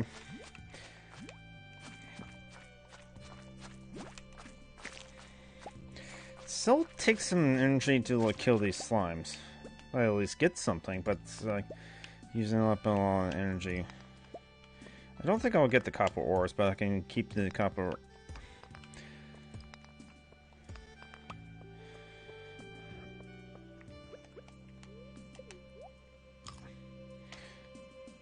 Okay. That definitely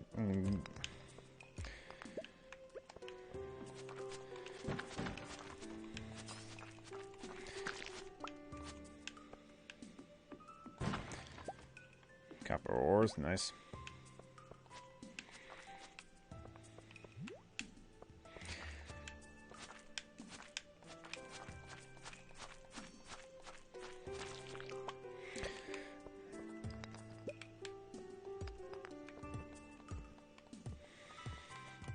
Should keep an eye on my energy. That's a lot of stones. Should clear out though those stones that may.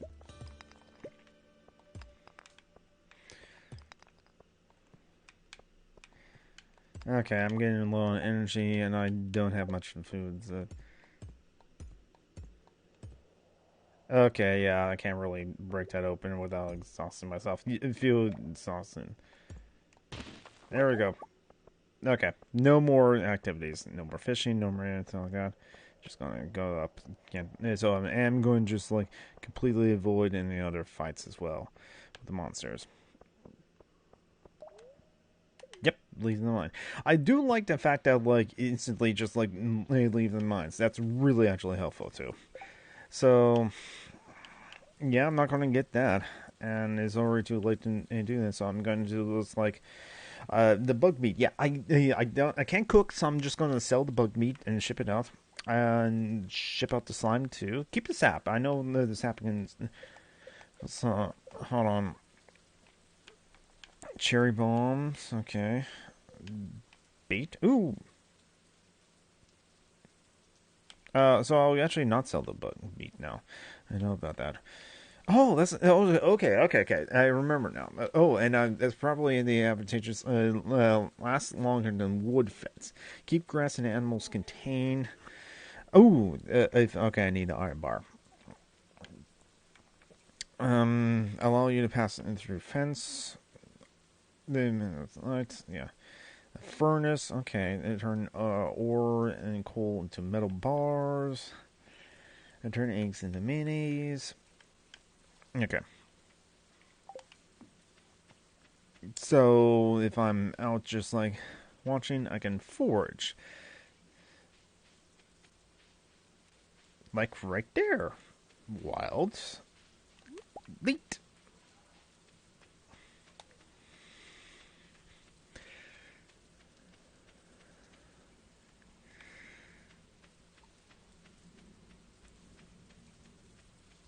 Eh.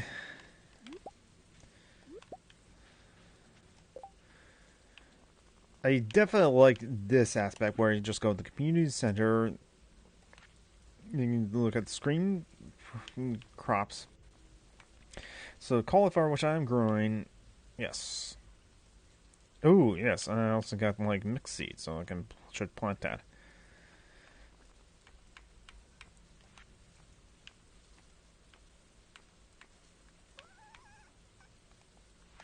In the craft room, yes. And so it's like, okay, yeah. So, oh wait, can I actually?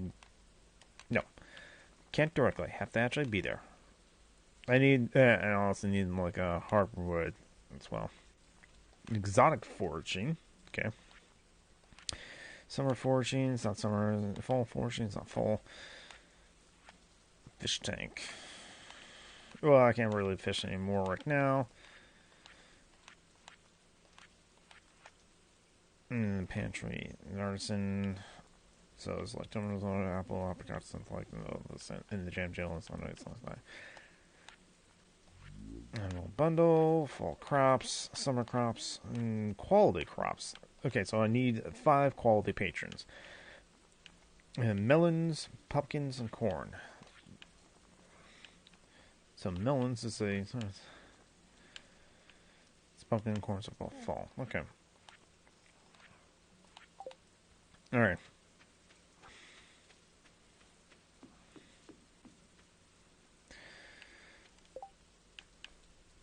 Oh! That's right. the elites was the lucky found. So if I want to do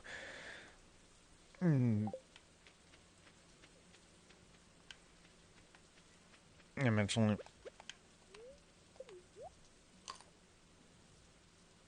okay, so some more.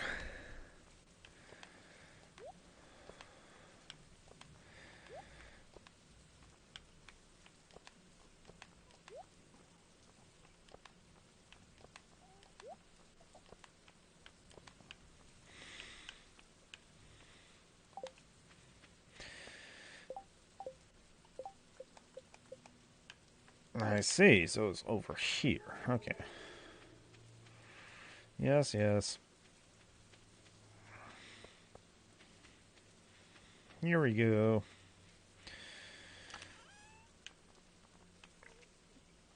Well, I don't know what actually this slime is good for. And how much do I want to keep it? Also, I can just consider.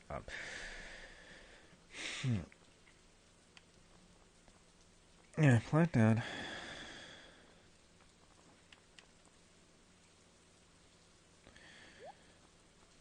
Keep that. We'll bring that to the thing as well. Sell those last two leads. And yeah, keep on the copper ores. Can I just sell one of the geos actually? Maybe.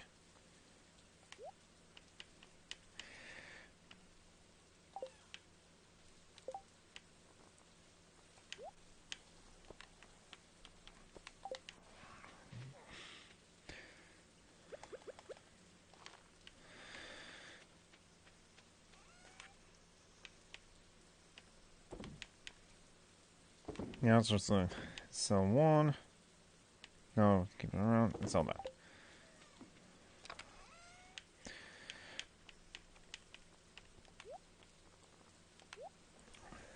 I need a lot more wood. Okay.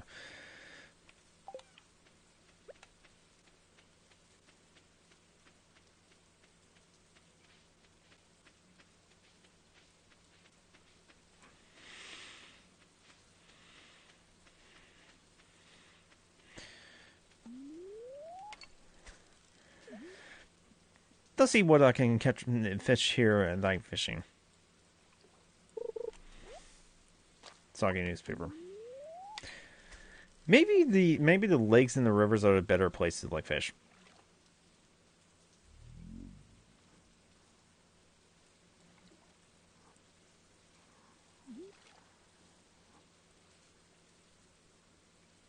Come on. Come on. I got precious little time.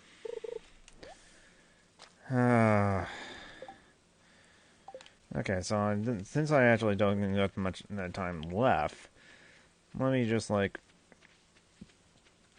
I do need a lot more wood.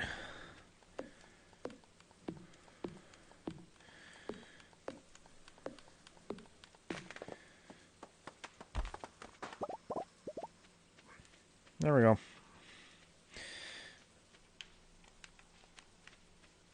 Alright.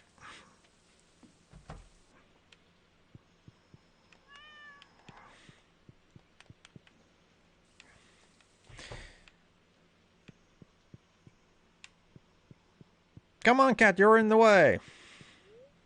Imagine if that cat was actually the reason why that, like...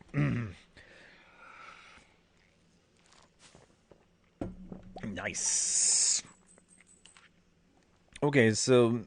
Okay, the slime is 5 gold. Something better than nothing. Yeah. I wanted to sell the copper ore at least once. But the... Okay, so those things foraging are pretty good. Yep, sold a lot of potatoes. Alright. And it's the 13th day, and I know about the egg festival. Progress been saved. Oh, yeah, I wonder... Yeah, so...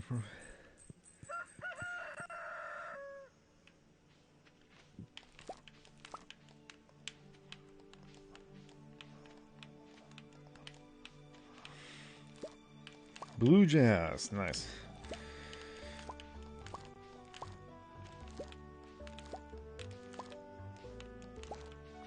It is between 9 a.m., so...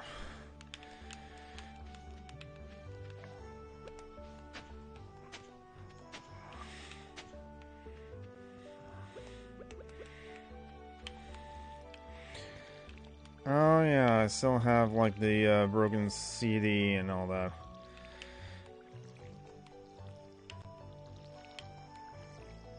I don't know, it's actually something right there. Oh, there's actually nothing right there.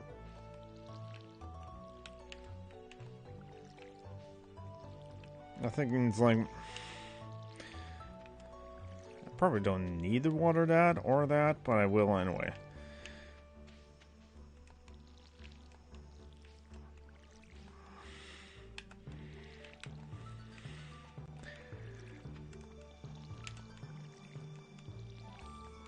Yeah, I honestly don't know which will be like more comfortable to use, the keyboard and mouse or a controller. I feel like a noob for out of water.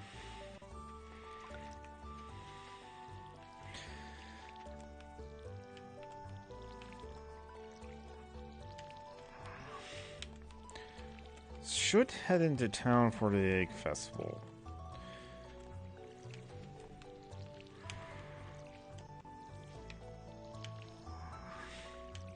Because I can easily just like water the town as well. Okay.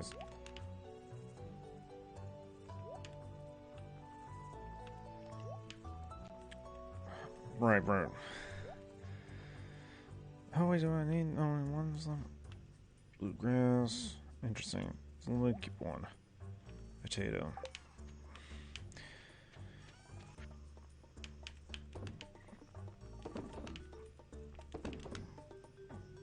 Okay. Well, the bug meat I can actually store. I think that's it.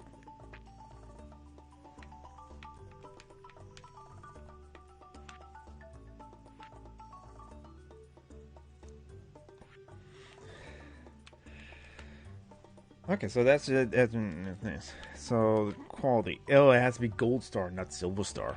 I think I'm not at yet silver star yet.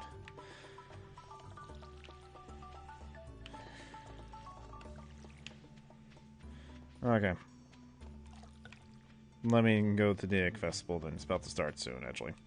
Maybe we'll start without me. No! The egg festival has begun in time. What? It has begun, so I'm too late?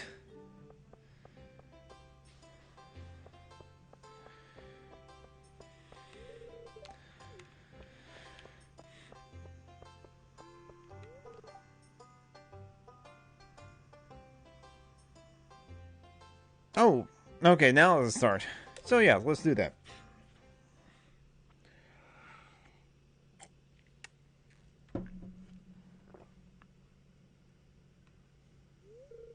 It's time for the highlight of today's festival, the annual spring egg hunt.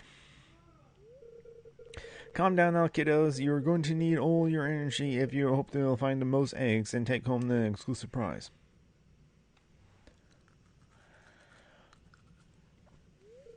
Now everyone's ready. Let's an egg hunt begin.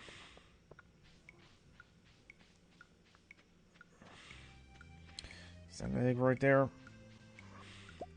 Yes.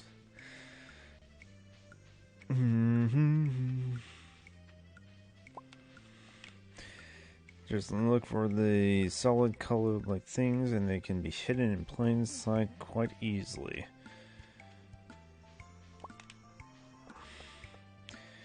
Just look for any like colored things or rocks.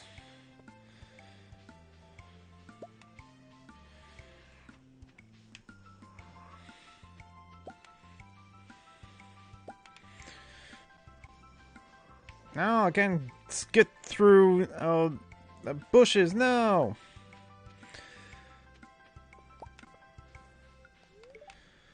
I hope I can find some eggs before Vincent takes them all.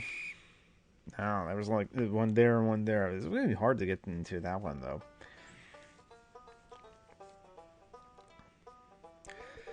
Wow, look at all these eggs. Now, if only I could like get your kids to pick up litter this efficiently, and we'll have like cleanest town here this side of like Gilson Chuckles. Now the winner for this year's egg hunt. Abigail. Yep, it wasn't me. Here's a surprise, Abigail. Enjoy. Don't get. Yeah, that's fine. Yeah, well, that's it for this year's Egg Festival. Thanks for coming, everyone. Oh, I actually Perfect could have liked to talk a lot more to like people at the Egg Festival instead of just doing the egg hunt. Oh well. And it took up the whole day as well, almost the whole day. And I don't have any more seeds. I still got a lot of energy though, so maybe it'll like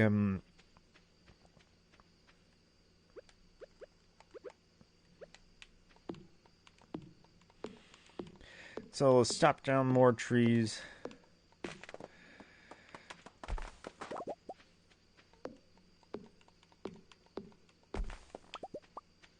Get some more wood. No, that's a stump there I left.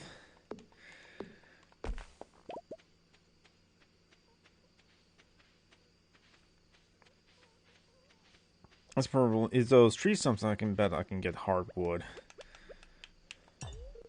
Nope. Pickaxe is strong enough to get that boulder.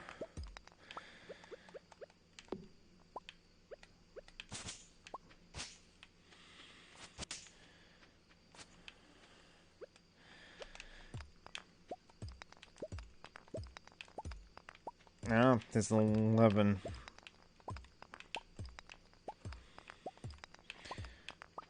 Well, got coal.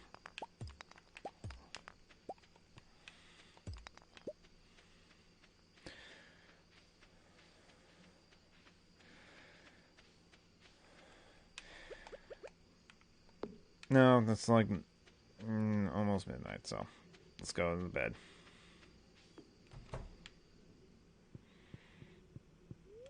Yes.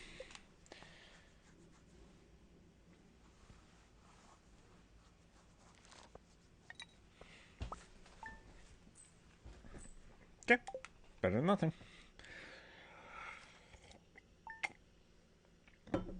Progress has been saved.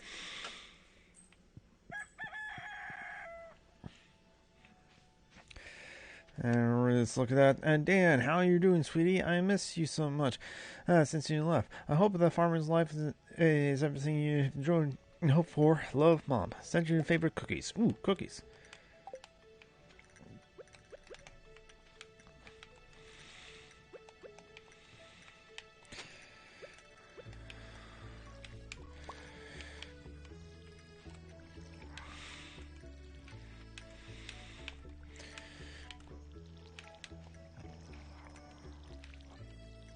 Watering, watering, watering, watering. I see, so if I don't use the soil, it just like tills in like that.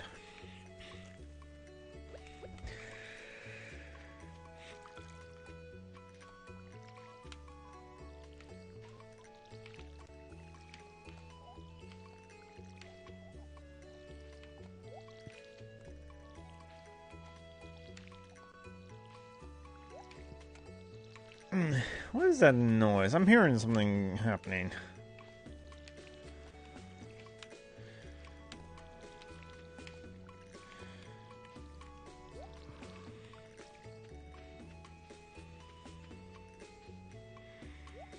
That's what I thought. You can pet the kitties. Always pet the kitties. Always pet the kitties. Kitties are good kitties.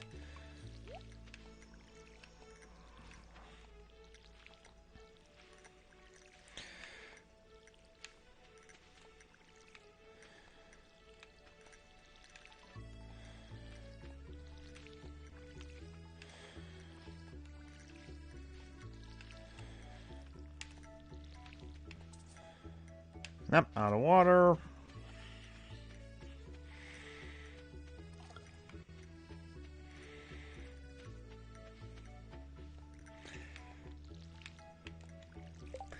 Alright, so fortune ahead, create a furnace, exploring the mines, reach a 5th level, give someone the gift, find Robinson Lock's axe, and race an axe.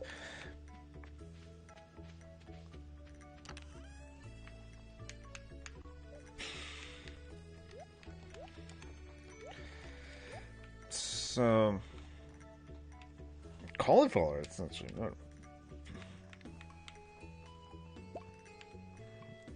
potato, and a green bean. Did I sell that? I think I'd have.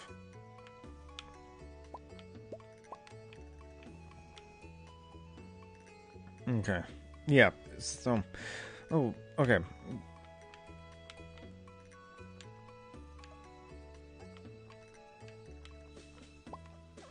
Yeah, I'm probably going to bring the copper horse and see. It's like, well, okay. How much is it to reforge a lot of these things? And I guess if push comes to shove, I can always like sell like a lot of stones. But I think the basic building blocks like the stones is more. Actually, yeah. Let's bring the stones. I want to bring the wood.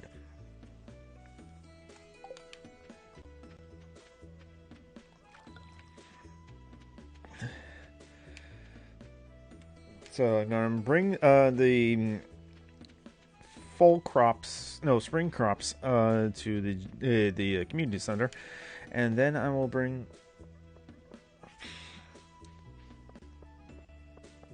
it for like the community center quest, and then I'll bring the geode to the blacksmith to crack it open, see what I got. Keep my eye out for anything to forge. Is it? No, that's the fish.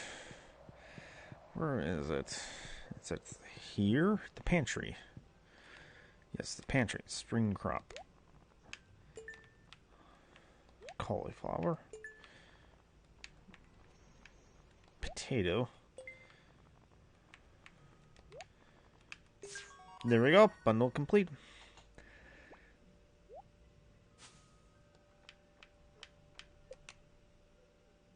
Nice. Fertilizer. Super speed grow fertilizers. Alright.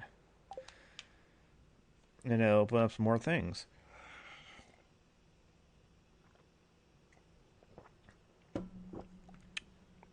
All the way over there. I bet I need to like pick up more ores to go to that place.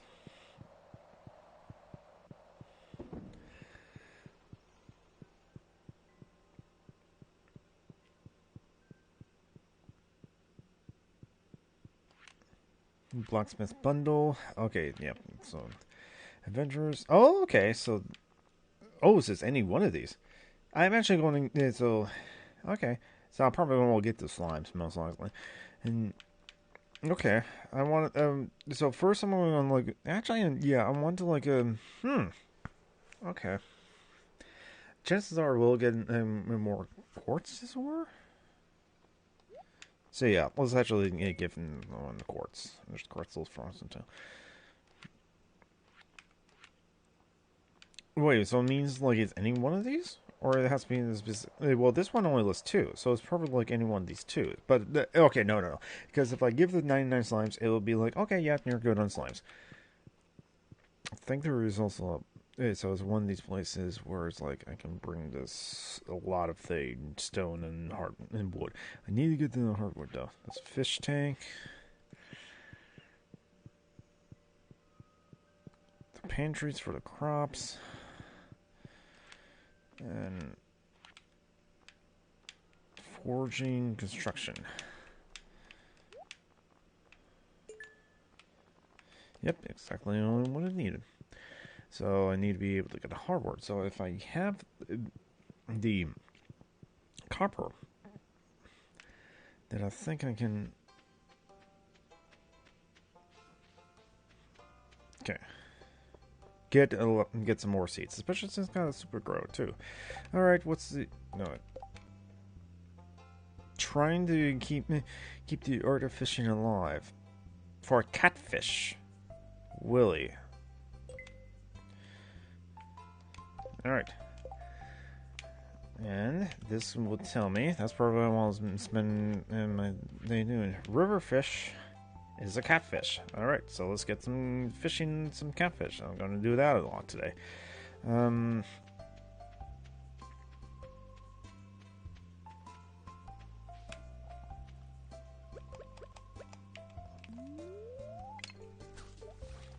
What's right there?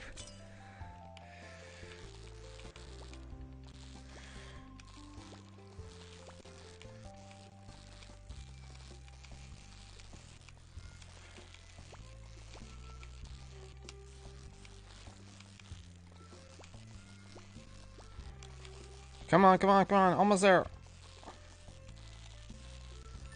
There we go. Yes. And it is a sunfish. Still something there. No. That's better than nothing.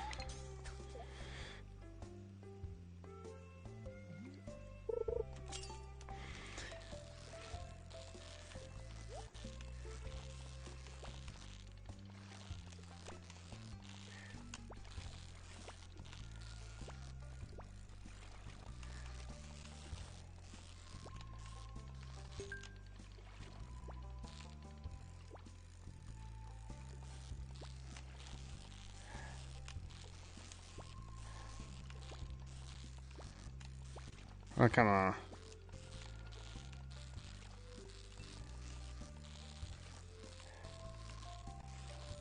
There we go. Yes! Another sunfish.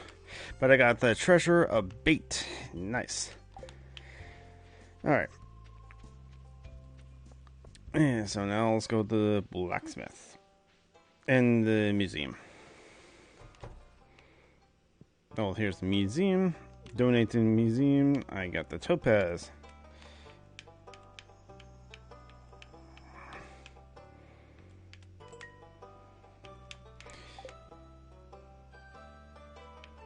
No, thank you. It doesn't seem like you have anything to donate in the museum. Better go to the hunting. Alright. I think it would be like eventually after I get some mini, then it will be like worth something. Upgrade tools, a copper axe. Okay, so I do need 2,000. And copper bars. And so I do need to create the furnace with copper ores. And the copper trash can. When you trash in an item, you reclaim 50% of its value. You haven't been actually used the trash can, period. Okay.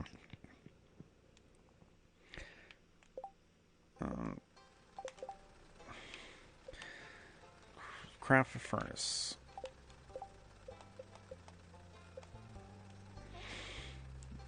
Okay. So I need 20 copper ores. Okay. I can do that.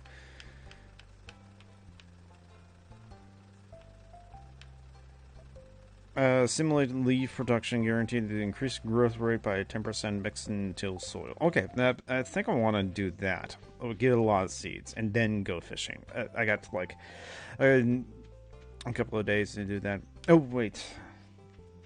I was just there.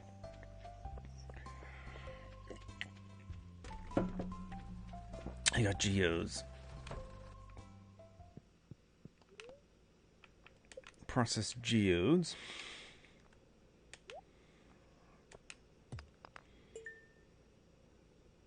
Mm-hmm. Ooh, nice. Granite. Thank you. Okay. I only got so much in like energy though, and so I had to like spend the rest of the day to like go through the town and forge, including from the trash cans. But now that I got like the backpack, as it were, I got the extra space. Hey, stop that! Yuck. Okay, no, you.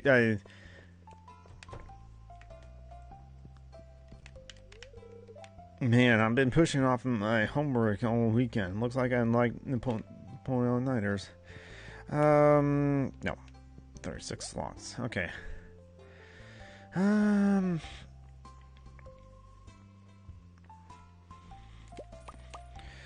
think potatoes.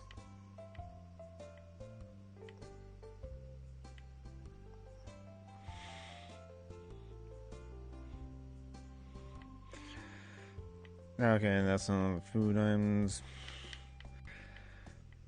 Then there'll be actual grow. So, okay. So I'll take potatoes. Yeah, these because they don't take too long to grow. And you have the chance to like get multiple, so it's really good. Oh no. Okay. Might as well just get another impression then.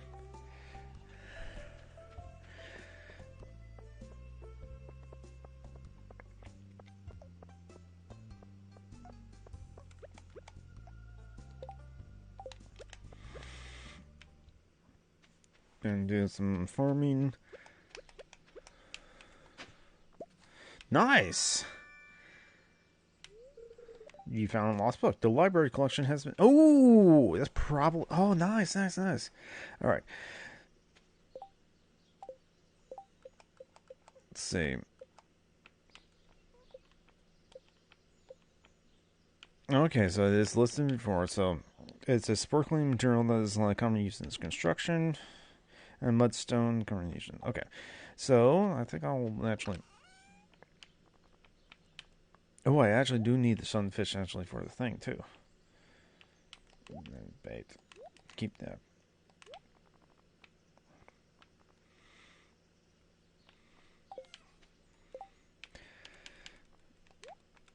Okay.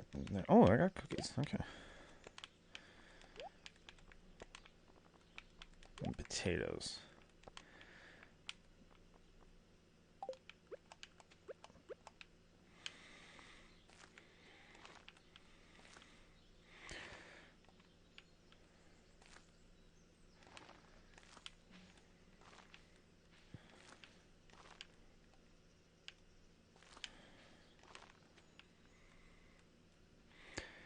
Okay.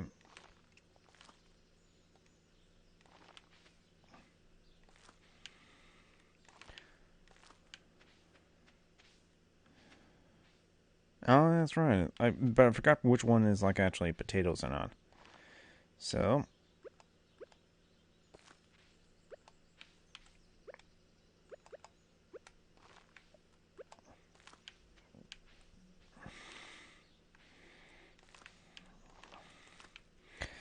Potatoes look like that because they have a chance of multiple, and with my when I increase my farm proficiency, I bet it will increase this.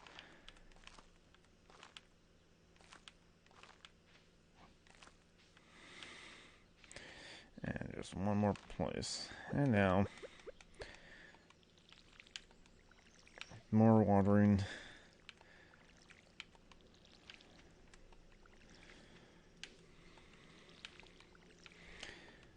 Especially since, like, I do actually need to, like, Oh,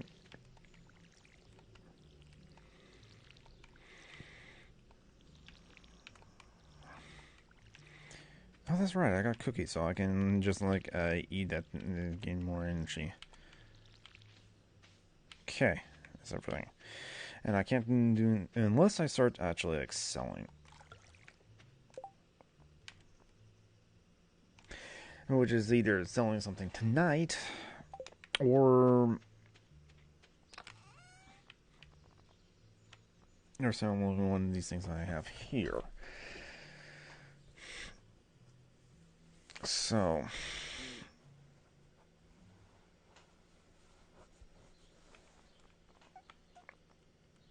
I guess, yeah, so I think I'll have to, like, wait until, like, so I do need more copper ores, and I need to actually, like, wait until,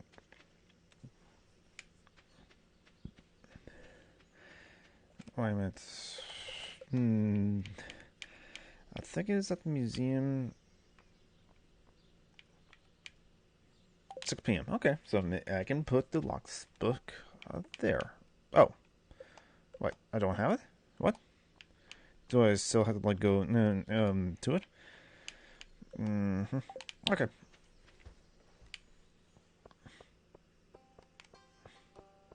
Hello. You know, my sister's so weird. I'm wondering if she, like, really is related. And that's right. I gotta, like, actually give people gifts and figure out, like, do you like potato? Do you like this? Do you like this? And do you like a fish? You just start randomly give it. Eventually, I figure out, like, what is, like, someone's favorite. What was it? Okay, no. And so, catfish or riverfish. Just see if there's, like, any bubbling up. Because it does seem to be consistent that bubbling up is, like, actually something cool and big.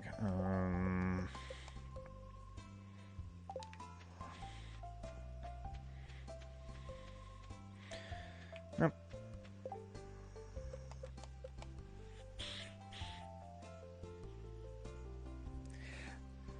Oh, no, let's just, like, pick a place to fish and fish.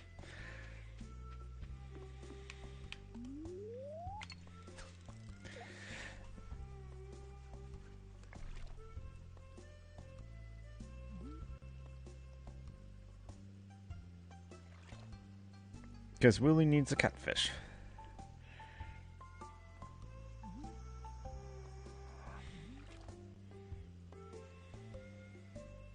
Come on, fishies.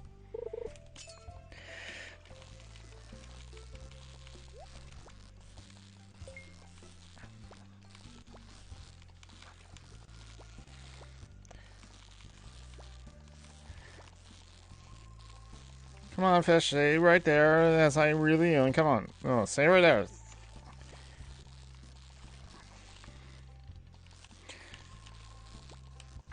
No!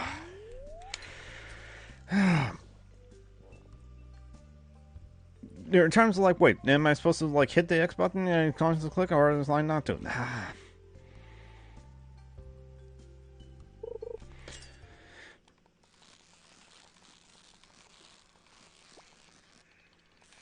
Come on, no.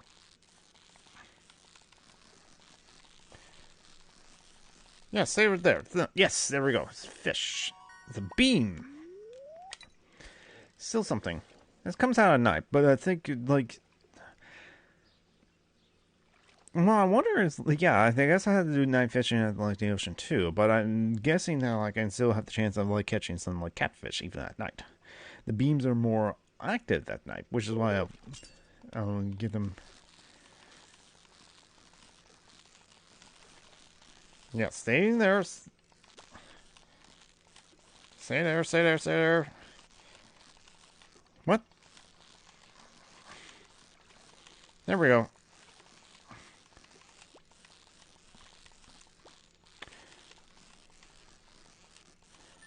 There we go, yes. And that is a smallmouth bass. I forget how much these fish are sometimes worth. So then I will just like train them. Oh wait! I can figure out how much they're worth, and then they'll like determine like, well, how much energy they need.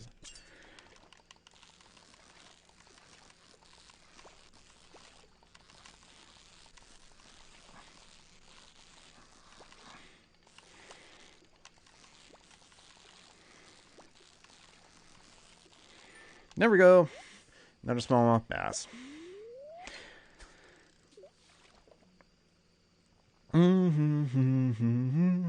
Catching fishes. Oh, better than nothing.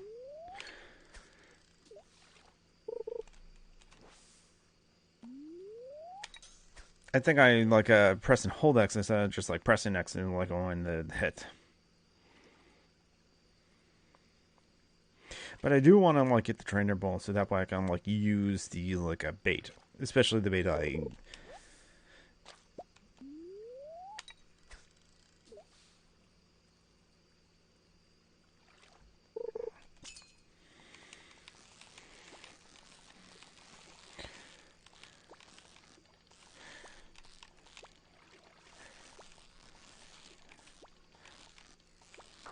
Ah, man!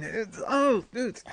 Wait, press hold to bring it. Yeah, how I know that like you click on it to like when the gold bar is on the fish to reel it in. You press the button rapidly, but it's just like how to move the green bar up and down. It's like.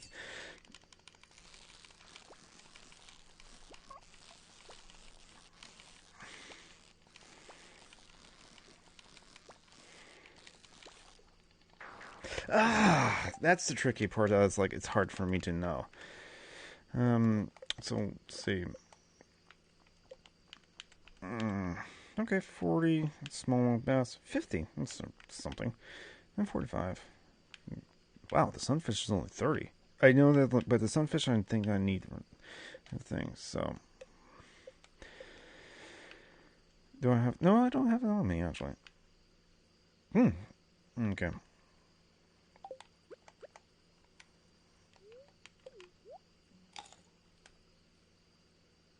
Okay.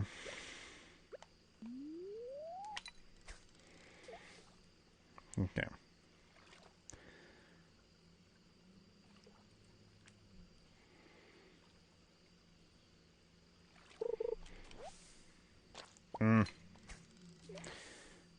Okay, starting to sausage. Let's eat it.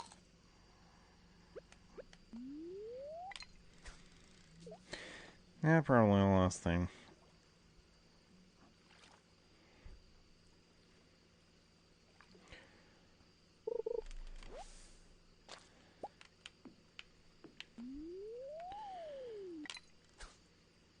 Starting to feel exhausted.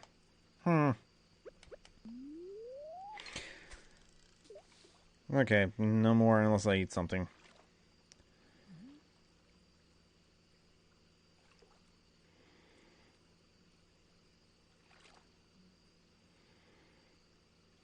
Come on, fish. Come on. I don't. I got less time now. I have to like walk over to the farm.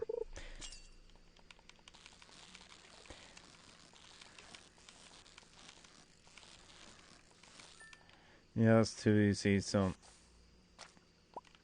it's a beam. So that's something. All right, gotta walk over to the farm.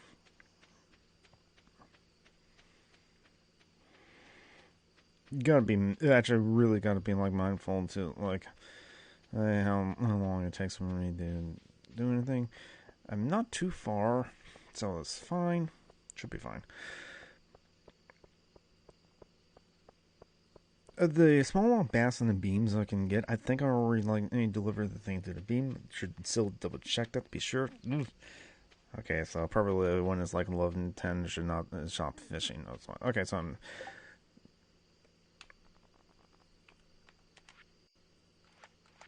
fish tank, river fish, some fish and some.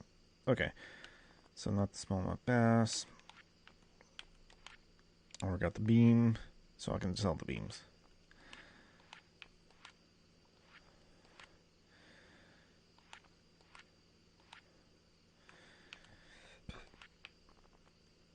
And catfish or river fish. Okay. I guess so. Yeah, I'm tired. There we go. Haven't gotten so that I went to bed past midnight. Always been going to bed at midnight.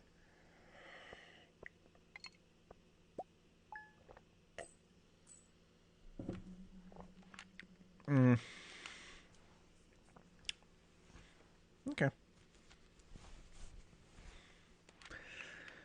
At least the smallmouth bass do sell for something. All right.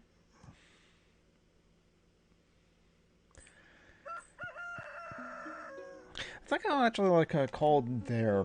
I'm not sure like when the dinner is actually going to be like ready, but it's going to be ready soon. So thank you for everyone that stayed and watched. And I think it's time for me to go over to Twitch and see who I can raid. And so. Remember Lasses and MB Badasses that follow me on Twitch is the best place to know when I go live, and then also we're I always hold on who else is I like wearing Lynn Brew. So I'm just going to raid in Linmu. We always raid each other. I raid the Linmu a lot, so I'll just do that. I'm probably not going to get any new followers for raiding into Linmu, but I enjoy raiding to Linmu, so I'll do that. And so right click onto Linmu so that you can open up a new tab, and then the ad will play out. Alright, that's right, I'm subbing, so it's not. Say random geeky raid, just know we're going to raid to Linmu, and thank you for stopping by. I'm going to stream tomorrow probably, so but follow me on Twitter would be the best place to know when I'm streaming, because that's where I'm going to say I'm streaming. And if you happen to be in the same Discord server that I am, then that will be the best place to do it. So take care, lads, lasses, and MB badasses. We will, and we'll type in Raid Linbu.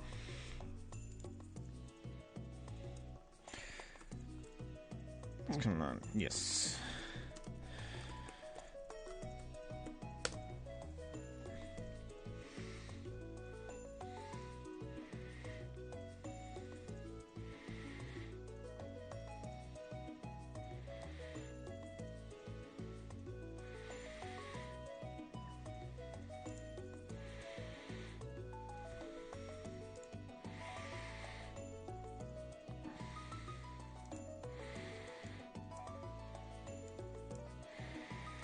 or as I like to call it, another memory shard. Oh, thanks for the raid, Jonathan. It's another memory shard.